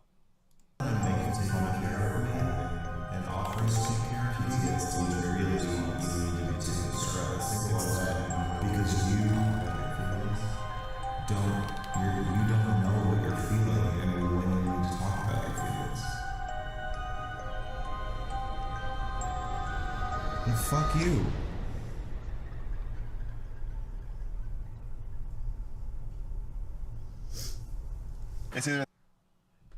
I don't want to be filmed. You're filming me when I'm having PTSD episodes. I'm having PTSD episodes because you're filming me all the time and I don't know when we're getting filmed. I don't want to be involved in this progress anymore. MrGirl's response, fuck you. On video, he chose to post this to his own blog.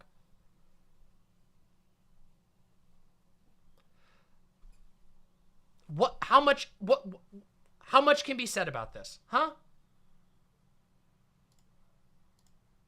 That or like, why are you so abusive? Just be yourself. I never said that. Maybe you should. No, you would get too mad.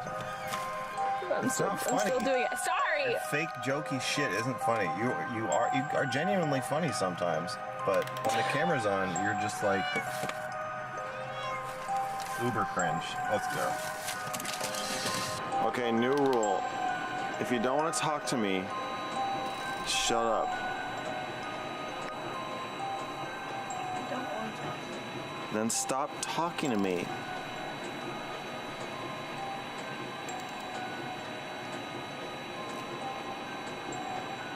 Shaylin. What? Is that working? Yes, thank you. Okay, okay. Stop. Filming? Yes. Really? I know you want me to feel guilty. I don't think guilt is that useful. No. Yeet skadit. No, fucking no. If you ask that sort of shit again, I will ban you. That is you get one fucking, no, you know what? Fuck it. I'm sorry. You gotta get a ban for that. No. Obviously fucking no. Are you fucking serious?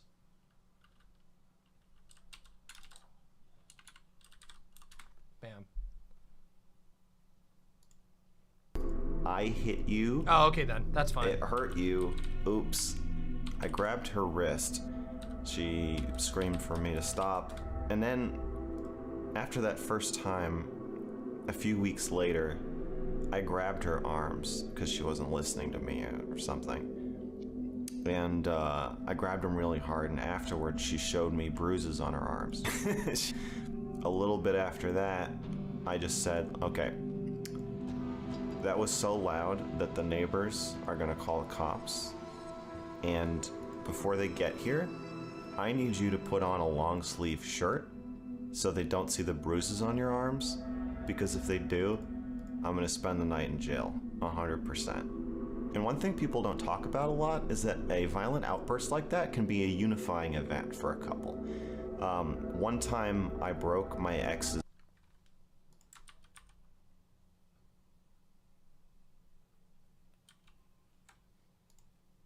laptop, and you get to sort of join forces against the you that just snapped, and you're like, whoa, that was crazy. Wow, I really went insane there. Wow, we're on a team against that evil part of me. And then you get to apologize, and apologizing is fun. And I'll never forget my ex looking at me and calmly saying to me, why are you punching me in the face? It was a good question. I'll add, for the sake of honesty, I did punch her in the face. So in my case, hitting women over the next several years from that point on. When I first came out as an abusive piece of shit woman batterer to my family, I told my father, listen, every time we come visit you, we end up getting into some physical altercation at your house after you go to sleep. When we go back to our room, we're basically fist fighting for like an hour every time we come visit you because you're so demeaning to me and you mock me and you treat me like a fucking loser in front of her, and she doesn't want to see me that way, and I don't want her to see me that way, and I don't stand up to you. And so this down here, this is a really big red flag. This recurring theme, which I do think is a good note, by the way. This is a good note. A recurring theme with MrGirl. It's never really his fault. This is something that happens very frequently in abusive situations, is they go, well, when you put me in this situation, I have no choice but to hit you. I have no choice but to beat you. In this case, he's saying when his dad is mean to him, that it makes him beat his ex-wife. That's what he's saying here. He's saying that it's his abusive dad, which I don't doubt he has an abusive dad, but he's saying here that his abusive dad is the reason that he has to beat his wife. Heem God says, the first weekend this guy appeared on the scene, I watched one of his videos yelling at her and had all of these concerns. It's weird to me how it's been brushed to the side. Hi, by the way. Hey, Heemed, huge respect for you never jumping on the train. By the way, let me just take a fucking moment. Let me take a moment real quick.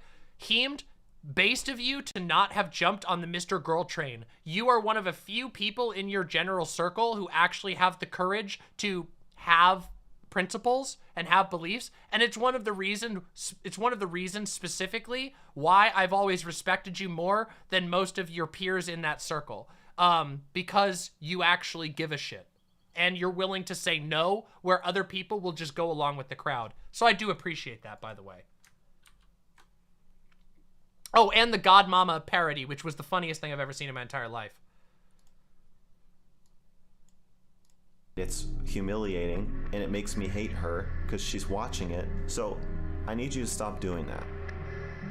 Eventually I realized, like, I basically have to choose. So I left my family. Now the relationship fell apart later anyways, but I had to leave because I could see what kind of person it was turning. So this looks, is this a restraining order? Is that what this is? This is too blurry. I don't know what this is. No, this is a dissolution of marriage. Okay, so he posted, looks like he posted his, in this video, he posted his divorce filing. Okay, so this was his divorce filing. Me into. It's a complicated problem because if you're at the point where you're being violent with the person who you supposedly love the most, it probably means that your whole life is fucked up. Step 4, fuck your guilt. I know you want me to feel guilty. I don't think guilt is that useful, obviously. Oh, she filed for divorce. Oh, she filed for divorce against him. I see. Okay, that makes sense.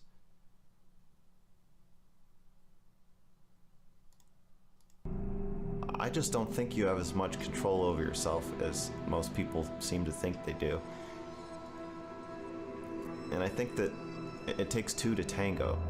It's usually part of a complex dynamic that both people are feeding into. It's too complicated to blame on just one person or assign the fault to just one person. I will also add that one thing that confounds all of this is that I have definitely noticed some arousal in women after being... By the way, just so that you know,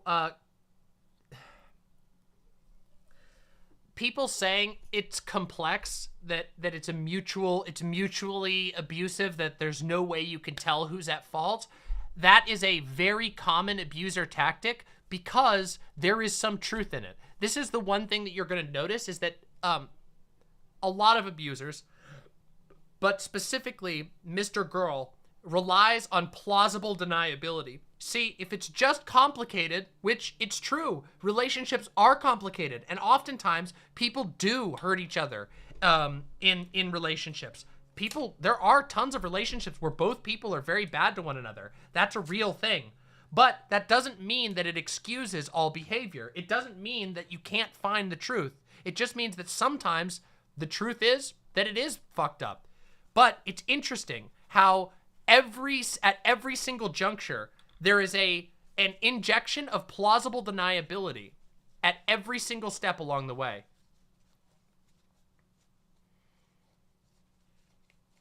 Yeah. Yeah. Thank you. We're getting a lot of trolls today. We're getting a lot of trolls and spammers. Thanks for clearing them out.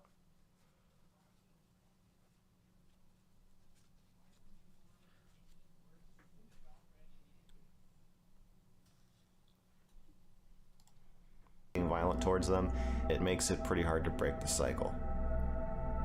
I don't want to deal with all your anger at previous men you've known, although you are definitely going to have to deal with all my anger at previous women I've known, but you don't have to deal with it like right away.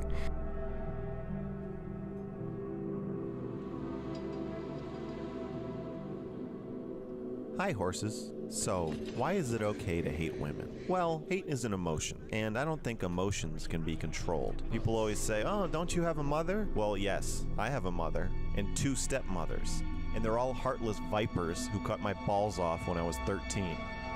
I just think maybe if I'd been allowed to express myself openly, I wouldn't have a black ocean of vitriol towards women festering in my heart. That's not how it went. Oh, but you can't ever hit them.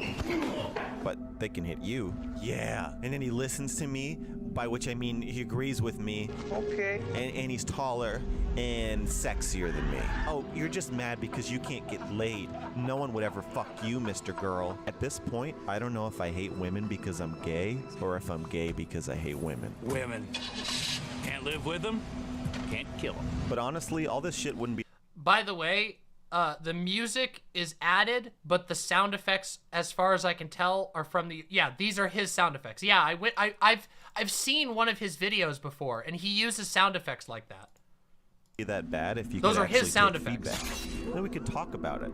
Maybe if you stop playing the fucking victim all the time and start thinking of men as human beings, I'll hate you just a teeny, tiny bit less.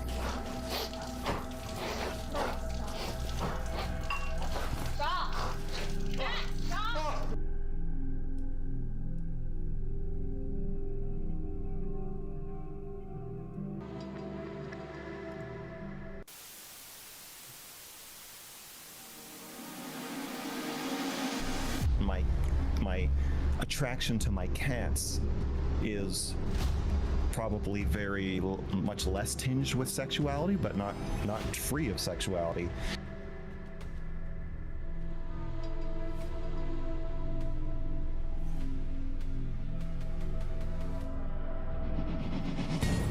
So, this is a little unclear.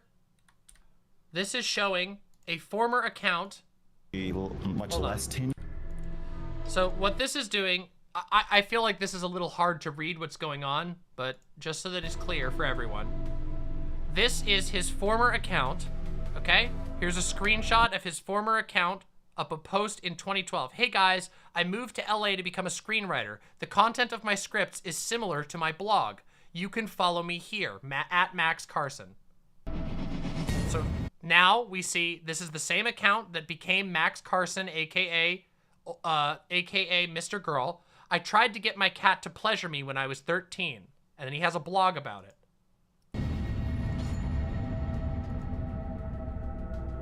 That my attraction to my cats is probably very much less tinged with sexuality, but not free of sexuality.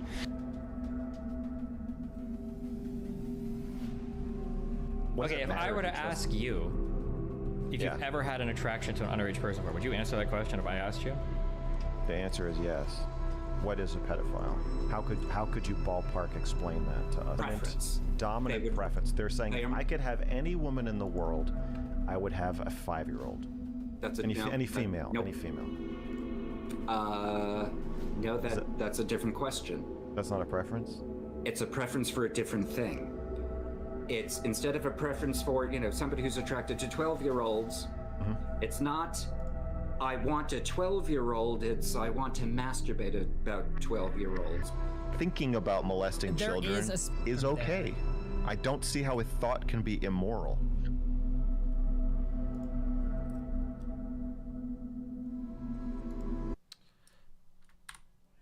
Let's just pause that again. Another one where this could have used a bit longer on the screen. It's very hard to read this. Also, if you're ever gonna do a screenshot like this, please provide more context. Or at least a link to an archive of this. I'm gonna assume in good faith that this is a real screenshot, but we know it's easy to fake them, so please be careful.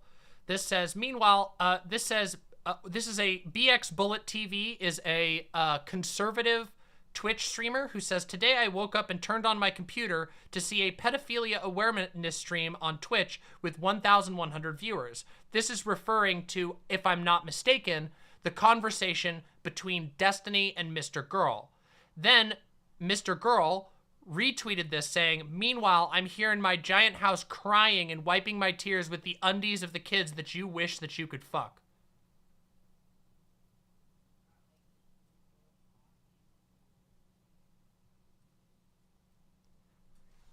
Ha ha ha ha ha ha ha ha ha ha ha. Very funny joke.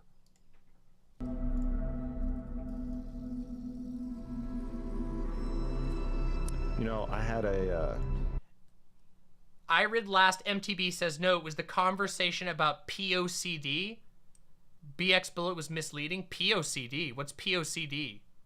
I don't know what that is. If we can confirm what that was, I would like to know what that was being referred to as, or which stream that was referring to. I would like to see that if possible. Regardless, unhinged way to react. Extremely unhinged way to react.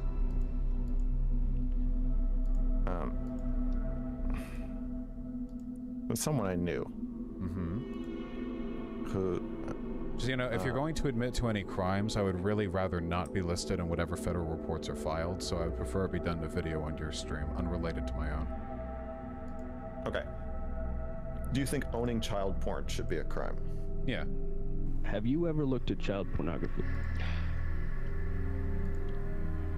I need you to answer the question honestly or leave. Yeah. Okay, so I should just leave. Yeah. Have you ever looked at child pornography?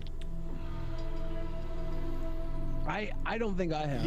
Yeah, I don't think he's gonna indulge that. Billy hasn't. Jimmy, I know I haven't. Personally speaking. Jimmy is having a fit in the editing room right now. I wish we could talk because you are literally the definition of the exact thing that I'm talking you about. like to mock. Yeah, exactly. You would be I've a embodied perfect... it perfectly. What you're doing right this now... is why you've threatened to leave 3 times. It hasn't worked. I've called your bluff each time, and now you're lingering. You don't know what to do. I'm not. You want to be here. I'm not you know threatening. You do. And you're hoping to I'm not threatening that it's you. our I'm confusion. threatening We Ben. know exactly what's happened. I mean, based of the drunken peasants guys to not deal with this shit. Based of them at least being like, hey, fucking answer or get off the stream. Based of them for being like, no, we're not going to give you more time if you don't fucking answer this question. Ben knows exactly what's happening. Ben, I need you to muzzle your dog or I have to go. Are we done? Well, thank you for the time that we had. It was a great interview. Here's a thought experiment. I'm gonna open a string of strip clubs in Las Vegas. It's gonna be called MrGirl's Whatever You Want Emporium. Okay? In one strip club, the strippers are 25, 24, 23, 22, all the way down to infants. Okay, so if you want to watch babies crawl around, or you want to watch 100-year-olds, we'll start at 100. So basically, everybody and everybody on all the women on the planet have to work here. You know a lot of people. You talk to a lot of people about this. And we all. You know, I haven't talked to a lot of people about this specifically. I'm going to. Okay, well, we run in different circles, but which club is the most popular? I don't even know by what category you would distinguish into that group. Okay, but you don't want to say the number. I don't have a number. Do you have a number? Is there a number you're looking for? I think it's 15. Well, I suppose we'll leave it to the historians to judge. I feel bad about myself for being attracted to younger women, but I'm not attracted to their fucking brains. I'm attracted to the fact that they haven't had a chance to ruin their fucking bodies yet.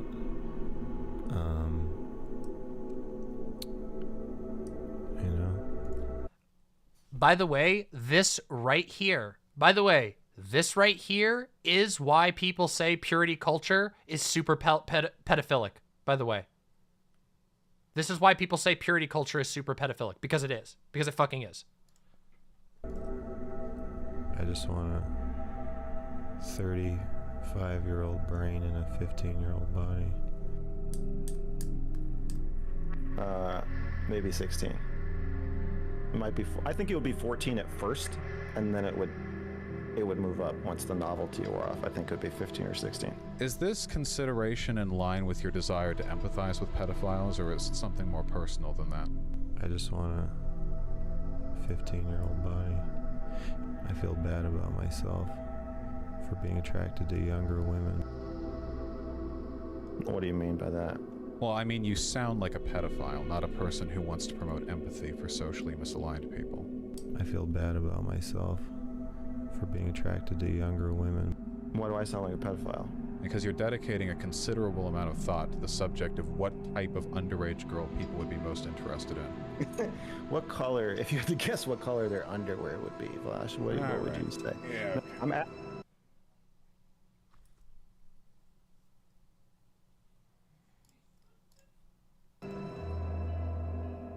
Now, real quick, I watched that debate live, and I think maybe we might even watch it here together after this, just because, I don't know, king shit from Vosh there. Straight up.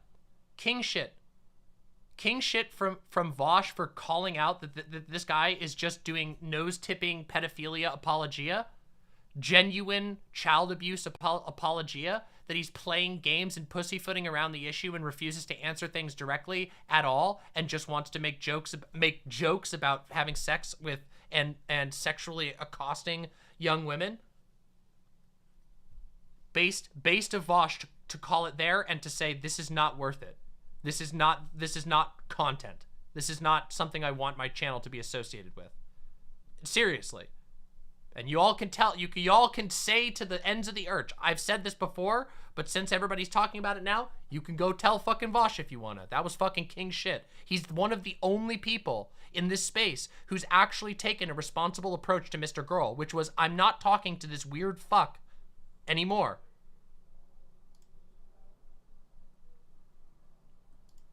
It is a line in the sand. And it shows where other people fell. Notice that immediately after that, who was rushing to get MrGirl on?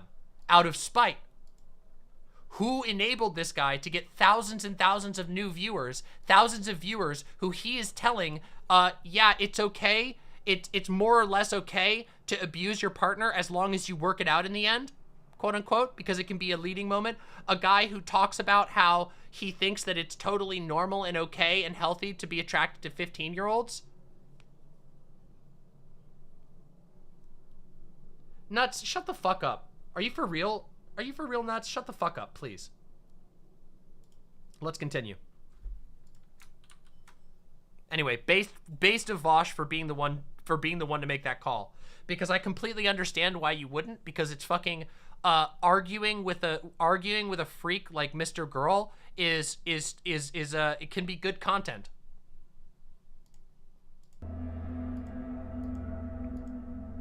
Well, unfortunately, Chud Logic just caught a 3-day ban for platforming MrGirl, as far as I can tell. I don't know. I gotta have a conversation with Chud Logic. I don't know why Chud Logic has given so much space to MrGirl. I heard that was probably why. People said that he was watching a MrGirl clip on his stream. Also, he put out a video very recently that was a conversation with MrGirl. We can even watch it if you want to. I was watching some of it last night. It's pretty fucked up. Well, we can look at it. Anyway, let's continue. We gotta finish this video first. Okay, true, Old Man Landre. A perceived monetary influx. It's not even a real monetary influx. I've talked about this. We'll talk about it again afterwards, but yeah. Oh, that was only on YouTube. Oh, okay.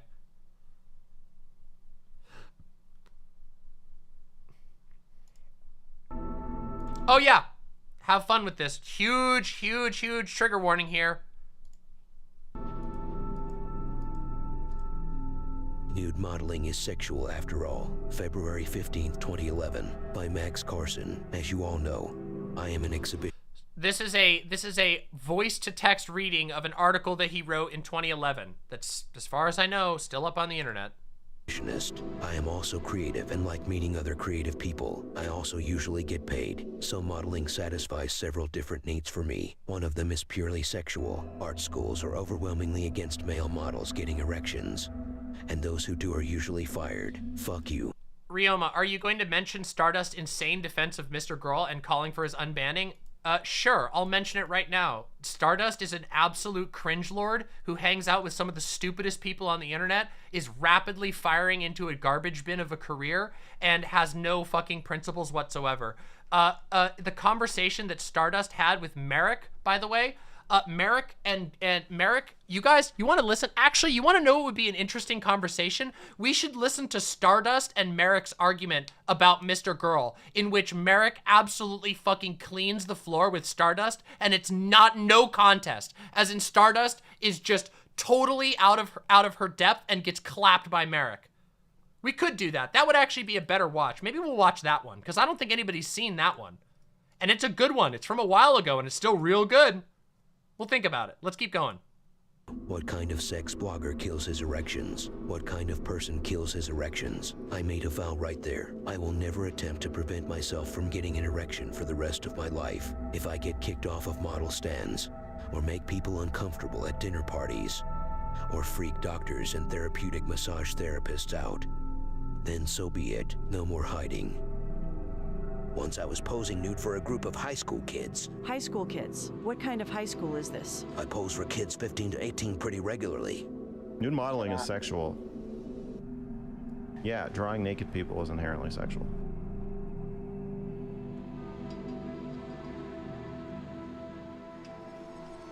This is a post from Reddit where he says, I'm intensely attracted to children right after their 12th birthday. Before that, nothing. Good thing I'm not a sick pedophile.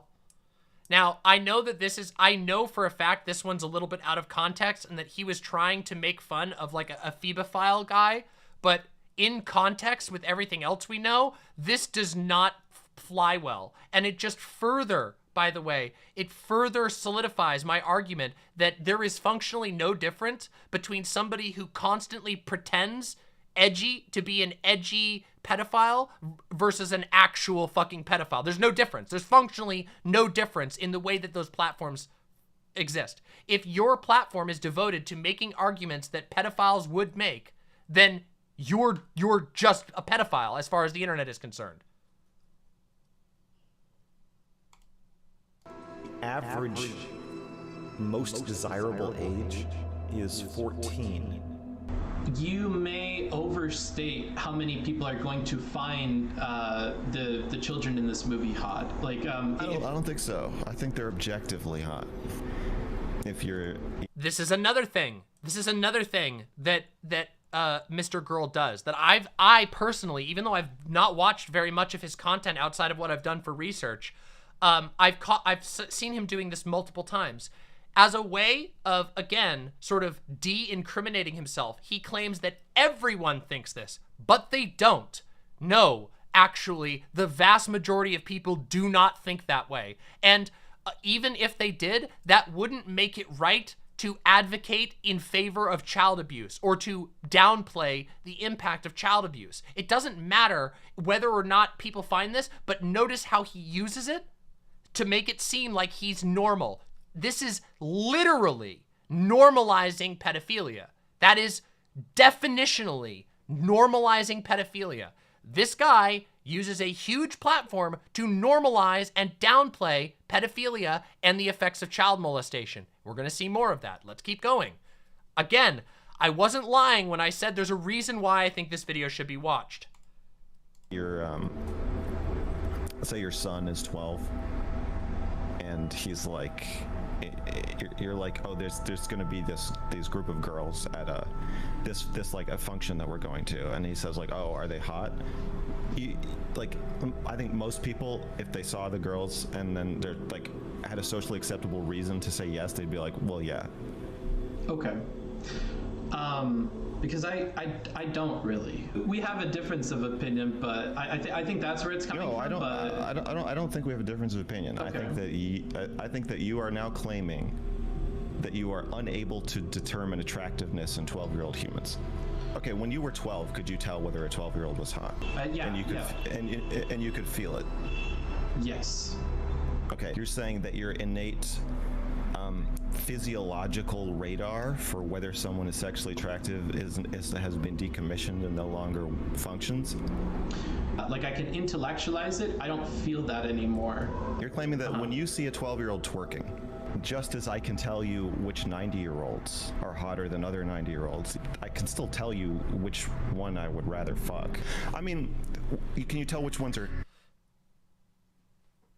Do you see what's going on? This isn't just somebody talking about difficult issues. You guys remember when I did that? Do you guys remember when I did that video about prostasia and the prostasia like controversy? Do you guys all remember that? This was a couple of months ago. There was a big video put out that argued that there was a pedophile organization doing shit on the internet, and we went and looked into it.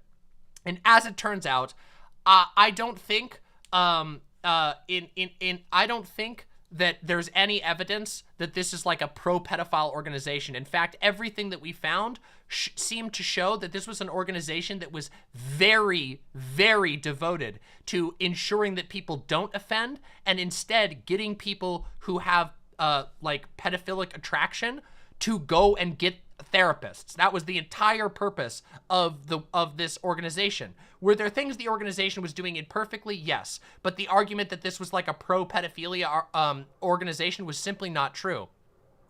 And it's interesting because that is an organization that is asking tough questions and gets accused of being pedophiles because they are asking tough questions. For example, how do you help a pedophile not hurt somebody? That's a very difficult, very, very touchy, extremely controversial question. They're an organization that's doing something like that. MrGirl goes on the internet and makes a coy little winking hypotheticals where he can talk about himself being aroused about children. I'm not kidding you. That's what we've seen over and over and over again. He uses these platforms as an excuse to engage in essentially public fantasizing.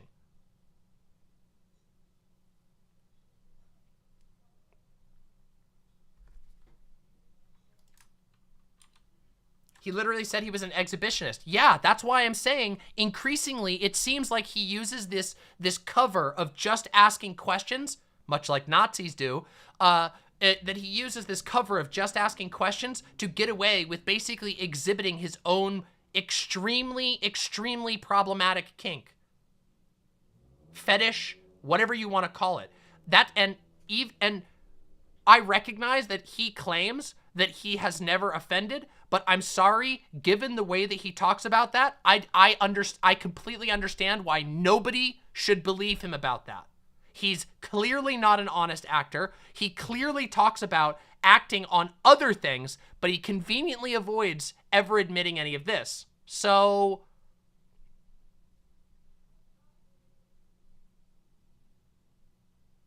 yeah, parasexual interest. Whatever you want to call it, I don't really care about the terminology. I think you all get what I'm fucking saying. I think, please, let's not use kink. Okay, I don't care. Okay? I don't care what terminology you want to use. He claims he's non-offending. I don't really care. Don't nitpick the fuck out of this, because what I'm trying to focus on is that even if he claims it's just feelings, it's very clear that he's going out of his way to get in situations where he can talk about these incredibly, incredibly disgusting situations, these situations that are hypotheticals about children being harmed on a giant platform, and then he downplays the harm. It does not matter what word you want to use.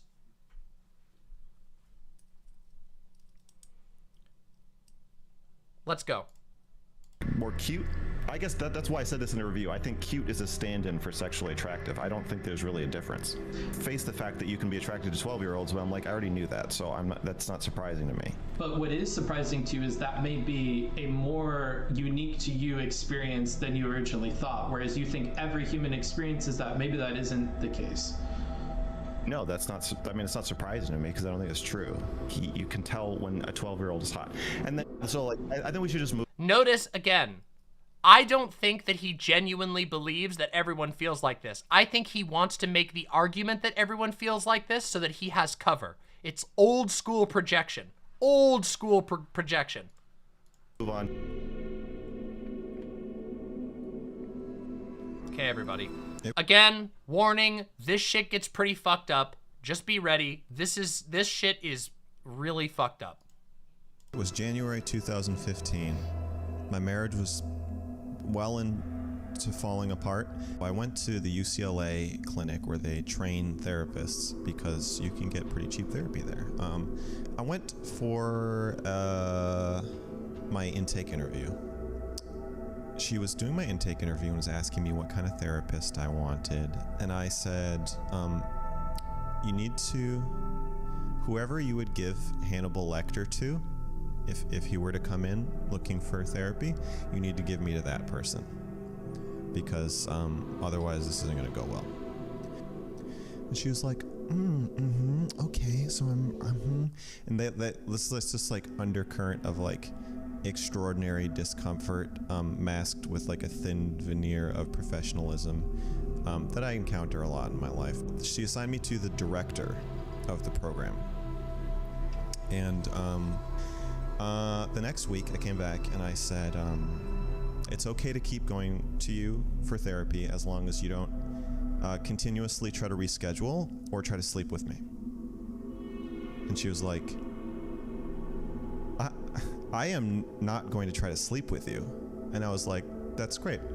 And she was like, Max, I am not going to try to sleep with you. And I was like, okay, great. And she was like, Max, I am not going to try to sleep with you. And I was like, and then at the end, she looked at the clock. She was like, our time is up and the session is over. So I leave. And then the following Wednesday, I get a phone call from her. And she says, Max, I'm not going to be able to continue working with you. Yeah, it's not working out, but you can be reassigned to another therapist if you call the office or email. And I was just like, okay, like I wasn't. I'm always kind of shocked, like intellectually, by how people like respond to me, but like it's happened enough that I'm just kind of like, yeah, like you know, of course. I guess I knew when I asked for the Hannibal Lecter treatment that like I might be too much, and that's the time I got kicked out of the UCLA psychology clinic. But I'm not surprised. I've had this is just a little slice of it's a pattern of, you know, I go on dates, people leave after 20 minutes sometimes. Women leave. I hook up with guys sometimes. I don't really call it dates, but I go on dates with women and they leave after like 20 minutes in total discomfort. But it's not just terror, because when someone scares you, you just like get away from them, but it's a sexual terror. Discussed by Max Corson, published February 1st, 2011. So in this section, we're going to see a number of references to, well, let's just keep going. I'm telling you right now, it's going to get very graphic. This is the part that gets most graphic. Just keep that in mind. 2011, Hannah and I are texting. She asks me how I'm doing. I answer briefly and change the subject. Me, a few years ago I found a Yahoo group about extremely cruel handjobs and guys tying each other up and forcing each other to come when they don't want to. Me, link, groups.yahoo.com/group/gay force milking. Hannah, what made you think of that? Me, the page was open on my phone browser. Hannah, oh, me, I should write. Do you mind if I text you later? Hannah, okay, yeah, that's cool. Me, okay, join that Yahoo group. Hannah, doubtful. Me, why? That upsets me. Me, I'm asking you to share something that turns me on and to try doing it with me. Hannah, you didn't say it turned you on, or say it had any relevance to us. Me, both of those are so unbelievably obvious that I don't believe you didn't know them. My heart is pounding. Me, I think you recoiled and now you are covering your tracks. Please be honest. She is disgusted. I put my phone in my lap. I should write. I'll silence my phone and check it in a few minutes. I don't care if she texts me now. Let her simmer a little. I have to write. I pick up my phone and check it. She hasn't texted me. What the fuck is she doing? Me, you definitely knew it turned me on. That would be absurd if you didn't. Did you feel excluded? Why would I ask you to join it? You sound crazy. Statements. Use I statements. Me, I feel judged or embarrassed. I sleep my phone and put it in my lap. I pick my phone up. Me, and instead of reassuring me or trying to make me feel less upset, you are focused on defending yourself by saying it's my fault I'm upset. Hannah, of course I'll do that with you. So, again, again, TTS, in the future, have somebody read this shit out, all right? Or read it out yourself. The TTS is impossible. Let me tell you here, we can literally just, I don't know, it's hard to understand. Let me tell you what's going on. In this exchange, okay? Because I've seen this 2 times, all right? Pay a voice actor. In this section, is MrGirl published a record of a conversation with his ex. And in this conversation, he sort of out of nowhere sends her a link to a very, very explicit, extreme BDSM, consensual non-consent blog. Now, as you know, I don't think that CNC. I think CNC can be dangerous if you're not careful, but I think CNC is like a thing that like people are into and whatever, and can be done responsibly. But many people, understandably, have a strong reaction to the idea of consensual non-consent. And Hannah has a strong reaction. She doesn't know why he's sending this to her, okay? And so she doesn't know why he's sending this to her. And throughout the conversation, he gets increasingly agitated because he thinks that she should have known that he wants to do stuff like that with her. And then he accuses her of being homophobic because she had a strong reaction to it. Okay, does that make sense? Yeah, Hannah is the ex. No. Hannah is the ex that we haven't seen. So that's the one who was before the current, yeah, the ex-wife. Yep.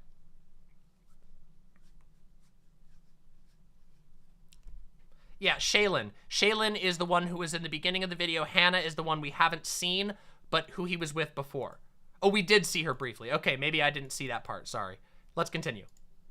I should have asked you to clarify. I run my hands through my hair. It isn't about the fucking cruel handjobs. It's about her disgust with me. Me, why did you just say doubtful? Me, why won't you join the Yahoo group? My face is burning. Me, I'm really upset. Me, I feel like you think it's irritating or gross that it's a gay group, and that's why you don't want to join, and you are now pretending you didn't recoil at the same. So here's where he's getting mad at his ex, accusing her of essentially being homophobic as to why she doesn't want to do this thing with him that he's really, really into, but she's clearly not. Suggestion. I will find her disgust and dig it out. Me. I will find her disgust and dig it out. So this is him writing on his blog what he says and what he's thinking. Please, please, please don't lie about your reaction. It will confuse me. Hannah, the phrase extremely cruel freaked me out. Hannah, I am in the middle of a meeting. You fucking bitch. Me, what freaked you out about it? Okay, maybe you shouldn't text me from meetings. Me, I need space to have feelings. If you are in a meeting, then I'm not allowed to get upset. Now I'm just sitting here upset and you don't have time to make me feel better. Incredible, incredible abuser behavior. If you start having a conversation and with your wife while she's at work and then you send her something that makes her uncomfortable, and then it's about how you're upset. Yeah, this is extremely fucked. And remember, he published this to his own fucking websites. Stop whining. This is not sexy. Me, I'm calming down. Just text me later when you can. I hope you have a good meeting. Way to play it cool. I put the phone down. I pick it back up. Me, I know you are trying to be sweet and that you care about how I'm doing. But please stop asking me to talk about how I feel when you don't have a lot of time to talk. It makes intimacy a lot harder for me. Me, don't give one-word responses to texts about my sexual desires. Don't do that shit if you are in a meeting. Please, I put the phone down. I pick it back up. Nothing. I put it down. I turn the ringer on so I will hear the text alert through my headphones. I open my laptop and look at my screenplay. Why isn't she texting me? Because she's in a meeting. I turn the ringer off. I'll check it later. I look at my screenplay. I check my phone. Nothing. I put it down. Let it go. She'll text you later. You told her to stop texting you, so she did. Now you have to write. I write. I check my phone every 20 minutes for an hour and a half. Finally, I see her name. Hannah. Okay, I want to create space for your feelings. It freaked me out because it sounds like a violation of consent. I mean, obviously not if everyone has joined a group for it, but the word force is scary. By the way, this is a super reasonable response. Hannah says, okay, I want to create space for your feelings. The link freaked me out because it sounds like a violation of consent. I mean, I guess obviously not if everyone joined a group specifically for it, but the word force is scary to me. I'm reposting this video about consent in which I semi-admit to... Big warning now! Big warning, huge CW. This is just a graphic description of MrGirl's former behavior. Just... technically raping someone because it was taken down 2 months ago.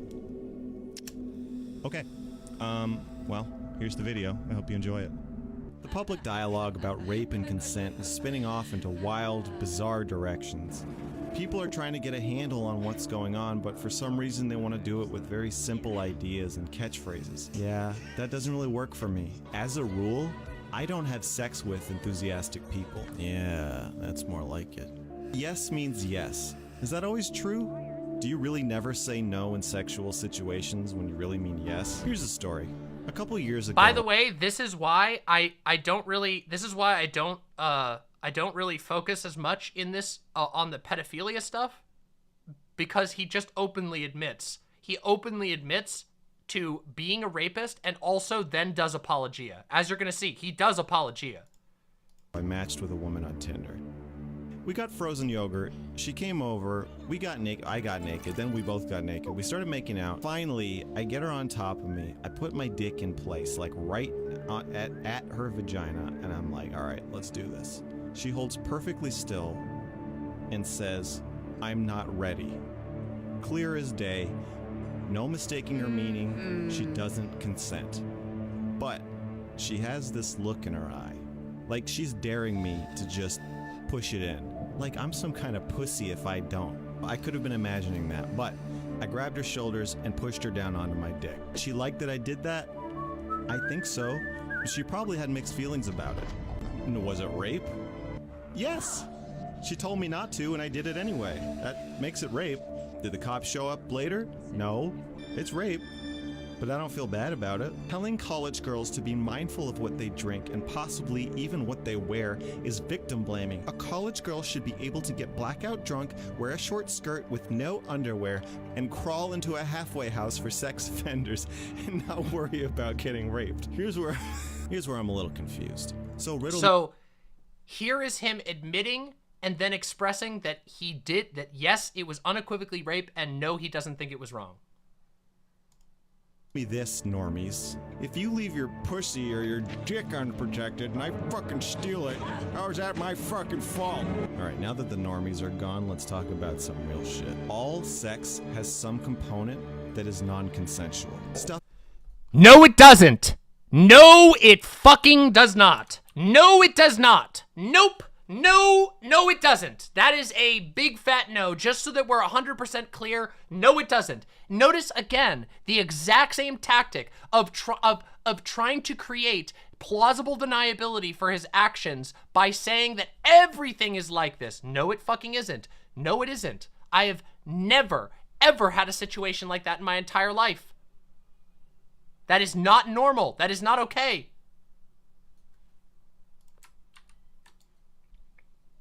Chud Logic did a 7-hour stream with this creep the other day. Yeah, I saw that, but I didn't know what happened, so. It just happens, okay? There's always some element of coercion. People are too complicated for it to be a simple yes or no. There's always some part of you that doesn't want to have sex, but you do it anyway. And you aren't going to know if you made the right decision until later. If ever. If there even is a right decision. And this makes sex and rape a lot more complicated.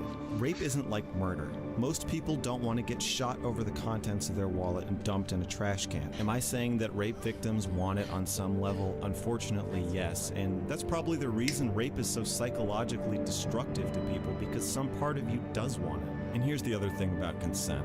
It's pretty boring. Okay, yeah, there's some porn out there that's... This is the part right here that I think is probably the most problematic, like the most explicitly terrible thing that's said in this entire video. A little more interesting. Oh my God! Hold on. But generally, it's boring and needs a lot less consent and a lot more rapiness. All my favorite romance scenes in movies are kind of rapey. And also in real life. I'm sorry, it's boring when someone is like, oh, MrGirl, you're just the best. Let's have some healthy, totally well thought out, Yeah, and by the way, again, the sound effects are from his stream. The sound effects and editing is from his stream here. Or from his video. His video.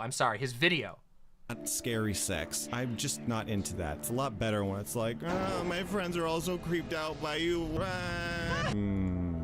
Rape is human. Rape culture is human culture. And if you can accept that, instead of going into sex thinking, this is totally consensual, I have consented and this other person has consented 100%, you could open your fucking mind a little bit. We demand that women convince themselves they are 100% certain they want to have sex every time they do. All we're doing is telling them to lie to themselves, to simplify their emotions, to bury their pain and confusion even deeper. My shitty parents actually thought they could stop my sexuality from becoming creepy and violent by not letting me watch rape scenes in movies. But all that accomplished was now I feel guilty about my rapey thoughts. I was not able to process.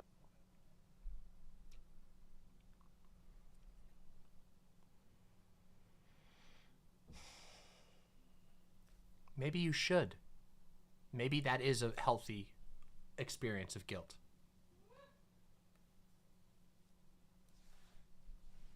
People got weird kinks out there. If you like competition, if you like an intense edge experience in your sex, like BDSM, that is not rape. You can work out things very healthily, very consensually, very fun. You should feel guilty about wanting to rape somebody. You should. You should feel guilt about wanting to hurt someone that way. That is a healthy experience of guilt. That she wasn't interested because I just assumed that she is because I'm me. And so I start kind of chasing her around her house, not in like a fast aggressive way, but slowly and she's giving me like excuses like, well, we're coworkers, or like I'm not sure, like she's like, dude, she's like, are you sure you want to, like, don't you want to, and then it's like, well, I don't want to mess up our friendship, and I'm like, well, everything you're saying is making me more excited, because she's like, I'm horrified by this, and I'm like, of course you are, that's normal, come here, and then so I chase her around her house, and she's also comically crawling backwards, like over her couch, like it feels like a game, and then after probably 12 hours of wearing her down, the sun comes up. No. I'm glad Destiny's having a fun time there. Glad Destiny's there laughing along. But I mean, we all know Destiny's approach to topics about rape. We all know his opinions on that. After it felt like a long time. Probably in reality, it was probably like 5 minutes. But like, which is a pretty long time to chase someone in circles around their living room. Looking back. I finally was like, wait, do you not want me to kiss you? We're gonna talk about that, Fab Jenny. And she was like, no, I don't want you to kiss me. And I was like, say that. And she was like, I don't know. And I was like, oh. And we were like friendly after that. And then afterward, like I couldn't understand what happened. Like I like she rejected me. What do you mean? I guess I just thought like they say no at first to see if it's okay with you that they're saying no. And I would say, on dating sites especially, they still. I don't know, Northside. I haven't seen that Zan video. Are doing like what I did. So date from Tinder. Raping them. I'm raping women. Yeah. No, go ahead.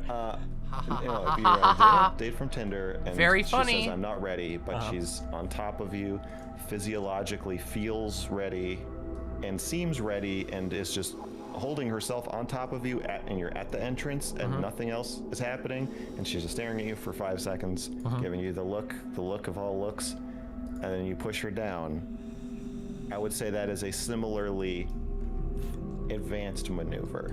It's technically a rape, even though I don't think I raped her.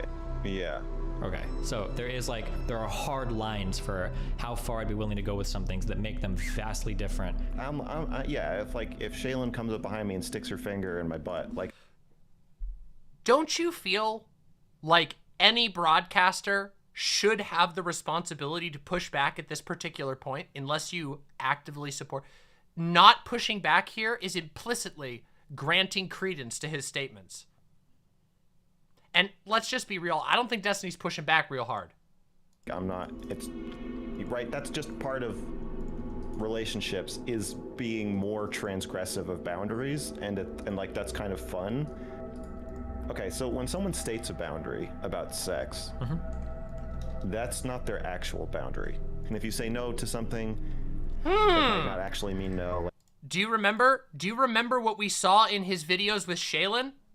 So here he is being edgy about consent, but we also saw in his earlier vlogs that he clearly doesn't respect Shaylin's boundaries either, or his ex-wife's boundaries. As it turns out, it seems like none of this is edge. It seems like none of this is anything but essentially rape apologia on a huge platform. Do you have a clip of that? Old Man Laundry, if you give me that clip, I would love that fucking clip. Old Man Laundry, I need that fucking clip right now. If you get me that clip, I will play it.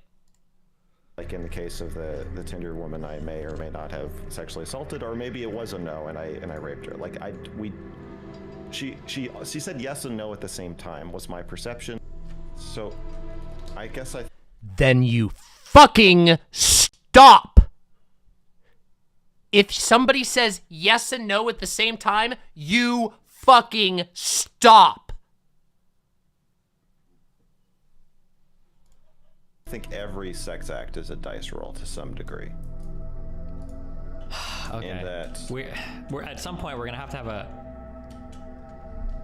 So, let's give some advice. Okay. Right, because we've got some less experienced folks watching. Sure. Right? Yeah. Let's give some advice. Let's not. Let's not have the guy who just did open pro-rape arguments, open rape apologia. Let's not give that guy advice. Notice how he talks about how he knows that there are impressionable, young, inexperienced people. He's specifically targeting them. Do you understand? Do you understand what's coming together here? I think sex is always a bit horrific to some degree, sometimes to a small degree, but usually somebody looks upset or feels upset or is confused or scared or sad, and that, to me, that's been my experience of I think all sex I've ever had. Jesus. Okay. Like I've had sex with women and had them just like burst into tears afterward or during. Do you think that your experience with sex is more the norm, or do you think it's a little bit off the norm?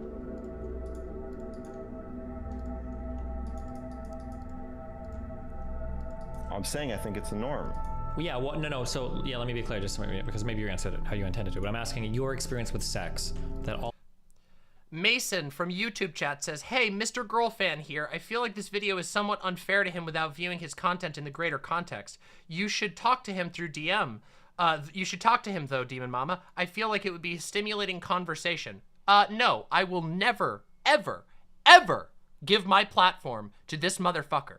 There is no chance, not a snowball's chance in hell. And by the way, I've seen enough of his freestanding content to know, and you can go look these all up for yourself, despite agreeing that I do think that some of the editing choices are, they detract from the believability of the message. I know these clips. I saw some of these clips live myself. No. And I have some statements to be making at the end, so stick around. All of it is like pretty horrific. Do you think that engagement is like...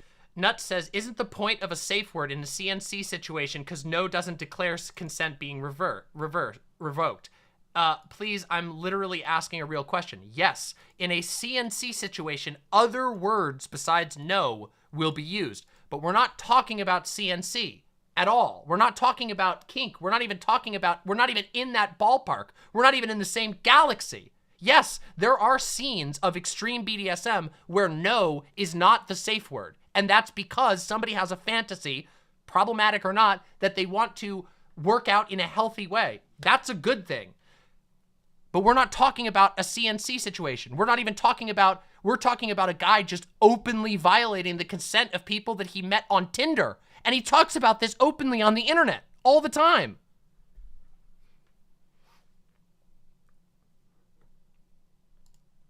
More the norm or a little bit off the norm? Do you think I think it's all, there's some degree. Nope, hold on. We're not doing those answers right now. Oh yeah. Not some degree. I'm saying that the degree of trauma that you experience, do you think that that is more the norm or not the norm? Like, what is that your perception for the majority of people that have sex? Right, so I'm saying either there's more horror or I'm more attuned to it. My guess is that I'm more attuned to it and that it is the norm. That is what I think. The same thing with pedophilia. And also as a listener, if you have sex with somebody and no pushback, no pushback. They burst into tears or freak out afterwards. That doesn't necessarily mean that something went horribly wrong. The murkiness comes when somebody says no. Sometimes being excessively respectful of no is boring. There's a lot of things I could do. A lot of people drive home drunk and they make it home just fine. Most people do. Boring. That doesn't mean it was a good thing, right? There is a time I was wrong. Okay. Do you wanna, is this the last stream you're doing? Nope. Nope, and not even the last stream with Destiny, interestingly. No. I'm just getting started, baby.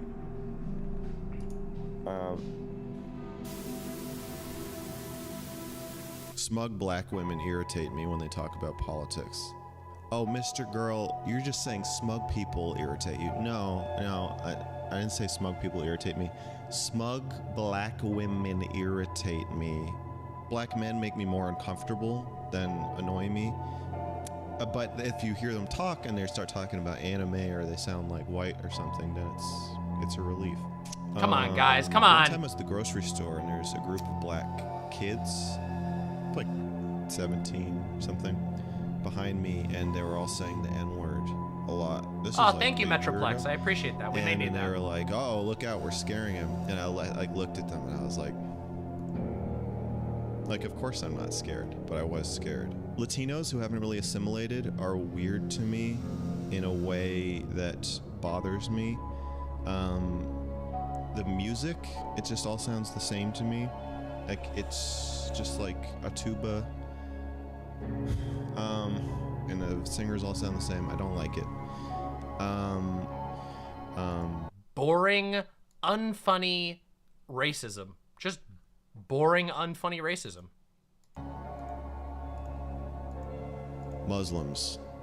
Muslims are just too religious. Just on average, they're all too religious. It's like you're gonna wear a hijab every day. That's something that bothers me about Asians. They think that you want to be one They think everybody secretly wants to be like Chinese or Japanese or whatever. Are these? I don't understand what happens if you match with these Chinese people. Are they like in a shipping container somewhere, and then like another Chinese person lets them off of a leash and then they bring them to you? The campus paper for Colorado University has sparked some controversy. The article, written by student Max Carson, details his hate for Asians and poses that they be subjected to phases of absurd tasks. For example, Phase 1 suggested catching Asians with large butterfly nets and dragging them into apartments for further phases, which include forced binge drinking, useless games, and house redecorating, as some sort of cultural washing and indoctrination into white American culture.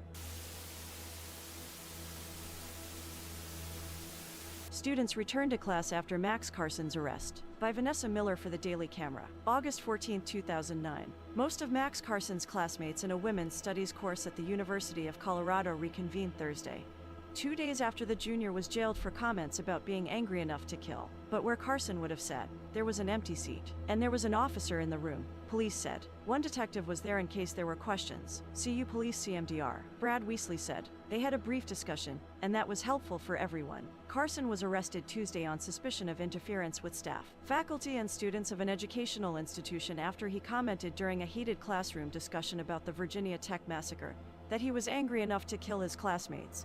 A police report said. He left the Boulder County Jail on a personal recognizance bond Wednesday, and he's been suspended from the university until a judicial affairs review of his case is complete. Carson's father said his son, who circulates an underground publication called The Yeti on the campus, never directly threatened any students and wouldn't harm anyone. But Weasley said Carson's intentions don't matter because students felt threatened and said they were afraid to come to class. His words were taken as a threat of force or violence. And people said, "I'm not coming to class. I'm scared," Weasley said. So that impeded their education. Among Carson's controversial comments Tuesday, Weasley said, was one that directly answered another student's question of, "Are you going to do something Thursday?" He said, "Well, not necessarily this Thursday." Weasley said, "Do you take a chance on coming back to class?" With Carson banned from the campus, most of the students were back in their seats Thursday. And a class field trip in Denver this weekend should happen as planned. Weasley said, "We went from most people not coming to most people showing up," he said. "Now they can get the education they came here for, and that's a good thing." Students have been debating Carson's punishment on the social networking site Facebook.com. "A national tragedy shouldn't take away anyone's rights," one person wrote. CNN television personality Nancy Grace weighed in on the Carson case Thursday night, after introducing Carson as a CU student who says he sympathized with the VTech killer. Grace asked a woman whose daughter attends the Virginia school what she thought about Carson's statements. "Let's take him 100% seriously and give him zero tolerance," the woman said. "We cannot afford another tragedy like this." The other most important lesson, well, it's hard for me to number them, but let's say one of the most important lessons I ever learned from you, and I still am, I think I know the lesson, and then I'll walk into a situation and think that's that same lesson, and that is when people show you who they are, believe them. Yes, absolutely. A person says to you, "I'm selfish," or "I'm mean," or "I am unkind," or "I'm crazy," or "I'm believe them. They know themselves much better than you do. I'm But Hannibal no, Lecter. More often than not, those of us who don't trust life say, "Don't say a thing like that. You're not really crazy. You're not really unkind. You're not really mean." And as soon as you say that, the person lets you know and shows you, "I told you." You need to get help.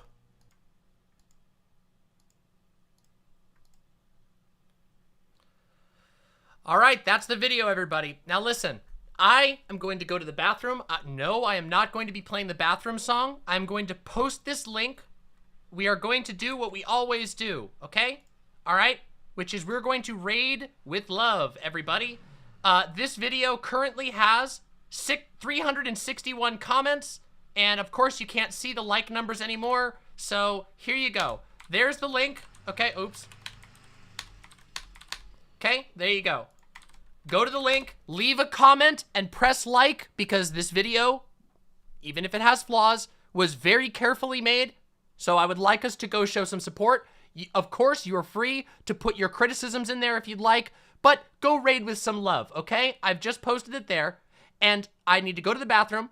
I want you all to think about it for a second. We're going to come back. We're going to have a conversation. Then we're going to watch another conversation that has to do with MrGirl after we have a little conversation. Understood? So stick around. We still have a lot more to talk about, unfortunately, I guess. I'll be right back.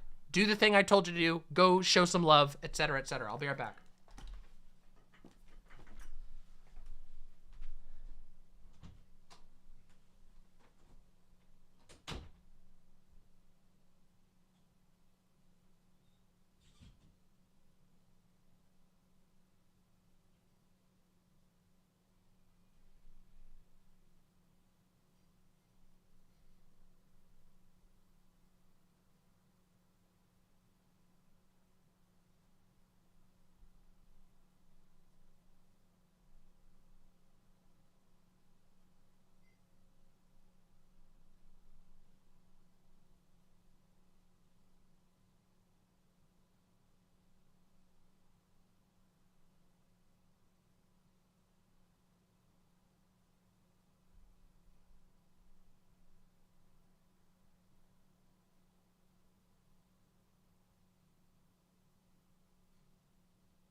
Okay, everybody, I'm back. Team Mama's back. Okay. All right. Okay, everybody. Let's take a look. Did we get some comments on there? I hope so. Look at that. We went up to, wow, we went up by a whole 16 comments in the few seconds I was out there. Well done. Okay. So let's talk first off before anything else, okay? All right. Before we talk about anything else, let me give my full thoughts on the video. Okay. Excellent presentation of the evidence. Excellent presentation of the evidence. However, in its current form, I don't really know that I can recommend this video. However, Old Man Landre, if you re-upload a re-edit of this film, or of this video, that has, that cuts out the music, that moves some of the little editorializations, and also, perhaps I mean, I don't know, it's up to you. I personally think that, like, the scary backgrounds take away from the message. This is a video that this is a video with this evidence that I could reference. In its current state, I think a lot of people will write it off as a hit piece because it's so dramatic. I think a lot of people will tune out early on and not see the most important stuff. However, because I was recommended it by a friend, because I was recommended this by a friend, I watched the entire video, and the video is good.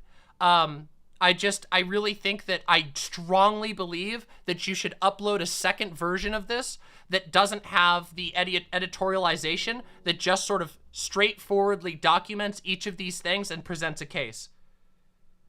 That wouldn't, I don't think it would wreck your YouTube channel. Don't take this one down. Just make a second one. Make one that people like myself can reference, that people like streamers can reference without having it be, I mean, you saw how many inquiries we got. We got a lot of inquiries about various concerns with the presentation. But seriously, if you do that, if you do a video like that, that's a video that I can hold on a document and say, hey, if anybody starts thinking like, what's up with this MrGirl? I can say, watch this video, and it will present it in a good way that doesn't seem as manipulative. Seriously, if you do that, I think it would be very good. I don't think you should take this video down. I think you should just upload a second version and just call it like improved edit or something like that. So, yeah. Yeah, call it a director's cut. Exactly.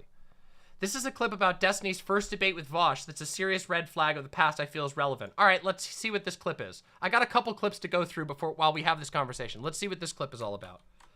I got violently mugged. Or they would say, like, mugged and assaulted, you know? But that's because rape is a subject that we've largely not treaded on in society. If rape did become more encompassing in definition, we would start having prefixes and suffixes to describe the severity and degree. And they're in the same light. In the very same light, in the same way that we can look at a guy, let's say we have a friend and he kind of mugged a dude, like we had a really fucking desperate friend who's been having meth troubles, and he cornered a dude in the alley, and he's like, shit, man, I've been having trouble, just give me money, and like he's nervous, and he freaks out, and he runs away with $20, okay? And we're like, that was a shitty thing you did, but like, okay. Jesus. If we expanded the definition as far as you suppose that we would, and I'm not saying that we would, then we would have ways of clarifying exactly how bad it was, the degree and severity. It would be something like, hey, you did a shitty thing raping that girl. Look, just come on, don't do it again. Just pay dude, stop, seriously. And then in the same way, we'd have ways to clarify the kind of people who like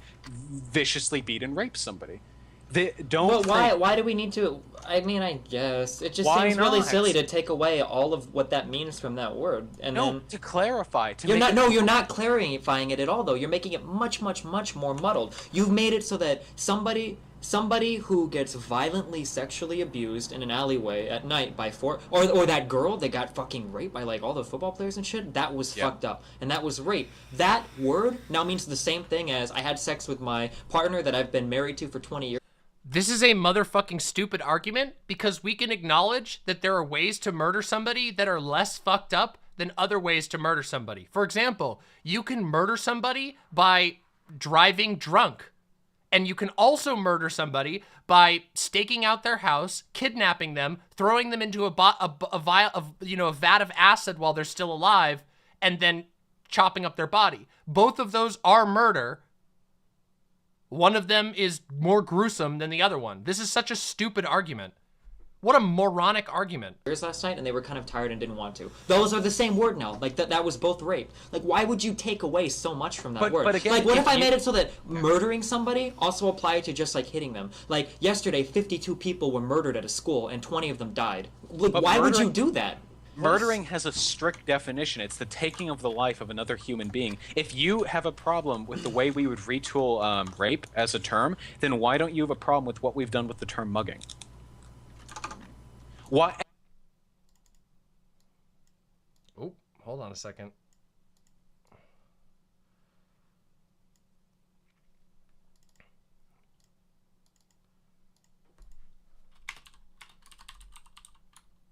So now we're gonna put here Destiny v Irish Laddie.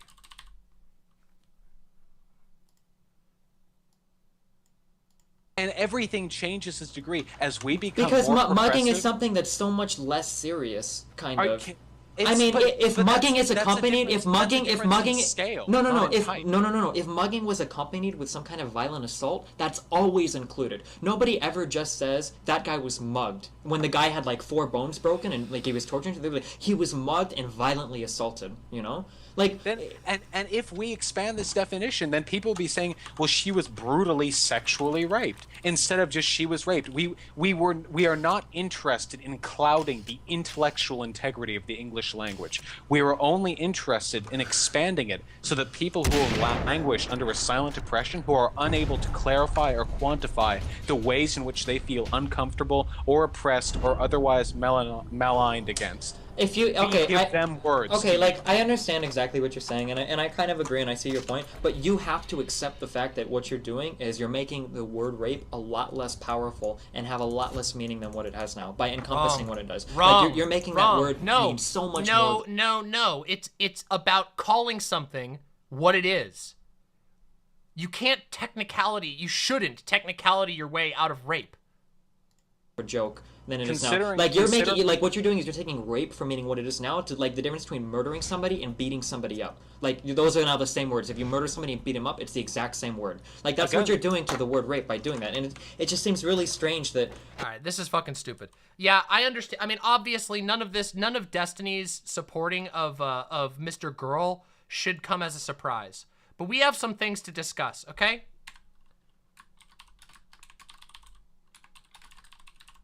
All right. Yeah, Destiny has put out a number of extremely, what I would consider to be obviously and blatantly fucked up opinions about rape. I think that Destiny's approach towards it is straight up apologia at times. I mean, keep in mind, Destiny is the guy who just out of nowhere freaked out on a woman he doesn't know and accused her of being, and I quote, mentally retarded because she said that she was sexually assaulted and potentially raped in a stealthing situation. Yeah, it's pathetic. So let's talk about this, okay? There's a couple of things I wanted to bring up as a part of this, as a part of a conversation on this, okay? So in this video, we had evidence of MrGirl openly gaslighting his partner, openly violating her boundaries. Multiple times there were videos of her openly saying, I don't know if I'm being filmed and I don't want to be filmed. It makes me uncomfortable. I can't set boundaries because I don't know what's happening. I don't want to be a part of this. And he refused to turn off the camera. He refused to stop filming his current partner. It's not good. So that's really bad. We see multiple examples of him intentionally blurring lines, saying, well, is it really rape? Is it really rape if she says no, but maybe she liked it? Is it really rape? He says this over and over and over again. Everybody, he says he thinks that most people are attracted to children. That is incredibly fucked up. He says that most people like violating consent. He says that most sex includes violations of consent. That is this is just a massive laundry list of extreme red flags, and not just red flags. This isn't just like, oh, we're canceling MrGirl because he says some edgy things. No, this guy is actively engaging, actively, openly saying he's giving advice to his impressionable viewers, advising people to behave in a way that promotes literal rape and downplays literal pedophilia. There is no fucking way that this guy should be given a single platform in any of these spaces. Wait, is this the one right here? Okay, what's this? This is the link? Here, let's see. Oh, this is from Xander Hall's video. Then I've raped people. We can all go to jail. A lot of it is just like personally uncomfortable too. Like I've raped a lot. Like going under the definitions that you guys have said. But like everybody that's Bruh.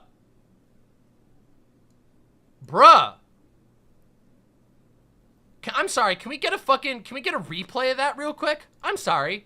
Can I get a fucking replay of that?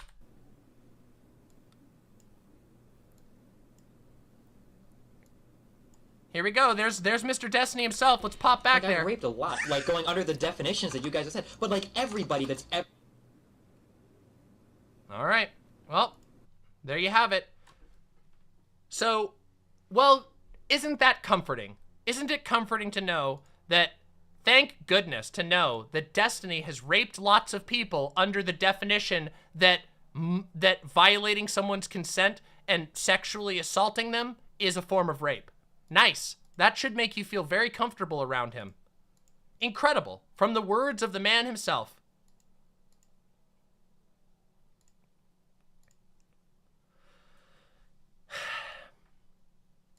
which leads us to the next thing. A question from chat. How did we end up with a situation where a large portion of Twitch politics is or was okay with a rape and pedo apologist being a regular on their shows?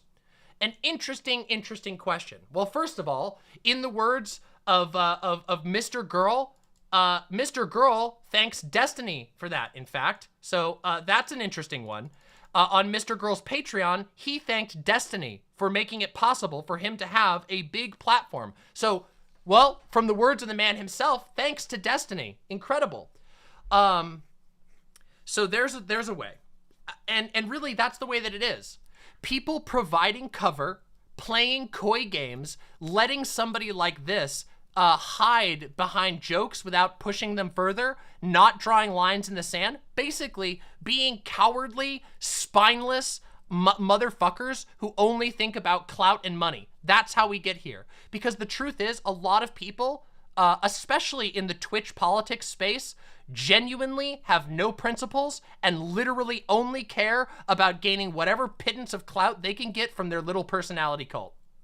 I'm not kidding you. We've now seen MrGirl and Lauren Southern, and now even Nick Fuentes being platformed by the people who sort of claim to be and numerically are the largest people in Twitch politics. And that is not okay. None of this is good. This is all actively bad. And people in this space, if they don't want to share a space with a rape advocate, which I am more than comfortable to say that MrGirl is unequivocally a rape advocate. There is no way to interpret his other statements. If you are okay with that being in your space, I am sus of you. I have extreme suspicions of your motivations and your commitment to any sort of value. And we shouldn't tolerate this. This is how you make spaces unsafe. MrGirl is not a safe person to be making content with. MrGirl, first of all, not only is it unsafe to give this guy a platform where he can have access to minors, not only is it unsafe to give this guy clout that he can use to further gather more victims, which we know he has multiple victims already. He's openly admitted to it. He's openly admitted to raping multiple people.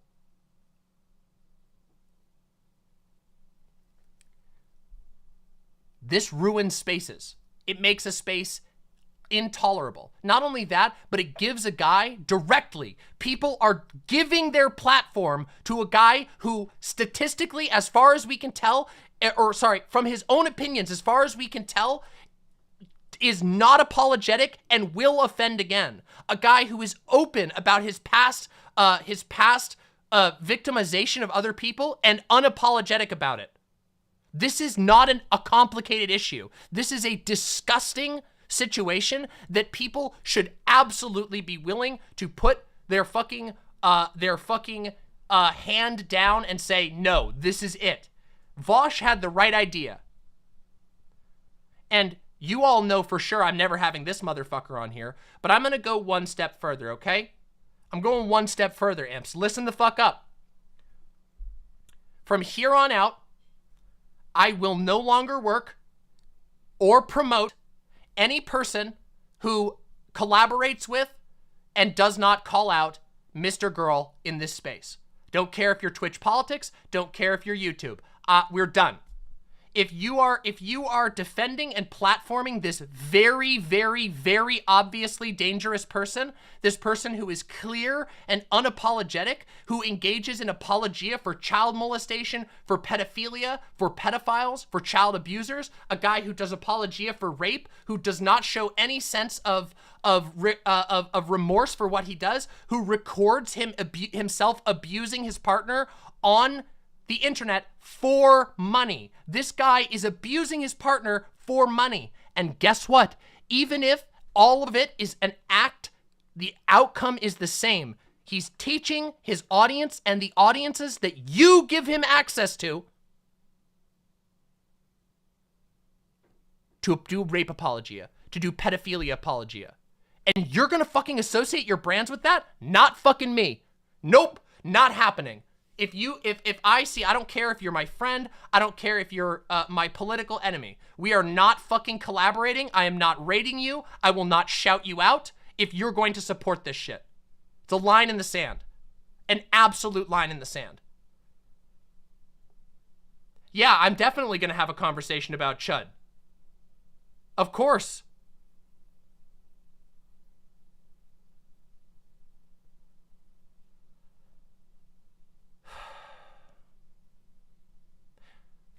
You guys know that I left Twitch politics. That I, like, left Twitch politics entirely. I stopped going on panels. I stopped being associated with any of the people in that space. And the reason why is because it was bad. Not only because it was bad for my career to be involved with such shitheads, but also because it was actively impeding my goals.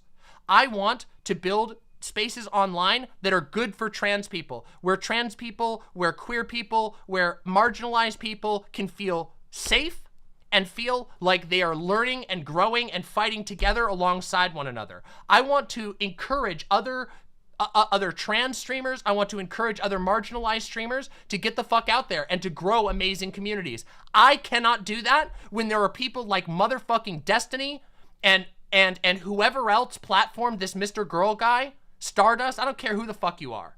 If you're giving people like this, if you're contributing to the rise of people like this, I want fucking nothing to do with you. And I hope that no one else. And guess what? If you keep on doing it, I don't care. I don't have any illusions. I'm not some kind of like power broker. I don't even have all that many connections. A lot of people don't fucking, well, okay, a lot of content creators like me. A lot of viewers don't like me. I recognize that that my behavior on this is probably not going to actually stop MrGirl from gaining any popularity, but I refuse to be a part of it. I fucking refuse to be a part of it.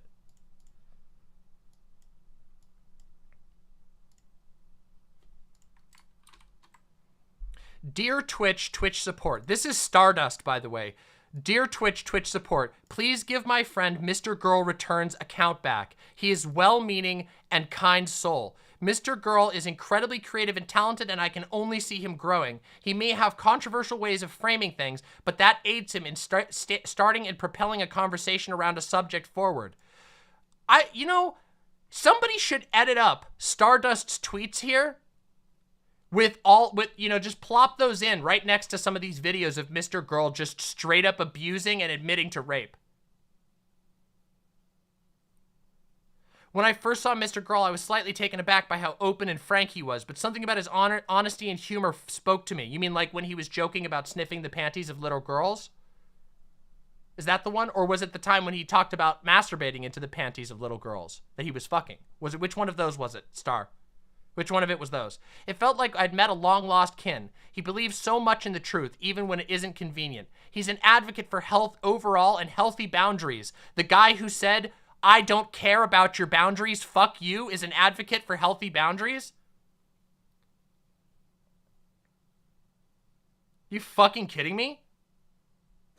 Stardust is a moron. Guys, I was right, by the way. It's so stupid. I said, remember like months ago where I said that Stardust was unfunny and stupid, and then Stardust got mad at me and challenged me to a bait, and we had a fun time, and then I was like, all right, that was funny. And then I gave Stardust a chance, and then it fucking turns out that Stardust is actually a stupid fucking unfunny moron. I should have just stuck with it. Fuck. Every single time I get convinced to give people a second chance like this, I regret it. Swear to God. Fuck. I get burned so often in this fucking career path. Ugh.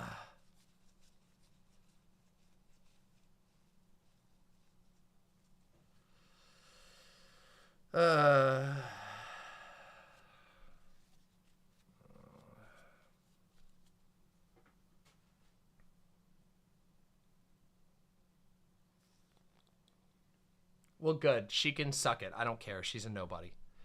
It's actually extremely funny. What was it that Danabo said? Failed streamers? Something about failed streamers?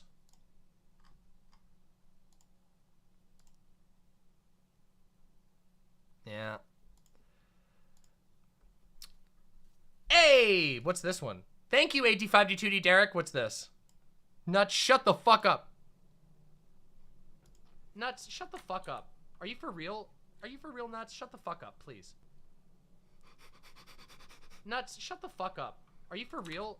Are you for real, Nuts? Shut the fuck up. Okay, that was funny. That was really funny. Good one. Extremely good job. Thank you very, very much, 85D2D Derek. Deeply appreciate that. Thank you a lot. Seriously. Oh, boy. So, yeah, that's my position. I think this is pretty clear-cut, right? Regardless of whether you think he's joking or not, it doesn't matter. Whether you think MrGirl is joking, whether you think he's an edgelord, it doesn't matter. There is now considerable video evidence available showing this guy advocating for the worst possible shit you can imagine, playing coy about victimization of young people, playing coy about his own experiences violating other people. Seriously.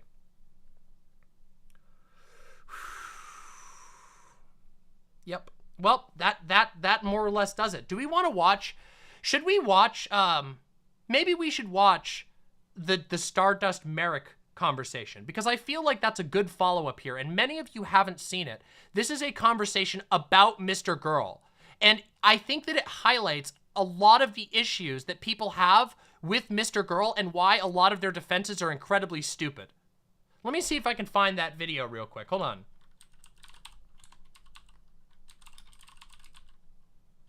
Hold on. Let me see if I can find that video real quick, because I think that would be an interesting one to watch together. I think people would not only enjoy it because it's an interesting conversation, but also it's incredibly relevant, and Merrick brings up a lot of arguments that I didn't even get to touch on here. Let's see.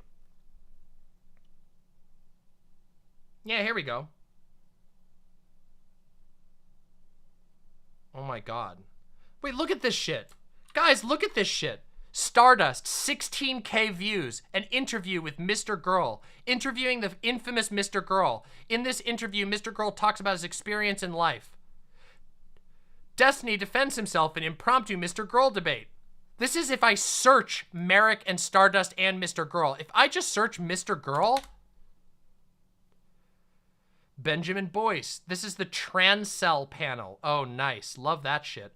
Oh, yeah, that's right. On this panel, I was told that somebody on one of these... Yeah, on this panel, somebody brings me up. By the way. Oh, nice. There's his song. Oh, look, here's his song called I'm a Pedophile. Nice. Nice. Oh, yeah, and here you go. Here's Chud Logic's AMA with MrGirl.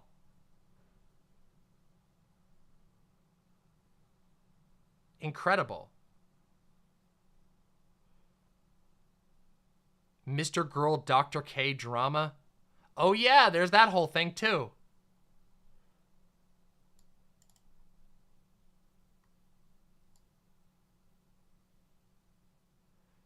I would love to see Ducky Lucy Hayes. I would love to see that clip, but or evidence of that. I haven't seen evidence that he talked his girlfriend out of being trans.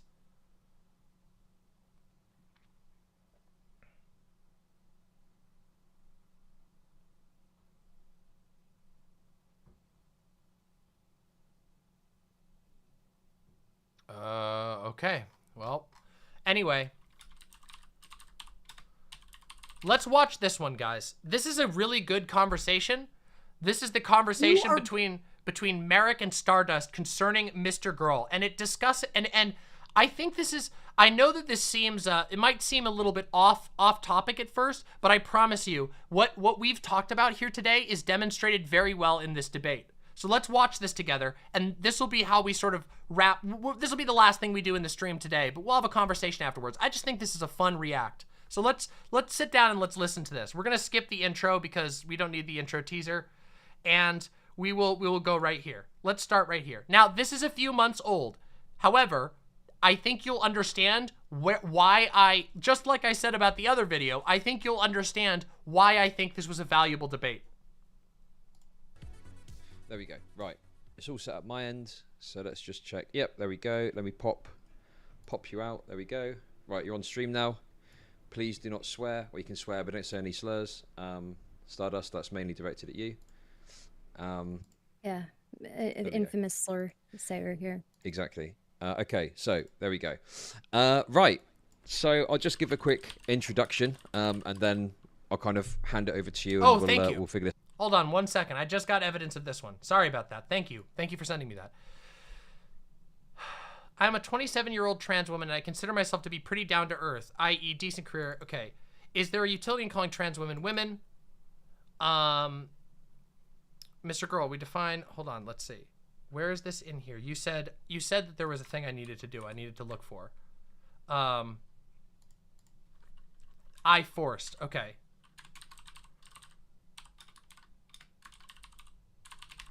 Okay. Debate review. We haven't done a debate review in a while. This will be a good debate review to do. Nah. I'm not going to pause Andy it, okay? All right, hold on. Let's find this real quick.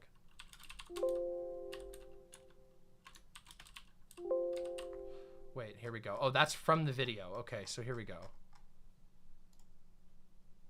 I've listened to... Hold on. Apologies for the noises. I'm trying to check the thing here. I want to see this.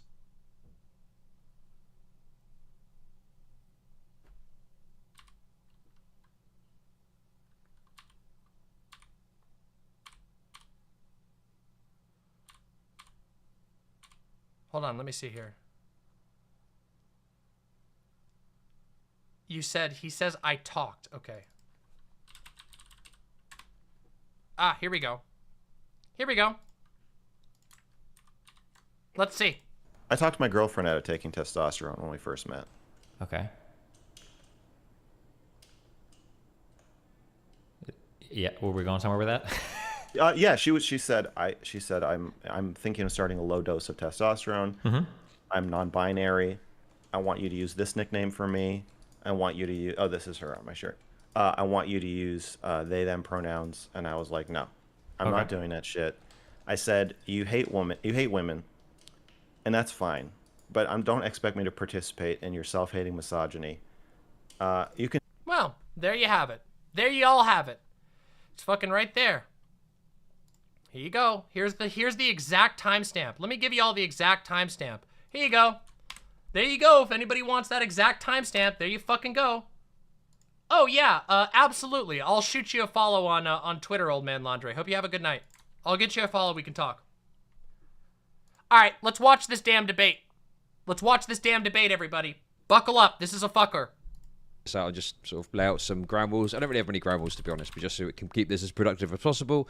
Obviously, there's been some drama recently. I think that, like, MrGirl has been quite a controversial figure in the Twitch space. I don't think that's unfair to say. And there's lots of discussions about platforming him, the merits of platforming him, the dangers of platforming him, and so on and so on and so on. I think that Merrick has been quite a vocal critic on Twitter in regards to this, and that has led to some friction between the two of you. Buckle so up, it's I a just fucker. thought it would be good to get you two together and kind of have an open discussion and see where we go. Hoping it's going to be productive. Appreciate there might be some frustration. I'm happy for that to be aired, but if it goes too far off of the track, I'll bring it back round, okay?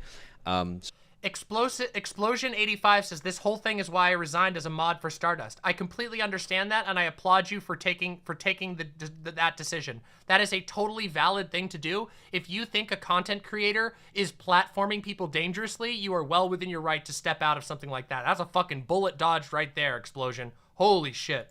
So I'll just interject if I feel things are getting a bit too off in the track, so to speak. So yeah, but I want to keep it as open as possible and let you two kind of decide where the conversation goes. That's it really. What I'd say initially is probably easiest is if I throw it over to Merrick first, because I think you can maybe just introduce some of the contention and issues that you've got, and that allows Stardust to respond, and it should be quite a nice backwards and forwards from there, okay? Sure, that's fine. I guess the reason why we are here is that Stardust is upset that I took some screenshots of what people were saying in her chat during her interview with MrGirl, and that I was also sent some screenshots of things that her chat was saying during her... Actually, I wouldn't even say... Yeah, I guess interview.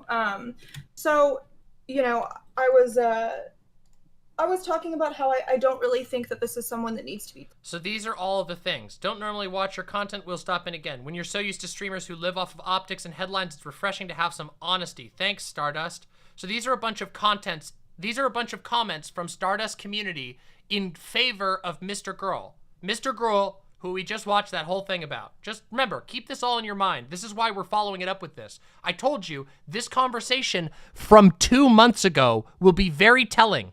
And also why you should fucking listen to based motherfuckers like Merrick and myself, for example. Let's platformed. And I was explicitly asked by someone sort of incredulous at the idea that anyone thinks that he is anything other than reprehensible. So this was posited to me in kind of like a, you're making a big deal about this. Everyone thinks he's very gross. No one thinks he has anything interesting to say. You're very much being hysterical and overreacting was kind of the implication. Especially because it was posited from someone who, anytime I tweet anything, they always have to challenge me and undermine me. So to this person, I was like, listen, I don't want to have a long back and forth with you. So I found and was given some images of people talking about how awesome he is, how funny he is, how honest he is, and just how based and like super cool he is. So 2 months ago, Merrick was talking about exactly what I just said, that people in this space made MrGirl. They let MrGirl use their platforms. They brought thousands of viewers to see and follow MrGirl. And if we want to go one step further, it was framed as MrGirl being more based than Vosh, which I don't know if you all remember, but MrGirl's conversation with Vosh was immediately jumped upon by the entirety of the Twitch politics space, and many of them went against Vosh just because they hate Vosh. Just noting that spite is used to cover up horrific behavior. I blurred out all of the names of all of the people in the chat.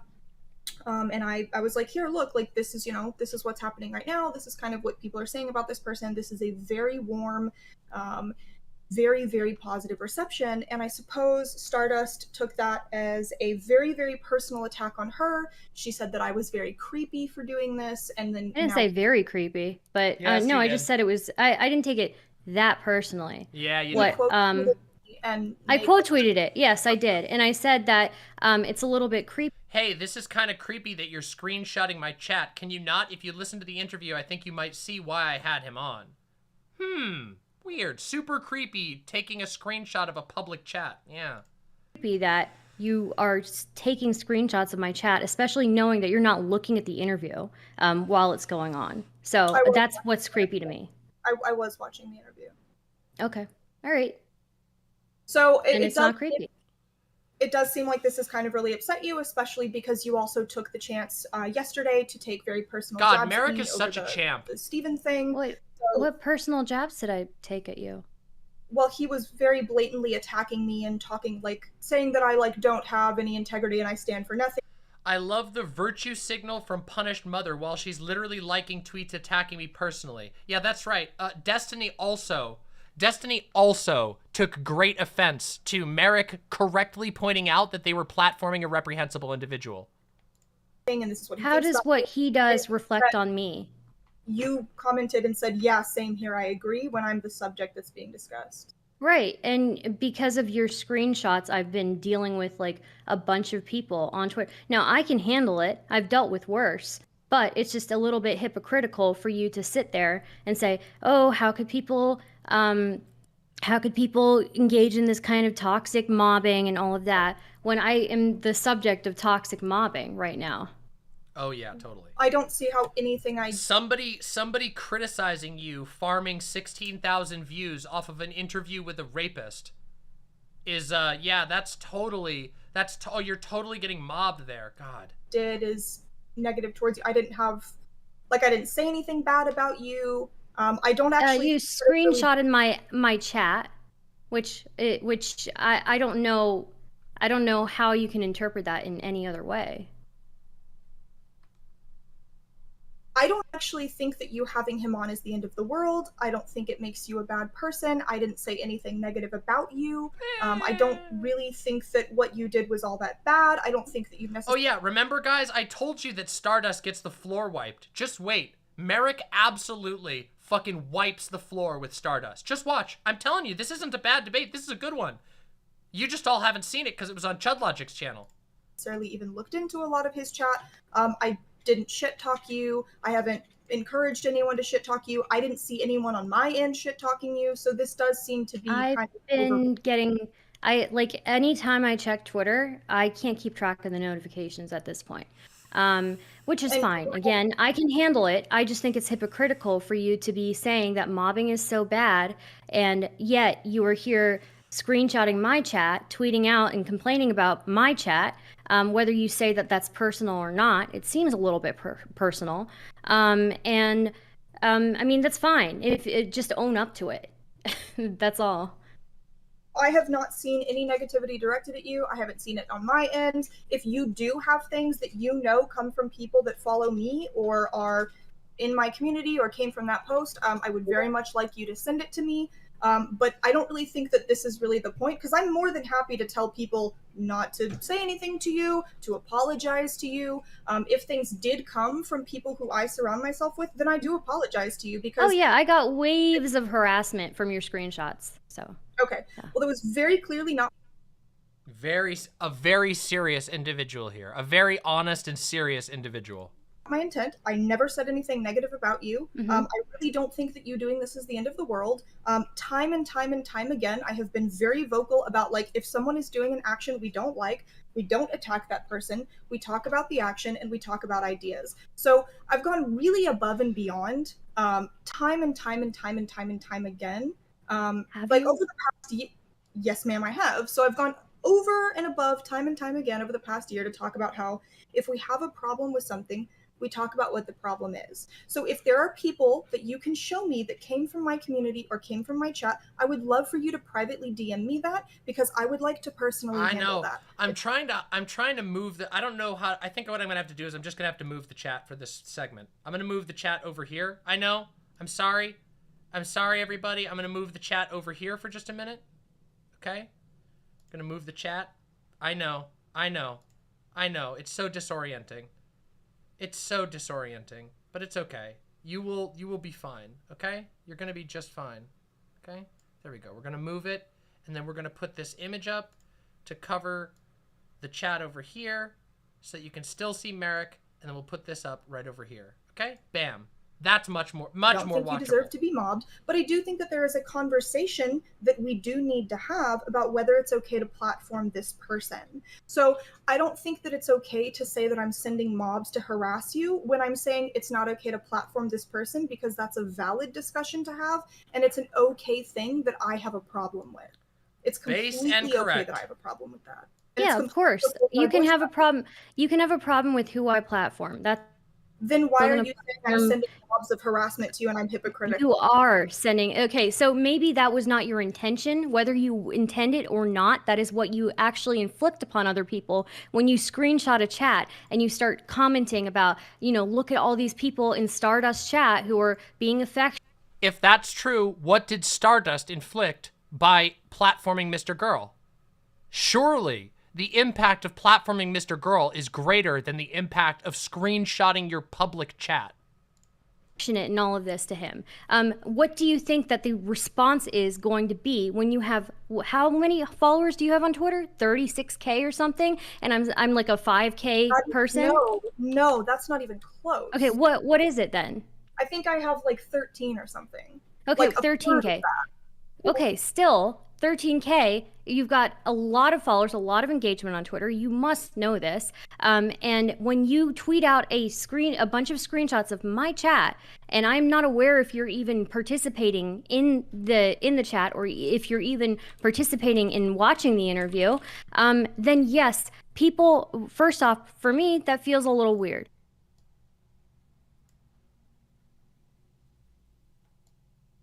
Stardust, 16K views on the MrGirl interview, 4K views on the MrGirl mini interview, 4.6K views on the MrGirl conversation. 5.6 views on the MrGirl panel. Come on. This falls real flat. I mean, it is what it is. You're farming thousands and thousands of views, platforming a guy who talks favorably about fucking rape, and you're whining about people giving you a little bit of heat on Twitter. Give me a fucking break. Give me a fucking break. It's just the internet. But then, yes, whether you intend to or not, that sends mobs up my way. Now, again, I don't care. I don't give a fuck. I've dealt with worse.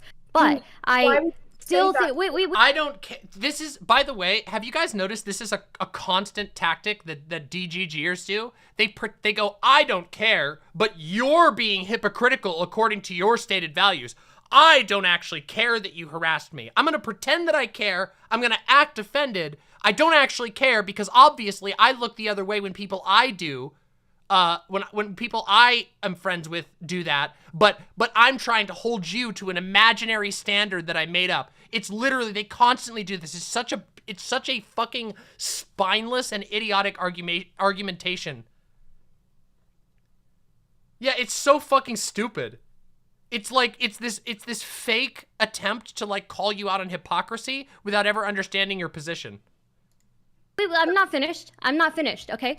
Why would you make this assertion about how mobbing is so bad, it's so horrible that this person got mobbed, when you, on what it seems like a daily basis, do things that inflict mobs upon other people? I do this on a daily basis? I mean, that's what it seems like. Oops. Why does it seem that way? I am not the first person that I've seen you do this with, where you call somebody out publicly. Who are the other? I mean, what about Hans?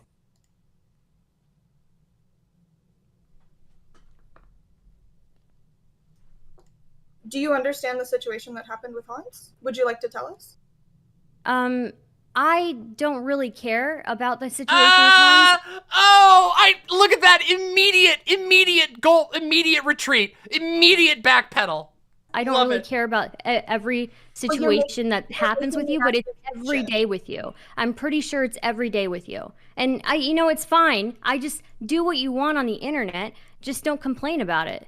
Yo, thank you, Session. You're making Deeply an appreciate that. accusation, Thank you. and I would like you to substantiate it. Substantiate it? Okay. Give me a second here. So you don't actually know the details then? You have to look it up. No, I can provide screenshots if you'd like, but I don't have everything. I don't have everything in front of me. Okay, so I would like you to talk through the situation with Hans, and you can show me afterwards. Okay, yeah. So from what I can tell is Hans and Celine had some back and forth on Twitter, and I do believe that you called him out, and he seems to think that you think he's a misogynist. So here's what happened.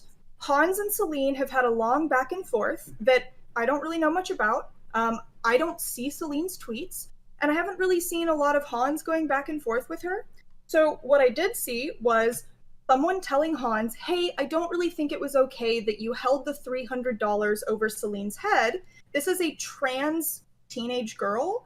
And he said, I don't care what you think because... Is she a teenager? Yes. Yep. So a trans teenage girl, he said, your opinion is worth as much to me as you as a person. So like, you're worthless. He basically said, you are worthless to me as a person. Hold on, I gotta test something, everybody.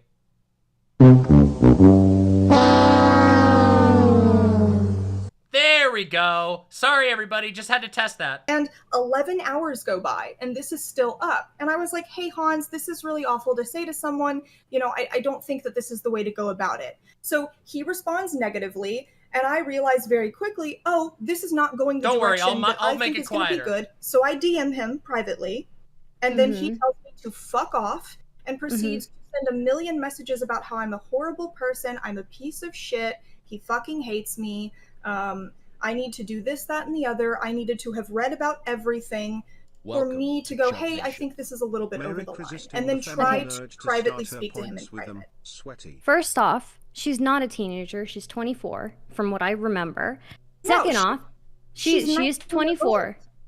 From what I can tell, I don't know. From what I remember, maybe she's 20 at the most. But I remember. Yeah, I think she was 19 at the time of this. I think she's now 20, if I'm not mistaken. Remember her I bio could be saying wrong, though. 24. I'm 19 years old. I'm sorry? I'm under the impression that she's 19 years old. Okay, either way, this is somebody who has harassed multiple people, not just Hans. Right? Ashley Yes. has harassed multiple people. Yes. Who else Cherry has is one of them. Cherry is one of them. She's harassed RGR. She's harassed RGR's significant other. She has I'm sorry. talking about Celine or Ashley? Yes. Right? You're talking about Celine. So I'm talking about Ashley. I didn't endorse anything that happened with Celine. Celine probably said some shit that wasn't okay. I didn't say anything about his interactions with Celine. Okay. All right. Fine. So I don't think me going, hey, it's probably really bad for you to continue this toxic, angry cycle and lash out at people. It's not good for you internally. It's not good optically. It's really just not good to tell people that they don't have worth as human beings. I don't think that you get to say that I'm sending a mob on people because I was like, hey, this probably isn't a good idea, and then quickly sent a private DM. Okay, that's fine. That's fine. Yeah, sure. But then there are plenty of other examples. You've, liked tweets that are directly harassing other content creators. I mean, I just don't think. I still think it's hypocritical. I still think it's hypocritical. Ooh, have I liked tweets harassing other creators? Do you want me to name every single one? Yeah, I mean, I think if you're going to sit here and say that I'm this huge crybaby that's harassing people all the time, you should absolutely substantiate those things. You should. You should. Yep. Okay. All right. Let me just go through the entire history of your entire Twitter history because that's what I do. You're making really serious accusations. So yes, I think you should be able to at least... Do you think that... Do you all see what I was saying? I told you this was a demolish. I told you this fucking debate is a demolish. It's great. Everybody slept on this debate. I'm so glad we get to watch it together. The accusation of pedophilia is serious? I've never accused him of being a pedophile, so why is he such a bad person? Then good. This is the conversation I would like to get into. Thank you. She didn't even know what she was arguing against. This is why Stardust is so stupid. She goes in and argues in defense of people she thinks she can get clout off of without ever even knowing the argument. It's so sad. So, here's the deal. I didn't come here today to tell you that I think he's a pedophile. I've watched a lot of what he's had to say, and I don't think that he's exclusively attracted to children. Now, we know that he has said on multiple occasions that he is attracted to, I believe he said in the Reddit thread that he was attracted to everyone 12 years old and up, and that he stands by that. That was a joke. That was a joke. Okay, if you look at the context of it, it's a joke, yeah. Okay, well, on Twitter today, he was saying that he stands by it. So, I don't think that it's okay to make jokes like that, for one. Stands by the joke, yeah. Okay, go ahead. He didn't say that it was a joke. So, I don't think it's okay to make jokes like that. I don't think it's okay to say things like that. He has told us explicitly in the Cuties video that he was attracted to the 11-year-olds in some contexts. He has said that he believes that everyone is sort of attracted to children in some way or another. I think that that's like a really harmful thing to say. He says this in his video, Ugh, pedophiles are sick and evil. He claims that everyone is slightly attracted to children and it's a scale. So I think that, saying things like this doesn't mean that he's exclusively attracted to children, but I do think that these are really problematic things. So I didn't come here to say, oh, he's a pedophile, and I certainly don't think that he's hurt children. I don't believe that there's any evidence of that. I don't want like the takeaway from any of this to be that I think that or that I'm accusing him of that, because I think that that would be really unethical and wrong, right? So I think my takeaway is that he has a lot of really, really bad takes about consent that I think are pretty dangerous. And I also think that he's a really, really awful, completely incompetent advocate for the thing that he claims to care about a lot. And I also care about this a lot. I do think that instead of saying, oh, we should give pedophiles the bullet, I think that's really fucking problematic. Wait, why did I type that in chat? Cherry, yes, you are late to my official bridge burning. But first of all, there wasn't much of a bridge to begin with, but I am officially burning any bridge with any person that platforms or works with MrGirl. after watching everything, after doing my own research, no, I will not associate with anybody who openly associates with MrGirl. I will not promote them. I will not raid them. I will not do combo with them. So, yeah. No. I burn bridges when it's necessary. Does ChudLogic associate with him? Yeah, and I gotta have a conversation with ChudLogic. So, you know, I don't know. Maybe I'll have an on-stream conversation with ChudLogic. I know I'll have an off-stream conversation. But yeah, I am not playing around with this shit. This is not funny. This is fucked. Like when people talk about killing pedophiles or locking them up forever, or they're just. Can you tell me his takes on consent that you seem to True, 85 to disagree 2D with? Derek. Sure. So he has a video called An Uncomfortable Interview with a Feminist, and I have pulled all of the quotes and the timestamps. I have also pulled, I've also clipped it all. So there's one particular exchange that I think is pretty inappropriate and pretty damning. He tells the story about how he technically rapes the woman, but because he assumed that when she said no, she meant yes, and then they continued to have sex afterwards, it's not really rape in his mind. It's not like a bad rape. I'll never be like unable to, like, oh, I was just so horny I had to do that. That's never been me. But it felt like something about the way she was looking at me gave me the sense that it was like a game, and that's what I was supposed to do. I feel like from my end, consent checking in. Right. Yeah. So it was definitely technically rape, like for sure. But she reacted really well to it, and we. Remember, the truth of what he says she reacted really well to it, but then he also said that he also implied that she broke down crying. No. Talked more afterward. I also sent her the video, and she didn't press charges, although she still could if you change your mind.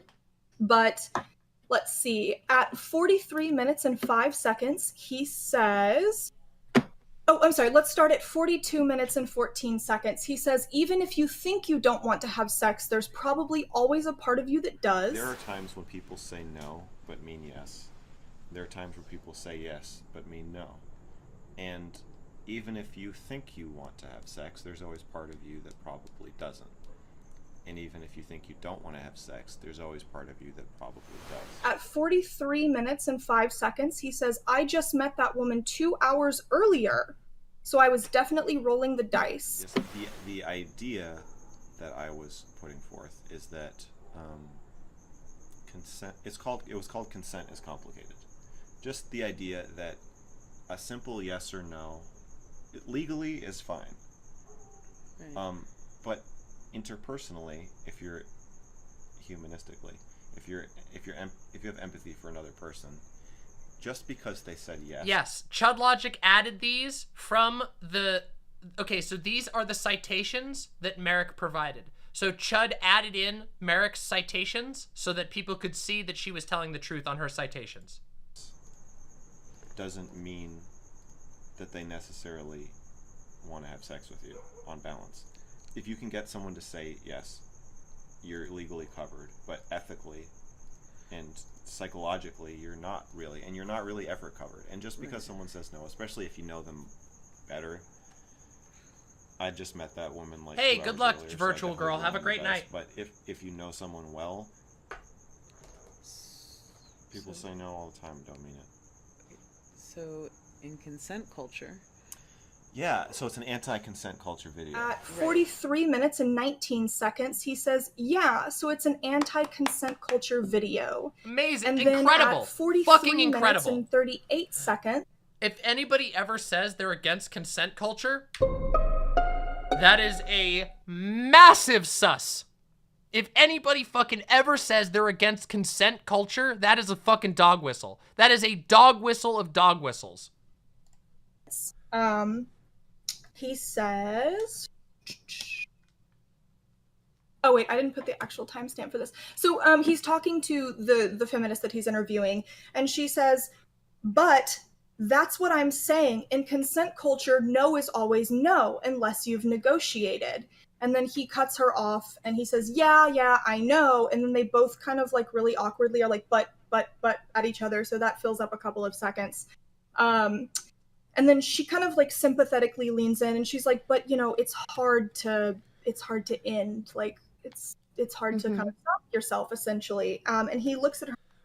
Flashy Job says, well, that means that Chud Logic was definitely playing the algorithm or grifting the algorithm because the algorithm is favoring MrGirl with his tie-ins with Destiny. Yeah, of course. Everybody was platforming MrGirl because Destiny was buffing him. And they got, it paid off. This video here has 27,000 views. That's very good, okay? Absolutely people were doing that. Abso-fucking-lutely. And he goes, "No, but it's boring." And she says, you know, he can see that she's really hesitant. So he goes, listen, this video was for people who already understand consent. And then she goes, "Well, is boring worth assaulting someone?" She says this at 44 minutes and 10 seconds. And he immediately responds, "Yes. I mean, that's, to me, yes. That's the thing. You have to trade safety for excitement." No is always no unless you've negotiated, unless you specifically Yeah. I know. No, So but that's what I'm saying. Like I know, but it's hard, and that's boring. I understand. You agree? No. You think that's exciting? It took me some getting used to because I was raised to be like spur of the moment, passionate, throw people. Okay, so again, However, the video isn't for people who have never said no. Right? It's for people who understand the consent culture thing. And, right. And it's saying like that, even that, like, okay, you have. It's boring. So, yeah, by the way, keep in mind that this video that they're talking about is a older video that MrGirl did. A video in which MrGirl deliberately presented himself as providing advice for young people on how to navigate consent. Again, the layers of just heinous bullshit on display here is fucking off the fucking rails. It's off the rails. Assaulting someone. Yes. I mean, that's, to me, yes, that's the thing. It's like how you have to trade safety for excitement. It's exciting. The first time a girl ever touched me. So this is really bad. Can I explain to you why I think that this is really bad? Yeah. Okay. So to me, this is really bad. And I mean, we can just look at the statements on the surface, right? Let's see. There's always a part of you, even if you think you don't want to have sex, there's always probably always a part of you that does. I don't think that it's okay to assume this about other people. I don't think that that's a mindset that it's okay to let yourself get into. And then he says, "I just met that woman 2 hours earlier, so I was definitely rolling the dice." So we're talking about a situation where she. Do you know the entire story of that woman? I'm about to tell it. So we're talking about a. Real quick. Doe just brought me a delicious vegetarian mushroom burger with fries, with homemade home fries. Absolutely amazing. And look at that. Vegetarian, too. Look at that. Told you guys. I'm not lying. I reduced my meat consumption. Not as much as I should, but I'd like to do more. I'm going to eat this while we watch. Because I want it while it's hot. Where she was sitting on top of him. They met on Tinder. She was sitting on top of him. And she says, "No, I'm not ready." And he said that from the look in her eye, his interpretation was that she wanted him to ignore that and just go for it.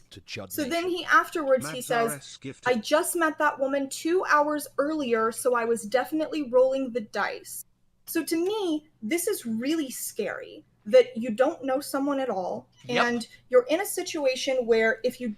This is not a safe individual to allow into your spaces. A guy who openly talks about how he has no respect for consent and that for him, risking sexual assault is worth it for fun with random people that he just met.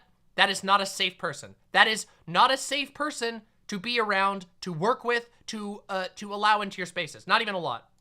Do a certain action, you are going to sexually assault them. And you are completely okay with rolling the dice for that person that you met 2 hours You earlier. know that she was completely naked and he was already partly inside her when that happened, right? Nope. So the story... Wrong. Lie. That is a lie. that he tells the feminist doesn't match up with what you just said. Okay, so yes. And then the story you told on your stream, I don't believe matches with that as well either. He was, from what I remember, they were both naked. She Nope. was on top of him. He said that he got naked first, and then she got naked, and right before they had sex, she said she wasn't ready. She said, I'm not ready for this, and he fucking raped her. He admitted to this. He openly admitted to this multiple times on multiple occasions. And, he was just barely in, I guess, a little bit. And she said, I'm sorry, what did you say? So actually someone in your chat summarized it. Someone in your chat said he was about to enter her, but he hadn't yet. And he actually on your stream reads that comment and agrees with it and says, yes, that was what happened. Okay, well, either way, they're both naked, right? She is on top of him, and she says, I'm not ready yet. Okay. But they continue anyways, So right? he makes the decision for them to continue anyway. Yeah, and sometimes whether you want to acknowledge it or not, and sometimes in sexual relations, people will rely on the other person to make the first step. Sure. I don't think that this is okay to do with a Tinder date that you just met 2 hours earlier and you haven't talked about any of this with. I think See, here's the thing, like, she wanted to, she indicated interest in meeting up with him later, but I mean, like, the thing is, like, regardless of all of that, it's not really my place to pass judgment and say, like, hey, dude, like, unless it's, like, very clearly rape to me, it's really not my business to, like, be like, oh, well, you were both completely naked, but you should have still waited, even though she was, like, directly on top of you. That's none of my business. Like, he's telling a story, and I don't think I have enough context, I don't have enough info to really tell whether he had the right to do that. If he, in that situation, decided to do that, then that's on him, right? He then goes on to say, yes, it's an anti-consent culture video, and he says, let's see, yeah, she just doesn't give a consent is shit. boring. She says, is boring worth assaulting someone? And he states, yes, I mean, to me, yes, that's the thing. You have to trade safety for excitement. So I think it's kind of funny though, but yeah. So he claims to us, we're going to rely on his word here. What? I'm sorry, what? You think that's funny? That this woman had a great time and that she called him afterwards. So let's give him the benefit of the doubt. Let's say that she said no, but she meant yes. So then they had a great time. Okay, so in that situation, that worked out for him. He took the chance of sexually assaulting someone and it worked out for him. Now, he's also made statements where he said... Are you really calling that sexual assault? No, you're not letting me get to my point. You're not... I'm trying to explain this to you. You're okay, not... but you said, like, he's okay with sexually assaulting people or something like that. I don't know that I would call that... Sound Judgment says, I feel like it's pretty worth bringing up that Stardust has made multiple statements in the past that are anti-sex work, and I've noticed that it seems to correlate with people who take this type of apologia as legitimate. You were both naked, so it was already sexual and implied sex should happen no matter what. Yes, it's a stupid position, it's an immoral position, it is poorly thought out, and also it is the position of people who think that you can't rape a sex worker because they're a sex worker, which is disgusting, I should mind you, and not a good argument. It's not even an understandable position. It's just a disgusting position. Specific situation, sexual assault. Okay. So what I said to you is he is okay with taking the chance of potentially sexually assaulting someone. So he says this himself, where he says, yes, I mean, to me, that's the thing. You have to trade safety for excitement. In a direct response to the question, is boring worth assaulting someone? So let's say in this situation, everything happened the way he said it did. That's great, okay? Good. I'm very glad he didn't sexually assault that woman. We should give him the benefit of the doubt because that's the way he's telling us this story. Now, the underlying mentality that exists there is what I have the problem with. I don't think that you need to go on YouTube and Michael Ducat from YouTube chat says, hey, take it from a hippie fest regular. Being naked is not consent. Yeah, listen, it's always fucking internet poisoned motherfuckers who think that like nudity means sex. If you've ever been to like a nudist location, like a nudist beach or a nude beach, you will discover very quickly that in fact nudity is often not sexual at all. As it turns out, a bunch of people like slobbing out on the beach, suntanning themselves is not very sexy most of the time, okay? It really isn't. Just saying. talk about how you're anti-consent culture. I don't think that you need to go on YouTube and say that, like, yeah, I maybe raped someone in the way that I operate, because he's also said this other times before where he felt that other women in other sexual situations he were in were looking at him in a way where, based on the body language or the look or whatever, that they wanted him to either rape them or take them right there without like it being talked about. So yeah, maybe sometimes you're going to have Bizodu says, do you think Stardust believes that consent can be revoked? I notice a ton of people with arguments like hers think once you get a yes, it's a yes forever, anytime, anywhere. I don't think Stardust believes in anything. I think Stardust takes whatever opinion she thinks will get her the most Destiny clout, and I think that's why she is destined to be a nobody forever. Basically. Having no spine is not an attractive trait. Going to read that situation correctly, right? To viewers or otherwise, for that matter, I should say. So I think that's perfectly valid, but like, especially if you know someone really well, and you've talked about how like no means, when I say no in this way, we're doing some consensual non-consent. That's a kink, right? Consensual non-consent is a kink. And in the BDSM community, you do a lot of communicating, you talk things out beforehand, you figure out what it is that the person wants. You do safe, sane, consensual, I think is the mantra that they have.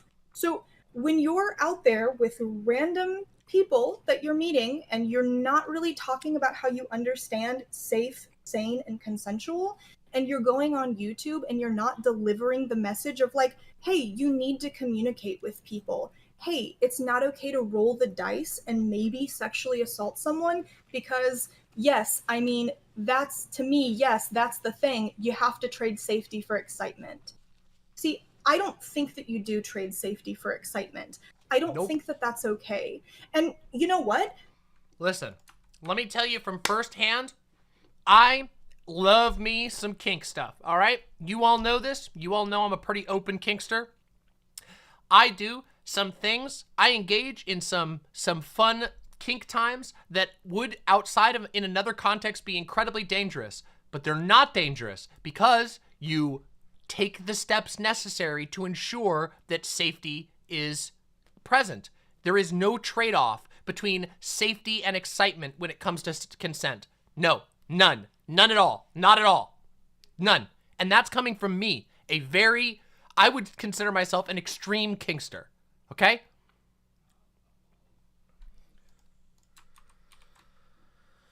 Fuck. You actually might be able to have a relationship with someone where they go, here, I'm into consensual non-consent and this is how we can do it, right? Like, if you see that I'm having a bad day, maybe we don't do it. If I give you this sign, maybe we do it. If you touch me and I responded this way, maybe we do it. Maybe you surprise me. But I don't think that's that for it's you, nuts. Okay to like, True, I don't nuts. think that it's okay to set this standard for people that you haven't really thoroughly talked this out with. So, can I tell you a really, really quick story? Is that okay?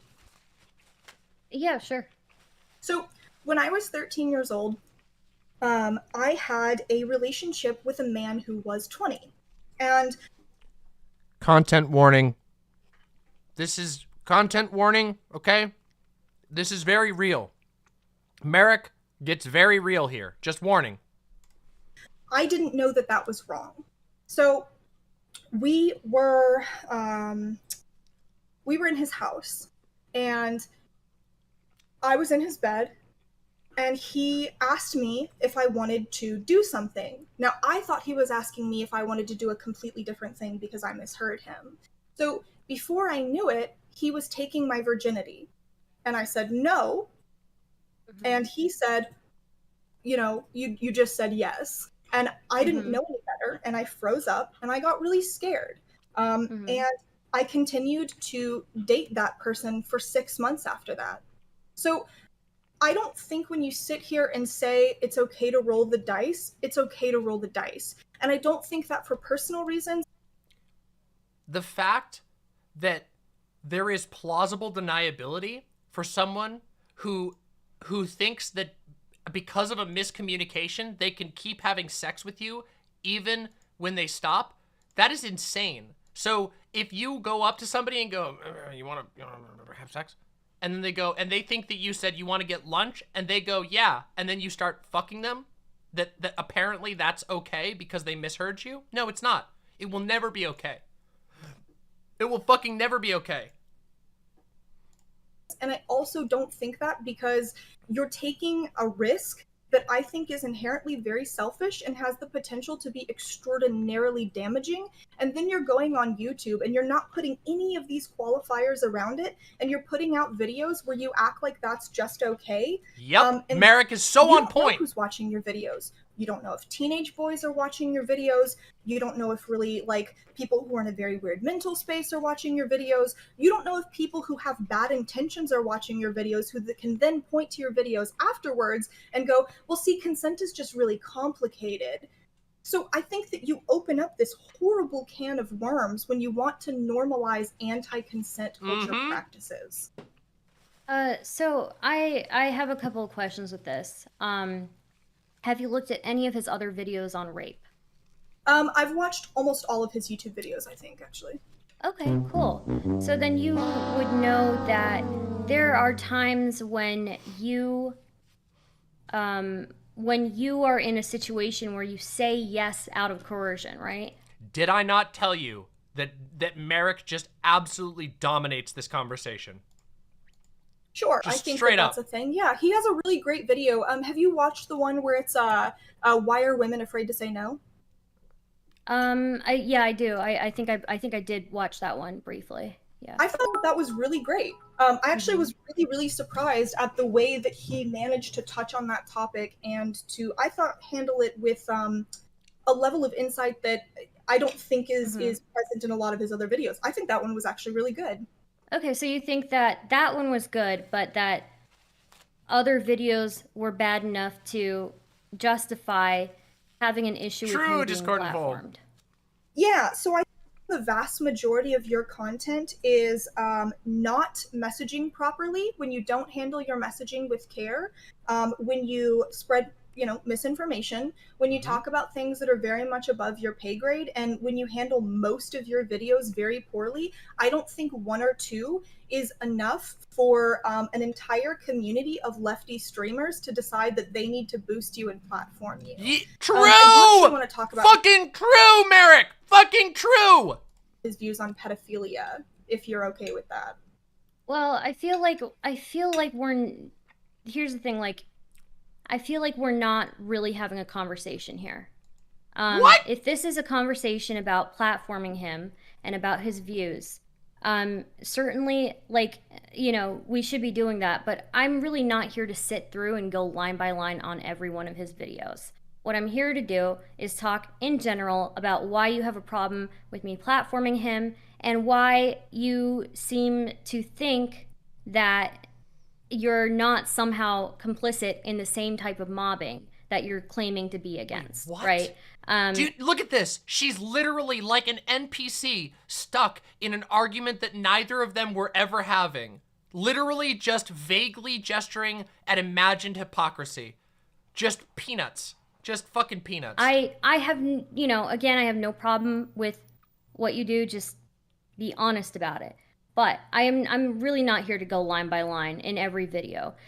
So if you have a problem with his views on consent, we can talk about that. I think the overall view on consent is he's just basically saying it is complicated. And I don't find a problem with that because it is complicated. There are plenty of people who say yes, who give consent, who are... After everything we've seen, chat, my lovely imps, after everything we've seen today, do you really think that it's accurate to describe MrGirl's opinion as consent is complicated? After everything we've seen? Oh, don't worry, Neo Israfel. I literally messaged Merrick during this segment because I fucking love Merrick. Still raped, right? And there are plenty of people who don't give consent, at least verbally, and are, you know, I guess technically you would call them raped, but they might think differently. Well, also, I would say the key difference is whether or not they wanted it. If they don't say no because they're comfortable with it, and then maybe they weren't. Maybe they were okay with things. But we're not talking about that. We're talking about situations in which someone said no explicitly. Explicitly said no.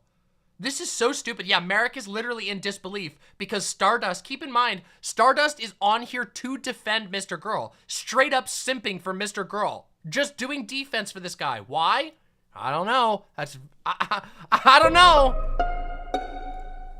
What is the difference between me platforming him and other content creators like Vosh and like Destiny? I think Vosh should have had him platforming. on.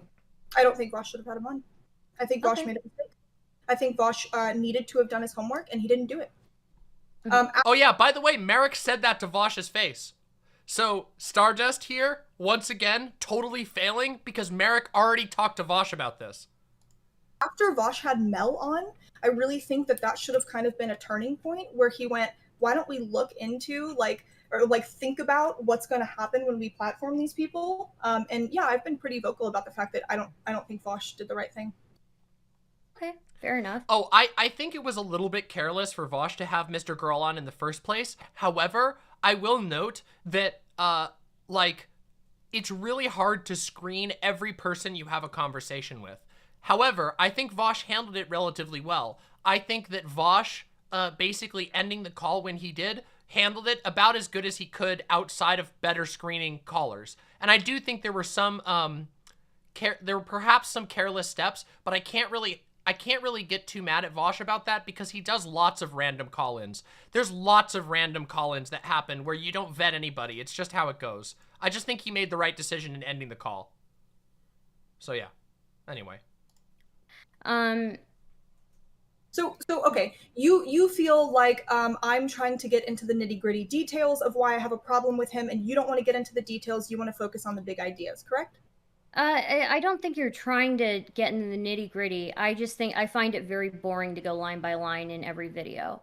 I would... that would be very... it would be a shame if what you were actually saying is, I don't have an argument and I'm not prepared. Because that's what she's actually saying. That's a very clever way of actually saying, I didn't do my homework. Rather just talk about the actual views that you find problematic being platformed. Merrick already brought them up.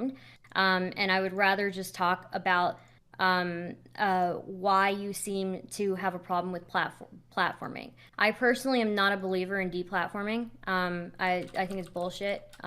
People are going to find an audience no matter what. And I think that I do enough homework and I do enough on my end to make sure that platforming bullshit is fine. So let's see. I think that his views on consent are very dangerous because he does not go into enough caveats of you need to make sure that this is okay with people. I think he's okay with just kind of willy-nilly trying to read the body language of anyone as long as you've known them for long enough and that I don't think he's ever said that though. Yes, he He has. explicitly states, I knew her for 2 hours, so I was rolling the dice. Is he saying though that anybody can go and find somebody, and if their body language indicates that they want it, then they want it? Yes. I don't think he's saying that. I think for you to read into that actually is like kind of you're kind of coming to a conclusion that's not really there, right? I don't think that someone has to explicitly say something for that to be the message that comes off from the overall. So why is it his responsibility? What Merrick just said there is, I know how to think, and you are a dishonest snake. Because it's very clear that people don't have to literally say, I support rape, to make numerous arguments when put together make that argument. Just literally using the ability to think about more than one sentence. Then when he's talking about a personal story to determine that, oh, this is the message that's going to get out, right? I mean, I could say like I like vanilla ice cream. I don't like chocolate. Neo Israfil says, thank you, Demon Mama, for bringing this to light. You've increased my knowledge of his crimes significantly. I've got a serious vendetta against MrGirl because of how he abuses his girlfriend. Yeah. No problem. I've been thinking about whether or not I needed to talk about MrGirl for some time, and this video just sort of pushed me over the edge. Because you can even ask Doe. I've been going back and forth on whether or not I want to address MrGirl or whether that would make it worse. But I think that with this video and with this debate review, I think we've done a pretty good job of outlining why it's important to talk about this guy. Chocolate ice cream, and somebody could take some crazy conclusion from that. Am I responsible for their crazy conclusion? Talking about ice cream, we're talking about rape. Right, So- we're talking about rape. We're talking about a situation in which he and the person he was with had, you know, you said they met 2 hours before, and yes, they did, but they seem to have known each other well enough that they were comfortable enough with each other to engage in that activity. Come on. So I don't see why his personal story and Thank you. Appreciate that. Well, anyway, Appreciate that, Ducky Lucy. I don't see why his personal story needs to be like accountable for every single bad interpretation that somebody. Oh, might. I'm sorry, Mixed Dizzy. Did they say they wanted they them pronouns? Well, okay, this is a complicated situation because to my knowledge, they don't currently use they them pronouns. But I do understand where you're coming from. I didn't know. Oh wait, that's right. It did say that in the video that we watched. They did say they wanted to use they them, but MrGirl said no, and now they don't. So I don't know. I feel like in a situation like that, you have to leave it in their hands. Yeah, that's what I'm saying. I feel like you have to kind of leave it in their hands when they're ready. You know? That's complicated, but yeah. Have over it. It's not actually a bad interpretation that I have. He actually says consent culture is boring and that you have to trade safety for excitement. So this is my problem. He explicitly says this. He says this at 44 minutes and 10 seconds. And I know you said you've said that before. Right. I think it's boring too. Okay, so you're not. I think it's funny. I think it's a joke. But I mean, I honestly like it is boring, and honestly, I think we need to have a more nuanced conversation about it. Right, you're not letting me explain. Well, you explained for like how long? For like 10 minutes before? Right, so I mean, I guess you're just not engaging with my points then. You're like, well, why does his personal story have to matter? But the thing is, the content that you put out ripples throughout. People see that, right? So there's a whole large meta conversation. Sunbather from YouTube chat says, MrGirl is so damn creepy. What kind of a person does one have to be influenced by him? Young. That's it. If you're a young person on the internet, like a 15-year-old who's watching a Destiny video, and all of a sudden you bring on this funny, edgy guy named MrGirl who tells you that your rage against women is totally fine and that it's okay if you think it's boring to care about consent, yeah, that's it. That's it. That's all you need, as it turns out. Conversation that we're all having. Everyone who gets online and talks about consent culture, what they say then becomes part of the like society-wide conversation that we're having. So I have a problem when the messages that you put out into that society-wide conversation we're having are that you think that we need to trade safety for excitement and that it's okay that you rolled the dice with someone that you had just met, because then you influence other people to perform similar actions because I you're don't think that's his intent, though. Does it? Does matter. You didn't care what my intent was. You Yeah. just made the argument earlier. No, hold on. You need to listen to me right now, because you just made the argument earlier that regardless of my intent, my actions by screenshotting your chat had a negative effect on you. So right here, right now, I don't think he's an evil person, but his intent does not have any bearing on whether this piece of media will influence other people to say that, you know what, maybe I don't need to check in very much. Maybe I can roll the dice. That's dangerous. Okay. Welcome. So what I'm going to say to you is, again, I don't give a fuck what you do on Twitter, because I've dealt with worse. And I said before that... Backpedal. Spineless backpedal. Wait a minute. Okay, I said before that you can do whatever you want. If you want to send a mob after me, I don't give a fuck. I'm just saying, don't be a hypocrite about it when you talk about it. Okay, that's all I'm gonna say, is don't be a hypocrite about what you say and what you do. Okay, when you say, oh, mobbing is so bad, but you actually engage in it. Secondly, I would say that when it comes to these conversations, personal things, and his personal opinion, I don't think necessarily him having a conversation about what consent is and whether consent is really the measure we need to be using, like verbal consent is the measure that we should be using all the time. He's had plenty of discussions about friends who've been raped. He's had plenty of discussions on his channel about other dodgy areas of sexual interaction, and I think that is his thing. His thing is having these nuanced conversations. I don't think that's a bad thing. You can take away whatever message you want from it, but again, anybody can take any message away from it. I could take away the message that I don't know. I can come up with something crazy, but I just feel like first off, why I should be able to platform who I want to, especially if I'm engaging in a nuanced conversation with them, which I believe I did. And I stand by, I think that interview is one of the best interviews I have ever done. I think it's one of the best pieces of content on my channel. And I don't regret it, and I never will regret it.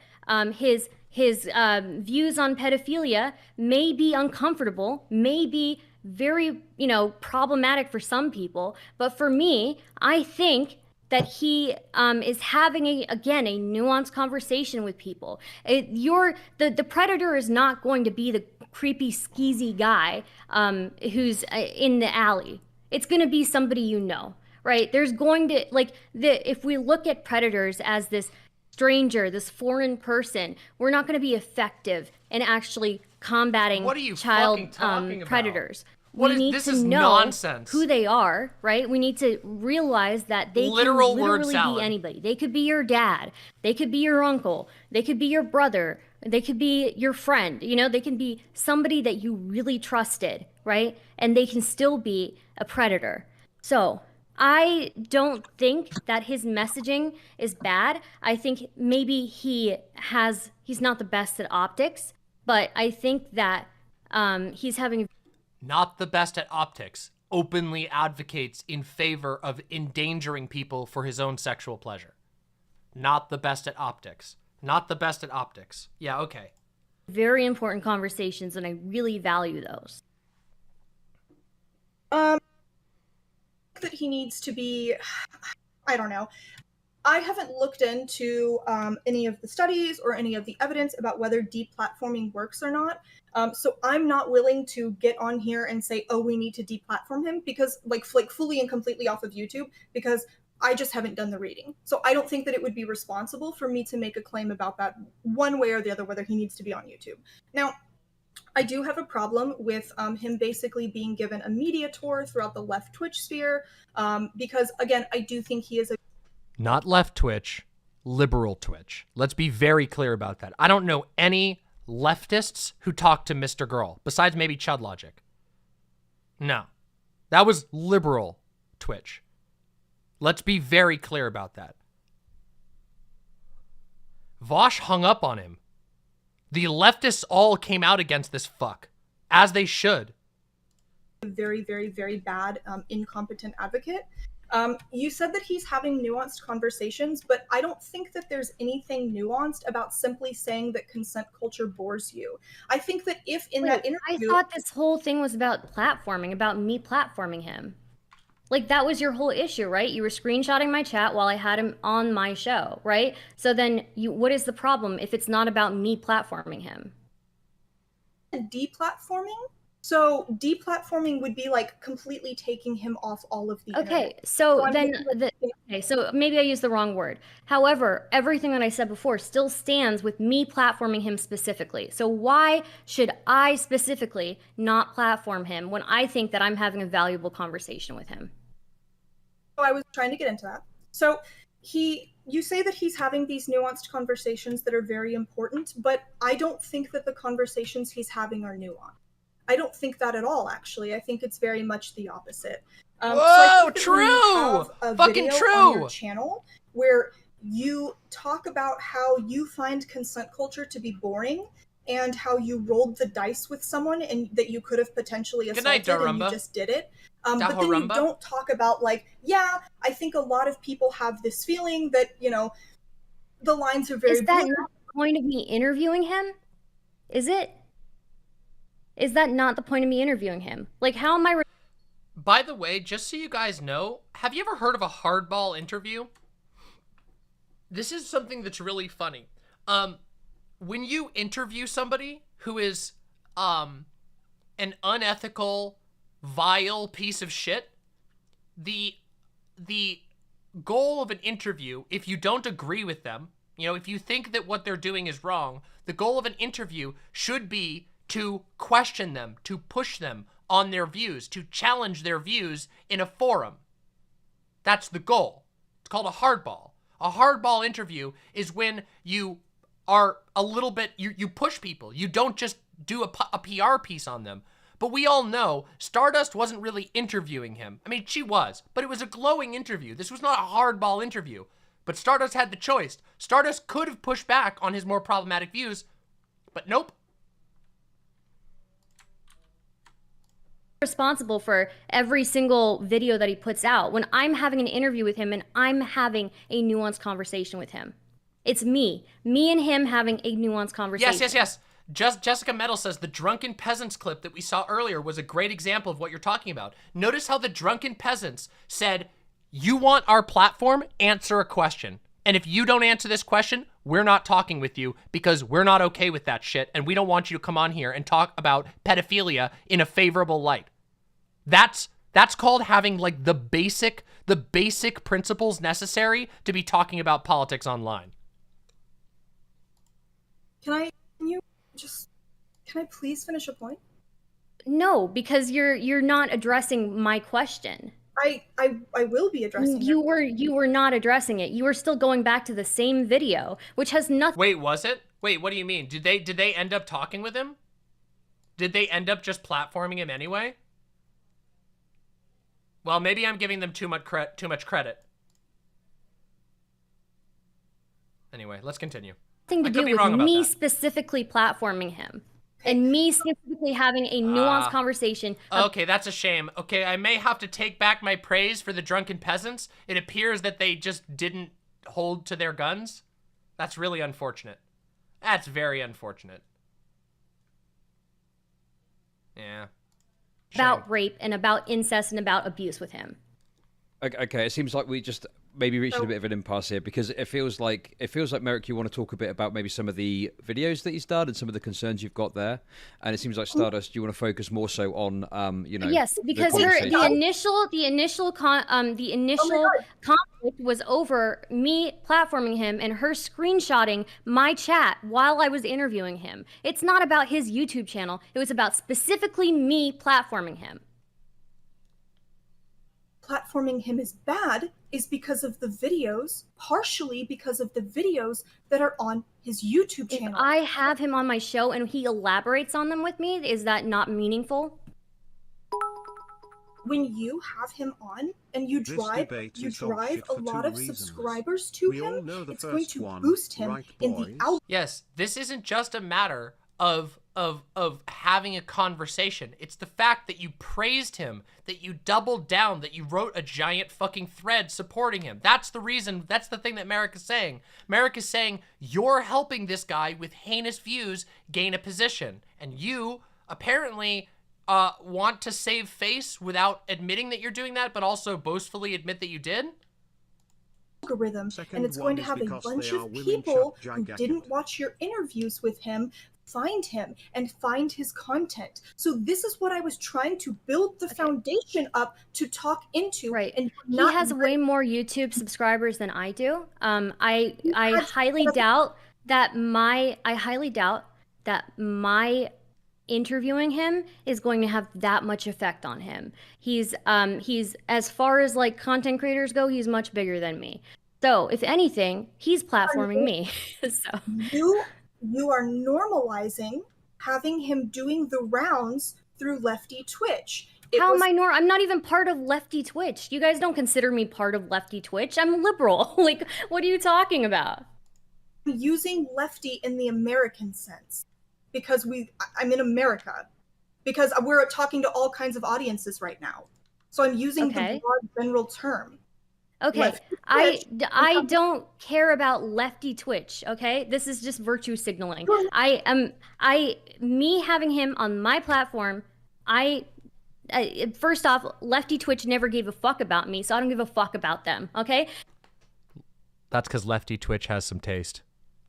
Secondly, I have the right to have anybody that I want on my channel. I will have a nuanced conversation with them, and I think it's a little bit disrespectful that you would think that me having him on my channel and the fact that people liked him in my chat is somehow an indicator of us having an irresponsible conversation. I mean, you yourself even liked one of— Oh, okay, so I want to clarify. Neo Israfil says, the drunken peasants did end up talking to MrGirl. 2 of them were trying to talk to him. 1 of them was just straight up calling him a pedo over and over and over again. And he didn't really know who to talk to. They ended up kicking off the 3rd dude and ended up talking to him, and then they brought him back, but he refused to answer because I'm not going to answer that shit if they're asking it in bad faith. That's a shame. That's a shame. Never mind. I can't praise the drunken peasants for that. They didn't hold to it. They didn't hold to their guns. That's a shame. his videos on the YouTube, right? So again, I think it's disrespectful. I think that it's honestly a little bit misogynistic, the amount of hate that I'm getting for this in comparison to other male creators. And I think that I think it's bullshit. I think it's bullshit. Okay. So here's the deal. Whether you think that you're part of lefty and liberal Twitch or not doesn't matter. And you're saying that your small contribution does not have an effect on all of the people who exist in lefty and liberal Twitch, seeing a bunch of people having him on and normalizing that. It absolutely does. When earlier What's a bunch of people to you? Hunter Avalone is going to have him on now. Hans was talking about having him on. Destiny had him on. How many people have had him on, period, right now? I believe, from what I know so far, it's Vosh, Destiny, and you. Exactly. Three people. You can't let me make a point. Well, because you're not. Okay, Merrick, finish your point, and then. Oh yeah, Hunter, yep. I don't have a point. Hunter's not really a lefty though. And cutting me off and telling me I don't have a point. Like Hunter's You like really don't. like a center. I am listening. You drone on for so long. It's so boring. I'm sorry. It's so boring. Right. Let's just bring it down a bit. Okay. Let's bring the temperature down. Okay. And you know what, Chad? I have a problem with you too, actually. Why? What's that? Yeah, I have a problem with you too because you have the nerve. You have the fucking nerve to question me about my interview without even watching it. Like, what the fuck's wrong with you? Why? Hey? Well, I just thought it'd be good content. Oh, okay. That's it. I mean, well, I don't think I was that harsh on you about it, was I? Well, I don't care if you're harsh on me. You don't have the respect to actually look at my fucking content before you question me on it. Chud, fucking baller Chud. I thought it would be funny. I didn't have time to watch it, unfortunately, before we spoke. All right. Maybe you should have watched it. Okay. Yeah. I mean, we can speak on that, but obviously, you know, we're not here to debate right now. Okay. I appreciate the honesty. Okay. Yep. Okay, Merrick, what are you saying? Okay, so I find a lot of the content on his YouTube to be very objectionable. I think that you drive traffic to it, and I think that you make it seem more normal and acceptable for other people to have him on and debate him. Because are we conservatives now? What? Okay. I don't think that he's a good advocate, and I think that when you have him on and you don't bring up that he's a good advocate and your chat loves him, that drives a lot of people to his channel. And not just you, but you're a piece of the puzzle. Now, earlier you told me that I was just a piece of the puzzle and I needed to own that. So now I'm telling you, you are a piece of the puzzle, and I think it's not good, and I think that right now in this moment you should own that. If you think that what you're I will doing own that. I'm a piece of the puzzle, but I don't find his content objectionable. I think that he's a good... There you fucking have it! Bazinga! Bam! There you fucking have it! There you fucking have it! It finally, 52 minutes in, she finally just fucking tears off the mask at long last. No, I think it's totally cool to make content where you visibly abuse your partner on screen. I think it's fine to advocate in favor of fucking child abuse. I think it's fucking okay to advocate in the name of to advocate a worldview in which safety and fun are mutually exclusive. There you have it. There you fucking have it.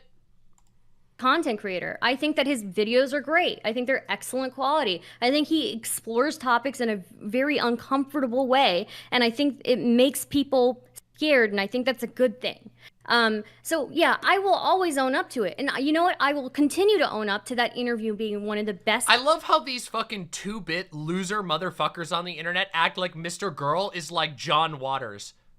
They're like, yeah, he really confronts society's discomfort with various things. Meanwhile, John Waters would fucking beat the absolute shit out of a piece of shit like MrGirl. Pieces of content that I've made on my channel. So let's talk about your interview with him then. So he says at one point, he's talking about people who roofie other people. He says that, let's see, I just need to get her to loosen up. I need to get her to the point where she wants to have sex, which is obviously completely rape. That's not murky to me at all. But in the mind of the rapist, imagine, I don't know. I imagine, I don't know. I've never talked to someone who roofied someone before. So I don't know, but my guess is that they rationalize it somehow. So he said this, and on its face, I don't think that it's bad. I think it's good that he says, yes, this is obviously rape. But then he talks about the intentions of rapists, and you don't really push back on that. And then he says, even when it's violent, it's helpful for us to step into what that person was thinking. So yeah, it's like, I think it is. Oh my God, can I please finish a point? Please. I don't understand like what the contention is here. You're not letting me tell you what the contention is. Okay, tell me. Okay. Jesus. Okay.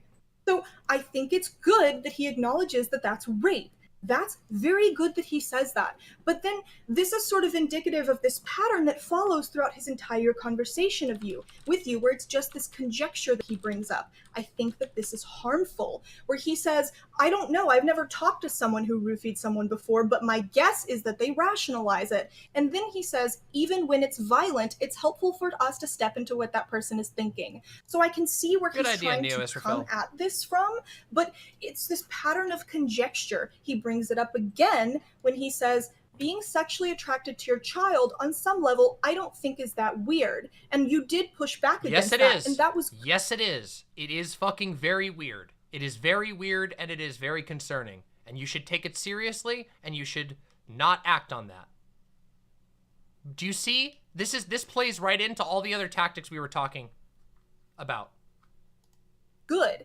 But then he goes into this weird math game with you where he tries to get you to say how many people are sexually attracted to their children, and you just guess a number. It's like 10 to 15%, or people who sexually molest their children, I believe. And then you guess 10 to 15%. And then he goes, okay, but how many people outside of that are actually attracted to their children and are not molesting them? And you go, well, it's probably 10% of people that have sexual feelings towards their, like sexual attraction towards their kids that actually act on it. And then you guys have this long conversation about how, wow, a lot of people are actually probably sexually attracted to their children. So my problem... How long is this point? it shouldn't matter. My problem. Well, it does matter because, like, I feel like whenever you're Stardust's literal her problem is that her brain can only remember the last 5 seconds, and also the last argument that Destiny said. That's like her entire thing. She has enough memory space for the last 5 seconds of a sentence and whatever the last thing Destiny said. Those are the two slots, the two memory slots. going on a point, it's not really a point. It's just continue. It's like a run-on sentence. When you talk about this sort of really serious thing with this level of flippancy and conjecture, I think that this is really harmful because I don't think it's harmful. If I can explain my point of view on this, I think him stepping into the mind of a rapist actually makes a lot of sense to me.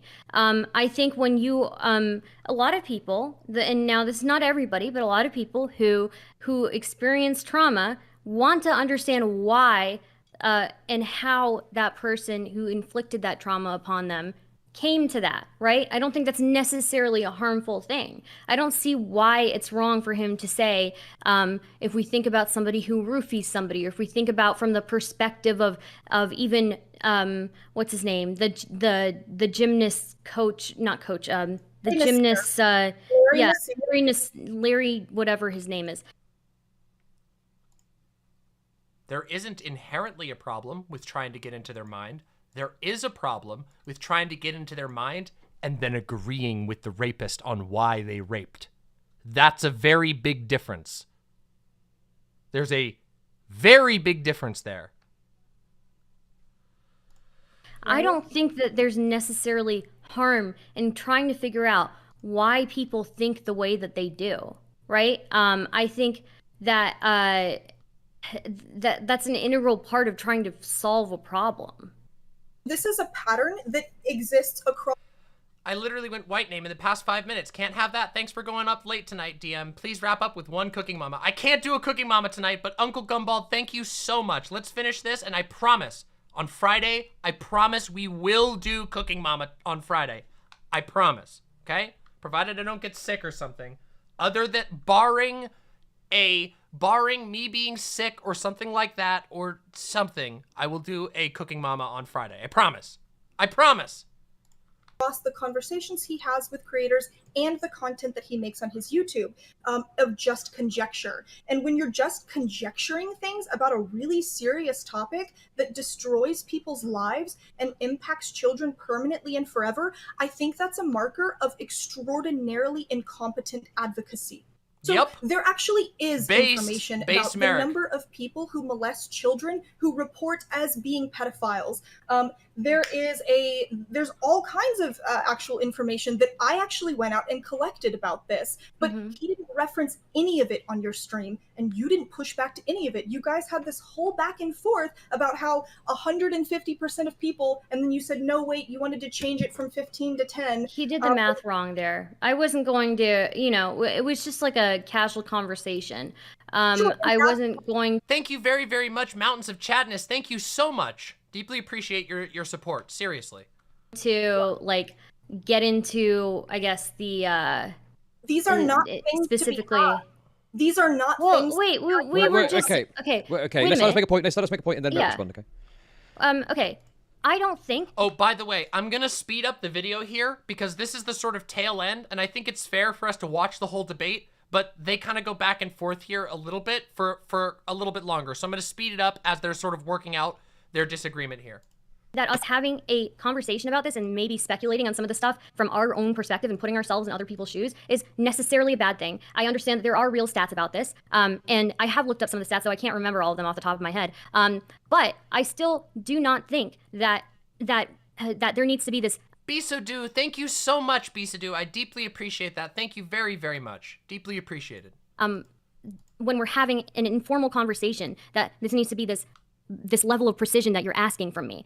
When we're having an informal conversation, we're both talking from the point of view from trauma, and we're both trying to step into the space of what the predator is thinking and where their brain is at. I don't think there's any way to engage in that without it being at least, some. I did thank Mountains of Chadness. Yes, I said thank you very, very much, Mountains of Chadness. Speculation. There's no way to engage in that without it being some speculation. Yes, the math thingy was silly, and you know, it's whatever.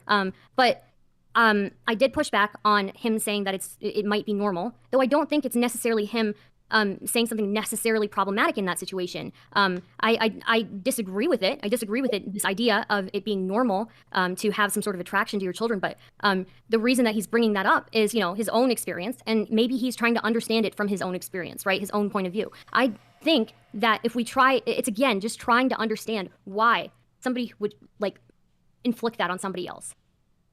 Speaks about this with an air of authority, and then he spreads misinformation. Do you remember what What's he an said? air of authority? What do you mean by like air of authority? The manner in which he speaks. So How do you determine when somebody's speaking with an air of authority?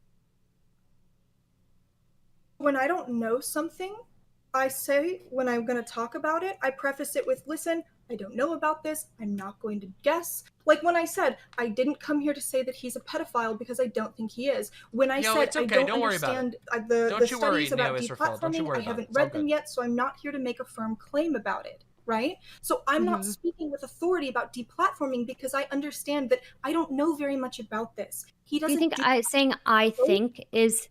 Do you think that saying "I think" is speaking with authority, or it's just saying "I think"?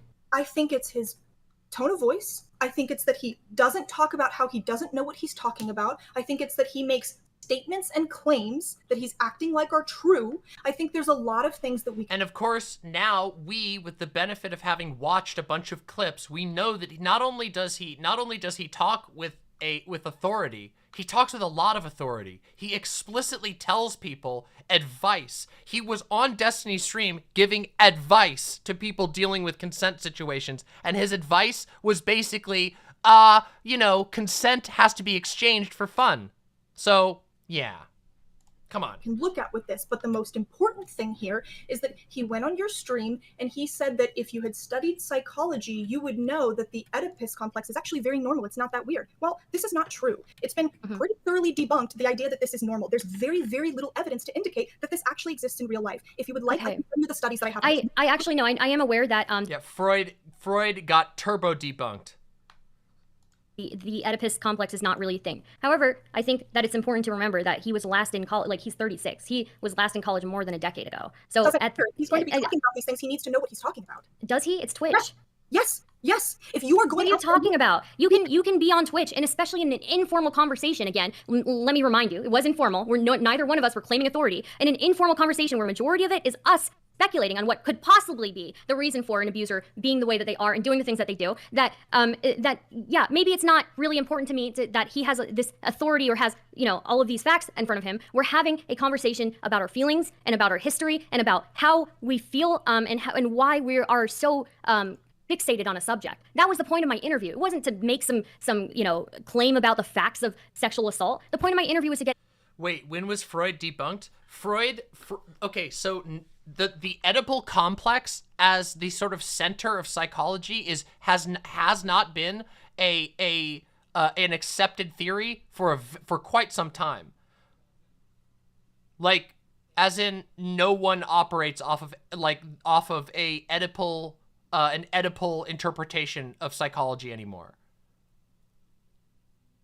Yeah, like, and I'm not just talking about like big critics, like philosophical critics, but yeah, they of course they still teach it. Yeah, of course they still teach it because it's an important part of the history of psychology. But yeah, the Oedipal complex has not been like obviously there are people who do have Oedipus complexes, but Freud argued that basically everything was Oedipal. His entire framework was Oedipal.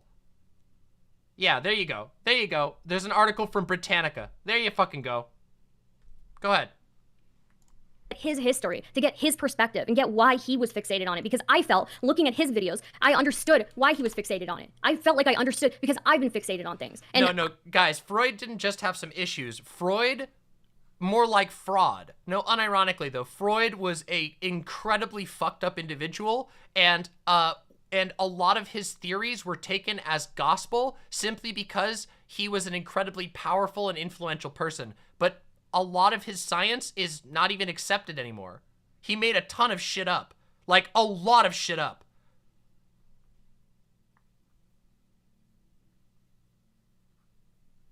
Yeah, he literally killed them. Yeah.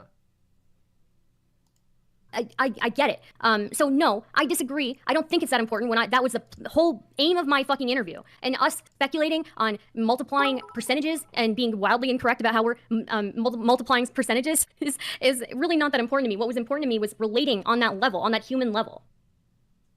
An advocate for pedophilia or pedophiles, essentially, right? He wants people to treat them better. He makes videos advocating that we should. He has a video called "Pedophilia is Sick and Evil," where he very, very angrily talks about how people are not compassionate enough towards pedophiles. You know about this video, correct? Mm-hmm. Right. So he considers himself an advocate for these things, and I also think that pedophiles are not sick, evil, disgusting, nasty monsters that need to be murdered. So I care about this. And he says, there's one line in this video of his where he says they should get therapy to work on the other problems in their life, right? So I'm sorry, you're not listening to me and smiling, it's distracting me. No, I'm listening. I'm listening. Okay. So he talks about like how we should have child sex robots or we should have like simulated child porn. And then he doesn't actually talk about the institutions and the studies that are shown that actually talk about things that help offenders. And then he comes on your stream and he says things like, I don't buy that. I know that's the narrative that rape isn't about sex, it's about power. I don't buy that. I know that the narrative that rape isn't about sex, it's about power, but I don't buy that. I think rape is. I think the main characterization is, the main marker of rape is a lack of inhibition. I think everyone wants to rape other people. I don't think that one is weird at all. Everyone, and then also I quote, everyone wants to rape their own kid. Like, you didn't give him pushback on any of these things. Oh boy. So he paints himself as this advocate for pedophiles' rights, but then he comes on your stream and he says things like this that are not true. Thank you, Uncle Gumball. Thank you very, very much. True. This is not true. It's not true that people are sexually attracted to their children. We actually have studies. There's in Germany, in Berlin, there is an institution that is doing a large amount of work with trying to rehabilitate pedophiles and trying to understand them, trying to understand the things that make them tick. He doesn't talk about any of this. He comes on your stream and it's entirely conjecture. And again, this drives That was the people. point of it. That was the point. I feel like you're missing the point. The point of my interview was Wait, not to go over facts. let Stardust respond. Stardust, go on. Yeah, no, again, you seem to not be understanding that the point of my interview was not about going over facts and going over what exactly is what, okay? The point of my interview with him was, again, connecting on a human level, understanding why we're fixated on something. And oh yeah, you gotta connect with the serial rapist who is not apologetic about being a rapist. in relating on that. Yes, we may have been wrong about certain things, but it definitely was not the focus of it. The focus of our chat was specifically about him and his history and his emotions around that history. I feel like you're expecting this academic level of conversation from us, and that was not our intent at all. And anybody who knows my content knows that if I were going to do that, I would indicate that that's what we were doing, but that was not what we were doing. And he's not an advocate for, he's not really like a representative of or doing pedophilia activism or whatever. It's just about not using this language that is so black and white. And he pretty much says this about everything, every issue. It's not about like advocating for one side or the other. It's just this black or white language that we're using for everything when we really shouldn't be. Everybody who is opposite of our views is not somebody who needs to be lined up on the wall, right? Everybody who has a different view from us is not somebody who's evil or a demon. Yeah. I also agree with this, but this is not the problem. My problem is not that he's like, oh, we shouldn't be horrible to people who think different things from us. That's not my problem. My problem is that these are really serious topics. This isn't just an intellectual exercise. This is we're talking about rape and pedophilia. These destroy people's lives. Like, this isn't like this fun, like, haha, let's talk about this. Of course. Is serious. And the conversation. That's why we had a serious conversation about our emotions around it. Okay. So if you're so we seem to be having a disconnect here, Merrick, because you seem to think that I'm going to have this academic level. The disconnect is that you're an idiot. The disconnect is that Stardust is stupid and dishonest, and Merrick is actually being very clear, and Stardust just refuses to acknowledge or isn't smart enough to acknowledge the actual questions that Merrick is asking. Merrick is very clearly going, why do you think it's okay to have a heart-to-heart interview with a guy who, when you interviewed him, had been advocating in favor pro-rape arguments? Why do you think that's okay? So stupid. Conversation with him when I'm specifically I've stated several times that the point of the interview was not to have that type of conversation with him. It was to get his background and to get why he was dedicated to the subject, why he's so fixated on the subject and continues to bring it up. I'm not having that type of conversation with him at that moment in time. I don't think that you expecting that level expecting that. It's really funny. I know you guys can't see this. In the chat, another streamer goes, Merrick just keeps assuming these topics aren't serious to Stardust. It's not an assumption. Stardust laughed at multiple things that MrGirl said that were not jokes. Stardust thought it was funny, the rape story. That's what she said just earlier in this.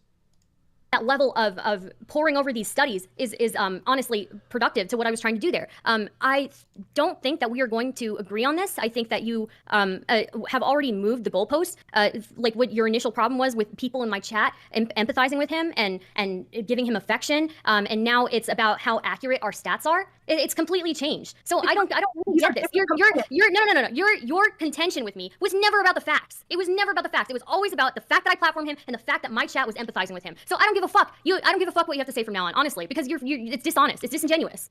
Honestly, disingenuous. It's not Yes, okay it to is. have conversations. And there you have it, by the way. So from here on out, they just kind of go back and forth a couple times, but this is where the conversation really ends. Because Stardust says, basically, well, I don't care anymore. You're stupid, so I don't care. Stardust avoided every single major point, pivoted over and over and over again. And of course, now they just sort of go back and forth for another 30 minutes, circling around this particular thing. But I think you can understand why I said that for over an hour and 10 minutes of this debate, Merrick absolutely clapped the absolute shit out of Stardust. Just bam. Holy shit. So, yeah. You know, but remember what I said? Remember what I said about how this would be a very telling interview, right? All of the things that people keep saying in defense of MrGirl is just to repeat the exact same smokescreen that he used in his own videos. He downplays, he puts up plausible deniability, and then these fucking ghouls play defense for him. Why? Because of ego? I don't know. I don't know why these people are all going so hard for MrGirl. It's very weird.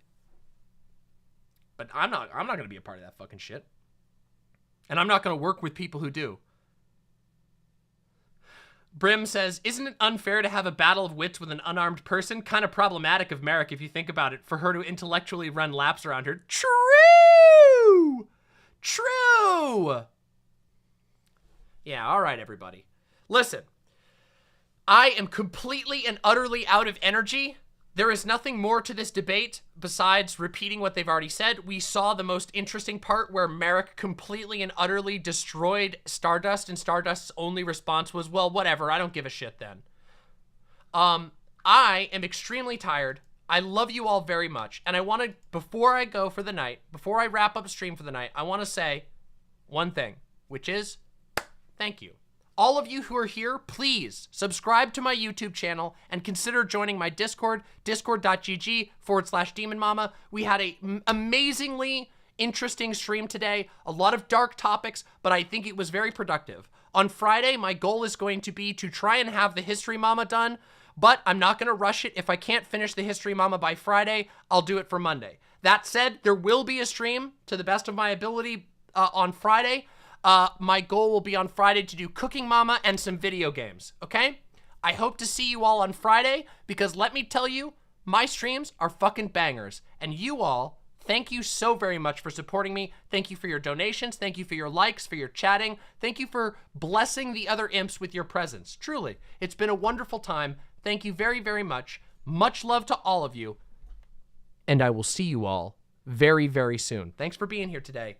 And thanks for watching with me, okay? See you on the other side. Mwah! Bye!